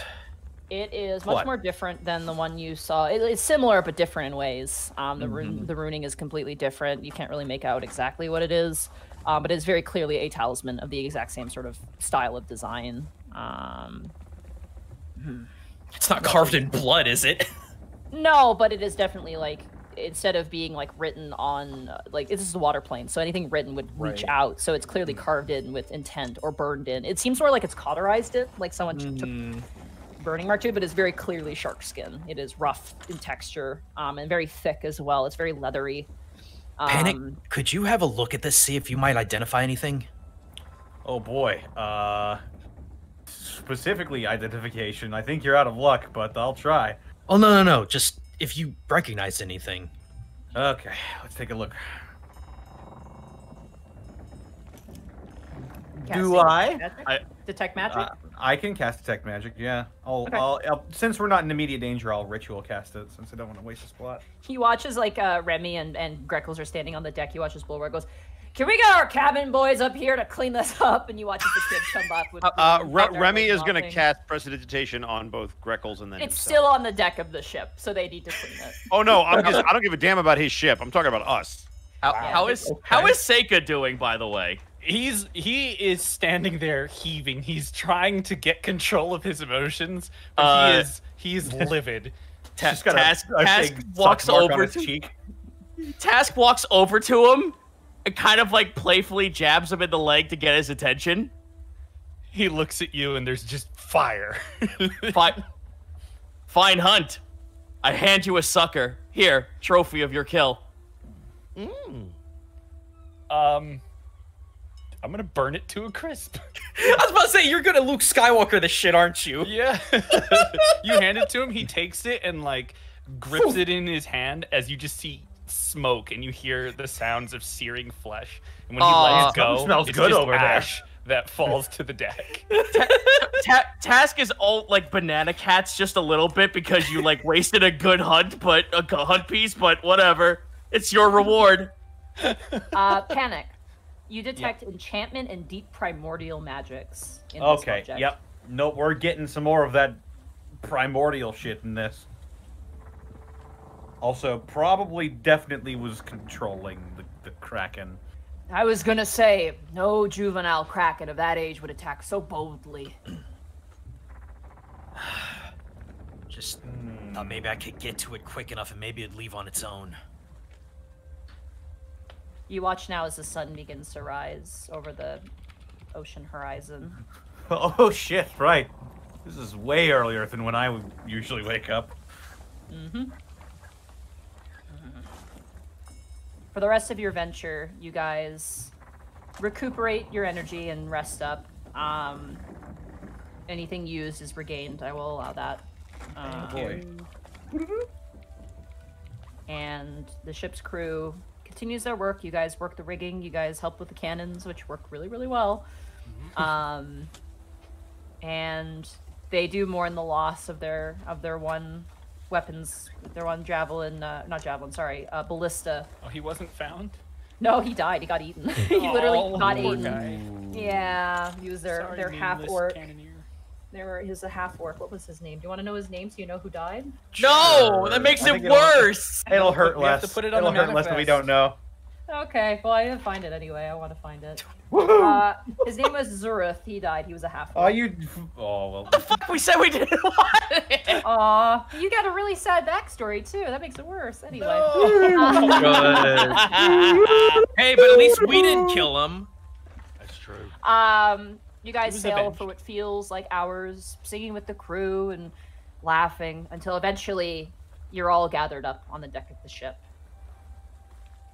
And Captain Bulwark is there, and then the first mates and the various different individuals you've met over the course of this very small pirate journey. And you notice now that the ship has come to a standstill, and Captain Bulwark kind of goes, "There you are." Well, Captain Bulwark, it's been a pleasure. He points out over the horizon. You see 3 stones. Actually, sorry, 4 stones rising out of the ground. Well, the ground, the water.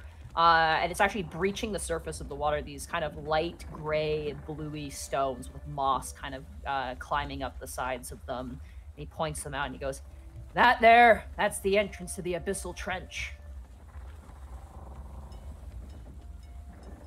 Well, gentlemen, I guess it's time we take the dive.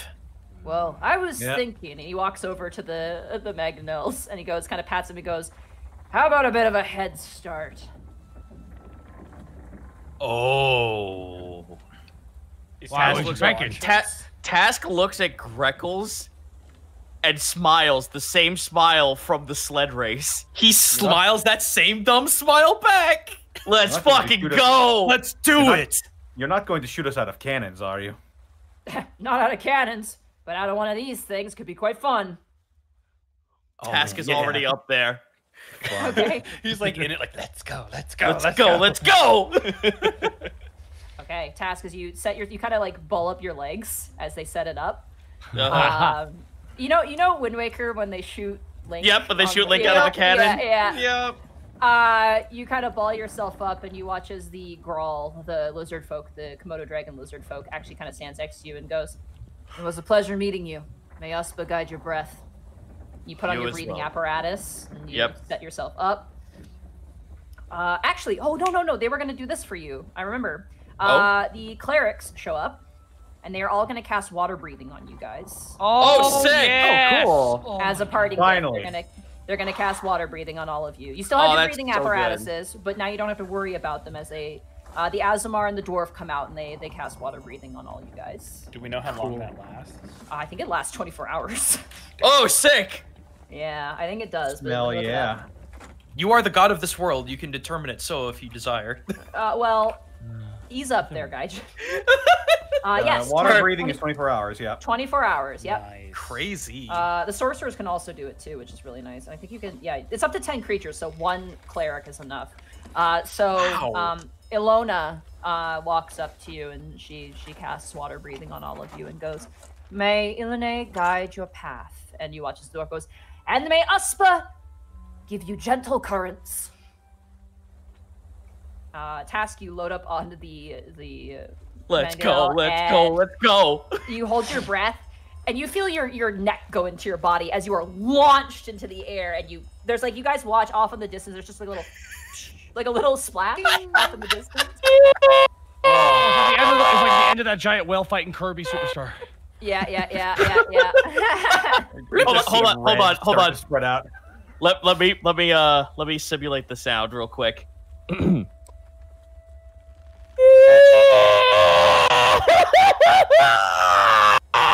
Oh, that'll stop him. All right. Long. Who wants? Just see red start to spread throughout the water. Greckles would definitely be next, but he would turn to the captain and say, "If you're ever in Alivast, come look us up at the Sweet Dragon." Well, I think we should be able to meet each other at the Coral Citadel. Oh, I Right. wasn't sure if you would still. Okay, that's fair. Well, you're getting the Great Leviathan, aren't you? Yeah, I just didn't know if. Well, We'll take care come of. back to. We'll take care of the tykes at the Coral Citadel. If you can't find us there, go to the surface. We'll be up there on our boat. Yeah. fair enough. All right, the- let's do this. Give those kids a chance to be kids. Kind of looks over and you see like the two kids who are mopping the floor. Like one kid is mopping with the wrong end of the broom, and it's just like, Fucking. Hey, did you just roll in from Stupid Town? Captain Bulwark turns back and goes, "We should be able to help. We got enough food stores to get those kids a proper meal too." Good. All right, let's go. I can't let Task stand me up on this. All right, Are so you Greckles, sure this is a good idea, Greckles? they already let go of it and say that you're already up there. Are you sure? That's what you get for not using my actual name. Told me not to. Greckles take that you're both launched through the air and you both collide into the water. You see currently Task swimming.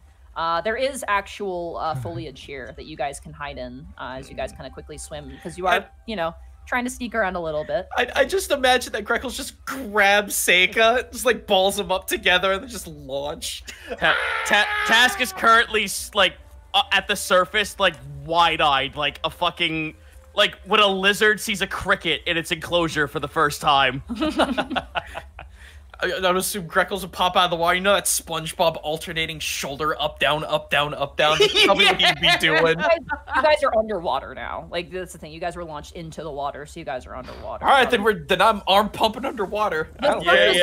Super out in the open. I assume that's not what you want to do. So. No. You swim and you follow Task into the foliage nearby. They're very accurate with their shots. This all right. time. Hey. Shut up. Borky and Panic. Oh, yeah. Yeah. I'll Rochambeau you for it. Okay. There's two Meg and L, so it's two people at a time. Oh, well. Hold my hand. I'm not sure it's going to work all that well. Yeah, it's on opposite ends of the boat, Borky. You're I don't want to get my wrist broke. Okay, apply the oil to my wonderful glutes so I fit. I'll keep you in my thoughts and prayers as we're flying through the air together. All right. You watch as Bulwark kind of turns. He goes, "Thanks for the music." Oh yeah. From the one and only pen at Grimtongue. It'll be valuable someday. I looked right at that elf. You look right at who? Right at the elf who's doing the research paper. She like just rolls her eyes. You watch as Alona also looks unimpressed. Like, just like, ugh. She does not like Bart, sorry. Well. Borky, you watch as all the rigging people, all the rigs just kind of look over and they all give you like the bro nod, like, you got this, muscle brother. Like, they're just like, thank you for showing me the right way to hold a rope and to pull a rope, you crazy bastards. bye! You watch as Peanuts is waving really egotistically, like not egotistically, but excitedly. And the other ones kind of like give you like sort of the bro wave, like, yo, the good luck and whatnot. With their arms are crossed. Most of their arms are crossed, yeah. All right, let's go save the world again. You guys are launched into the air and compared to Task's splash, Borky's splash is a bit more He's going for a cannonball, by the way. Impactful. Yeah, a bit more impactful. The moment you two hit the water and you kind of see the rest of your companions, you watch as like all the little seahorses just again come back. They've been following you the whole time. Yeah. Whoa! They all These dedicated little guys. Yeah, that's your home. That's a what hard they want. swim. Damn. Yeah. They like all immediately like, you know, pelvic thrust because they're seahorses into your hair and they stay there. As you guys swim and join your companions. And last but not least, Remy. Hooray. This is gonna hurt. Gariel kind of turns to you and goes, best of luck, cousin. Never die easy, cousin. We never do. And then he's gonna get on and get shot. Okay. You, again, you're heavier as well because you have armor. Again, another big splash as you collide into the water and begin to sink down. And you see the rest of your companions as you guys regather into the kelp forest. Seeing, you can't even see the pirate ship from this distance. It's very clear that they did this intentionally to avoid their own presence being seen. As they, on the ship, you guys don't know this, they turn around and make their way towards the Coral Citadel.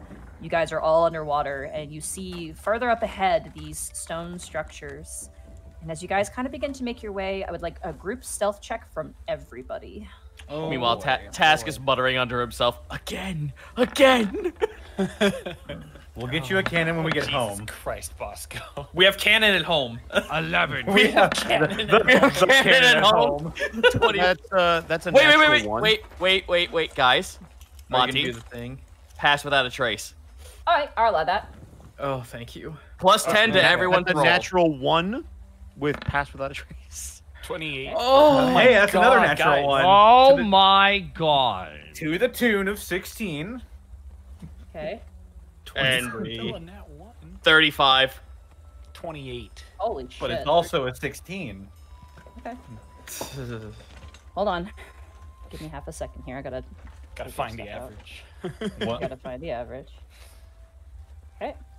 So we have it's plus 10 for everybody. Yes. That's wow. Okay, that's a 28, a 12, a 21, 23, a 35. Jesus, and a 16. And this is without hide in plain sight, Monty. That would have been fucking. I rolled a natural 1. Oh. I'm not having. Okay, Die Hard Dice. Thank you for sponsoring us. Die Hard Dice, thank you They're so much. invested in keeping our party alive. Yes. Yeah. But why me? What have I just done? I just lost my sword to a baby kraken. I feel like. It's You pretty have it. fair. It's pretty It's fair. fair. You know what? It's shaking Fair. it at All you. the Go. cannon misses. You guys, in a moment, and this is what's gonna happen. Just to set the scene, Uh-huh.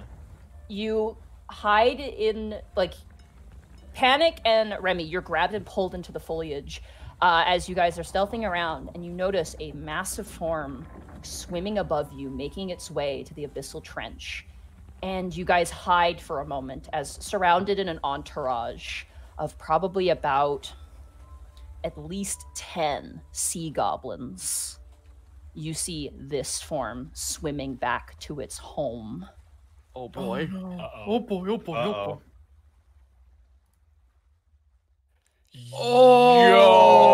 Oh. That slaps so much. Yo, That is freaking cool. Wow. You see the elemental water oni that looks like a shark. The massive oni teeth coming out with the shark teeth, wearing a robe of bronze dragon scales, the back end of a swimming shark with these massive claws and a hook in one hand, swimming back and forth, notably in its other hand, dragging the dead body of a Water Ganassi soldier behind him as he swims forward and very quickly, with a natural 1, does not see you guys and swims out of sight. And as you guys hold your breath, seeing your quarry, that is where we're going to end the session. Oh. Next session, the Abyssal Trench. Yeah, dude. Thank you so much for a great Fuck session, yeah. Monty. We are running late. Goomba, Thanks, you gotta go to bed, Austin. so where can they find you, Goomba? You can find me at twitch.tv/GaijinGoomba every Tuesday, Saturday, and Sunday, 7 p.m. U.S. Central Time. Gonna be doing a lot of Neo 2 because I was gifted insane leveling, and that's, Weeb Souls. It's good times. As soon as Monster Hunter Rise comes out, I'm gonna be doing a heck of a lot of that too. Yes? Also, bye, Austin. Bye, Austin. We love you. Bye! Okay. 154. I just got a brand new video out on the main channel. It is a Monster Hunter Rise Witch Ninja. Please go check that out. I had a lot of fun putting that together. A lot of really cool stuff. There will be more videos on that game. Holy crap. Yeah, that's me. Okay, you can go to bed. I'll let you, if you want to leave Thank early, you. 'cause I love you definitely have guys. Take care, Gaijin. Bye. Chris Zito, where can they find you? Oh, well, unfortunately, you can find me on twitch.tv/Zito. Sadly, on Twitter at CZ Backlash, and very, very, very ill-timed on the Ever Ingot Almanac Patreon, where the Patreon is kind of being on the slow end because this whole month has been plagued by doctor's visits on my end, so yeah, just a little bit of a shitty month. We'll probably pick up in February. In the meantime, you can step on over to my Twitch stream, which has gotten a little bit more love and attention.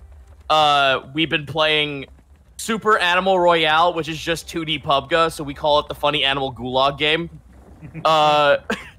Also, we got carts. OC cart is getting stronger and stronger by the day as more people are coming into my Discord and actually presenting their own created content. And I fucking love that. So pretty soon, all the memes will be dead. Well, fuck memes. It's all about OCs. Hell yeah. All right. Hey, Mark Allen. That's my father. Junior. Where can I There find it you? is. You can find me on twitter.com/MarkAllenJr. Here on twitch.tv/AeonProTechGaming. You can find wonderful pictures of my sleepy cat, Bunny, who just got a new picture up today, on Instagram at Chonk4Life. Check out my Twitch on Friday. We're going to be playing a little bit more Mass Effect Andromeda in the early afternoon. So keep an eye out for that, and that's it. Awesome. Hey, Monty, where can they find you? Hi. You can find me at MontyGlue on Twitter. You can find me at twitch.tv/MontyGlue. Connor, why you gotta send me memes when I'm talking and making me laugh? I hate you. Oh my god. Anyway, sorry. You can find me at MontyGlue on Twitter. You can find me at twitch.tv/MontyGlue. On the Twitter, I post every now and again, mostly random shenanigans. But on the Twitch side of things, you can catch me tomorrow playing Ocarina of Time, and then on Sunday, Final Fantasy IX. I just noticed those two games rhymed, and that's pretty cool. So definitely come and check that out. Oh no.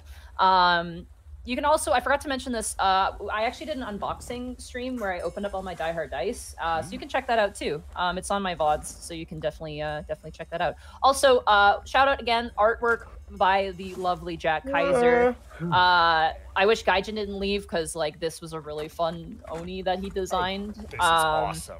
And I can't wait for him to kill you. Wow. Oh, man. So All right, yeah. I will come Oni talk. Oh, okay, here he comes. I was gonna say, I actually am done with my thought, but Jack did a really good job designing this Oni. This Oni had a lot of different designs we went through. God, I just gotta say, I love it. It's amazing. All right. I'm happy about it too. So definitely thank you, Jack Kaiser. We love you, and you do fantastic work. And it's always a joy to work with Jack. And oh man, I can't wait for next week. I cannot wait for next week. I want to keep playing, dude. I want to play for like 8 hours, but we can't. Wish I didn't have work. I know. Next week though. Next week we have more stuff to do next week. So. All right. I'm going for real then. Love y'all. Bye-bye. Bye. Have a goodbye. Later, dude. Alrighty. Hey, Bosco, where can they find you, dude? That isn't Citric King, Arcov, or someone else you're plugging. You gotta plug yourself this time. Okay, absolutely. So they can find me on twitter.com/CitricKing and on twitch.tv/CitricKing. I feel like you just disrespected me. Yeah, I like to draw the pictures when I can, when I'm free. So thank you so much, guys. Great session. I like to believe that Bosco's like the thing. He just amorphs into whatever the fuck he wants afterwards. Yeah. ITT Bosco takes credit for everybody else's awesome work. Oh my god. Anyways, hey, you can find me at twitch.tv/Takahata101. I'm VTubing this week. Just uploaded actually my highlight video number 2 for week 2, which will be fun. Whoa. Yeah. Whoa! If you want to check it out, guys, there's some fun stuff. I actually have a link. Oh, by the way, you may be noticing that I have a Twitch ambassador thing. You cannot stop me. I have diplomatic immunity. Oh yeah, that's right. Yes, exactly. I can't wait for it to be revoked. So someone say it just got revoked. No, it's the best. It's the best one-liner from the 80s. Aside from that, guys, wrestling this Saturday, and yeah. But Connor, where can they find you? Well, they can find me on Twitter, Twitch, and YouTube.com/DistortionDevil. I stream Tuesdays, Fridays, Saturdays, and Sundays. We play Warhammer 40k Kill Team on Tuesdays, and we very well might be branching out into 40k proper with the release of 9th edition coming soon.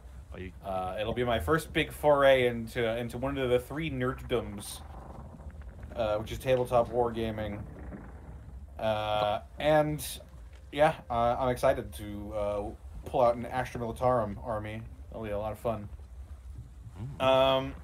Friday is Friday Funhouse, where I play a bunch of fun games with my friends. Saturday, playing through the Yakuza series, playing Yakuza Kiwami 2 right now. That's a whole lot of fun. And Sunday, I'm playing games with the Harbingers, the community over at Dead House Sonata Discord, and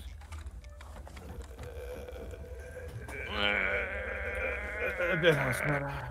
All right, Yakko Warner. Follow that link. You can learn anything and everything you need to know about Dead House Sonata, the 6-player action RPG. Huh? Did you say that link? To fight the living. Yeah, that's the one. Oh, cool. Wait, were you talking about this link? Oh no, wait, sorry, that was Citric. My bad.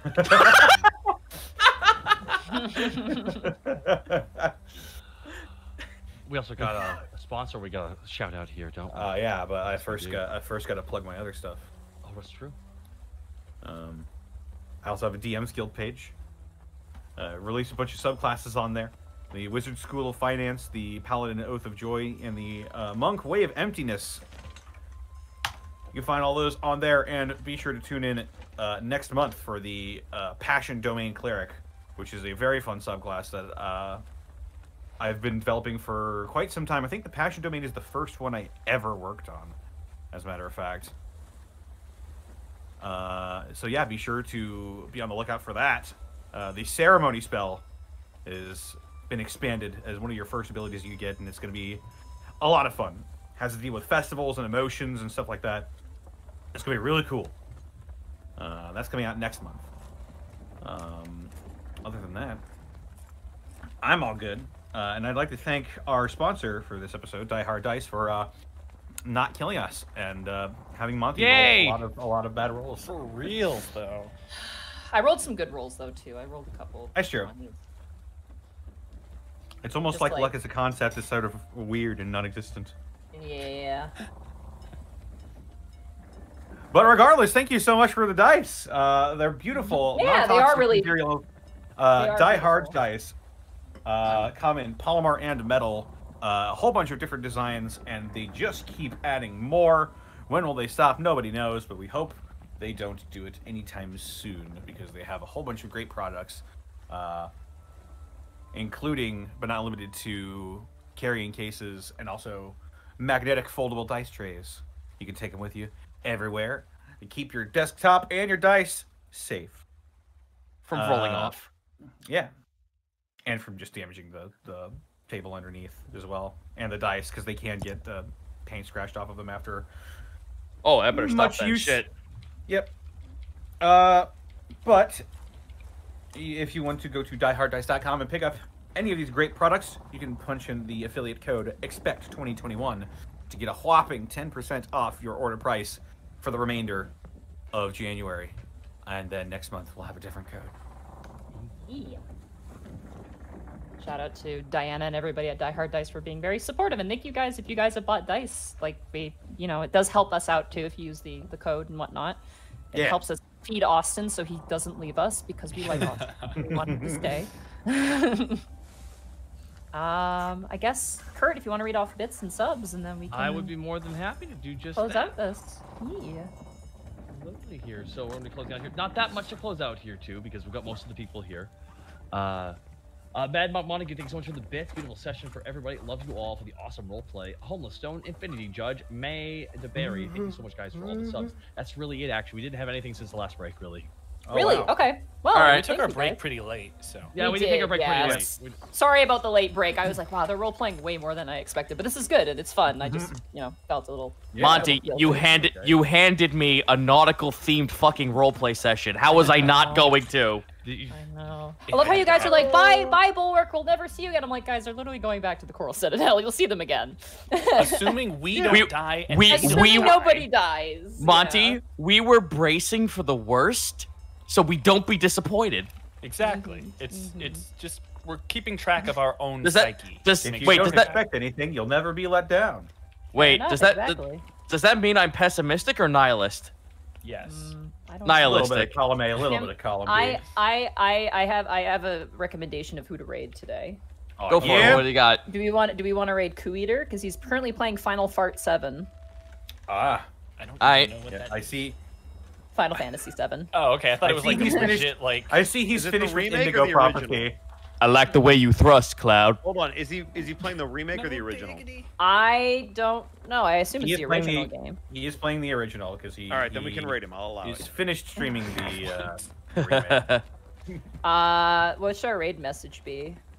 Sorry about Indigo Prophecy. Oh, Sure. wait a minute, Hey, that guys, was a good game. Fuck off. Guys, yeah, too soon. What? very important name of the episode: the pirates who. right.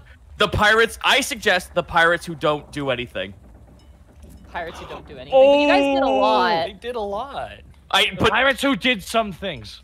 Pirates who did some things. That's pretty good. Let me see here. I'm gonna write this down so I don't lose it.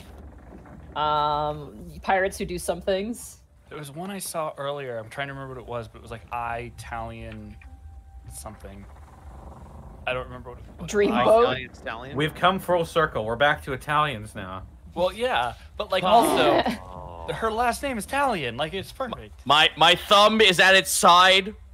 Choose your next words properly. How are we not calling this There it is. episode My Release the Italian seasoning. Release the Kraken? Someone said cracking up. I thought that one was. I pretty also funny. got cracking a cold one with the boys. But that might give away. That's shit. gonna give away, unfortunately. Yeah. Cannon fodder. Cannon Fodder's really good. That's Cannon pretty fodder. Oh, that's gonna imply a lot of bad things are about Part to of the happen. crew is really good. All these Part of the Well, crew. I mean, a lot part of bad part of things the did happen. well, part of the crew, I believe, is a safe one. It's a safe like fallback. part of the Yeah, that combat, doesn't, that part of the doesn't crew. spoil anything, so that's pretty good. It's If pretty you're good. part of the yeah. combat, you're part of the crew. By the way, I have to say, like, I have Day of the Tentacle. I have 4 pages of like the entire crew on that ship that I designed, and it was so I much love fun. that crew. And I we love investigated as much as we could of it. Well done. I mean, it was die. more just like you guys pick and choose, and we'd go from there, and it was kind of fun. There I were mean, people who were definitely listen. more interesting than others, for sure. I would have spent 3 episodes talking to everybody on that show. I know. Yeah, I know. Mark, we've been in Yeah. those sessions where it was like, all right, you're on a boat, 3 episodes, let's go. Yep. 12 hours, I must 3. meet everyone. Man. I like cannon fodder, but I also do like part of the crew. Show off Pirates all who your do pages, something by the way. is kind of long, but Monty, send me your But- pages but on the it- crew. When this arc is over, if they all die, I will send it to you. I'm just they gonna, all die? Wait. What are Wait, you if they planning? survive, that's even more valuable then. I'm just gonna say then let's not do pirates who do something because I feel like that takes away the joke. I think part of the crew is pretty good. Part of Yeah, the yeah, crew. yeah. I like that. I like that. I like one, that. Yeah. And it doesn't give anything Alrighty. away. Let's raid. What's Yep, the yep. raid So message? much, everybody. Hey, Have a yeah, what's the raid message? And real quick, hey, Connor, who made the overlay for our stuff? I think it was Citric King. Was that the Citra King you found on twitch.tv/? Ah, damn it! Yeah, Twitter that's /Citra All King. right. All right. Did you say Die Hard Dice? What's the Did you raid say- message? What's the raid message? Sorry about Indigo break the Prophecy. limit. Sorry about Indigo Prophecy. We'll do that. No, mean. it's fucking damn You it. guys are No. so mean. Goodbye, everybody. Bye. Jump Bye. overboard. You're off the ship. Get off. Yeet. One guy. There's the one guy. Deadhouse Sonata. Fuck that. Fuck that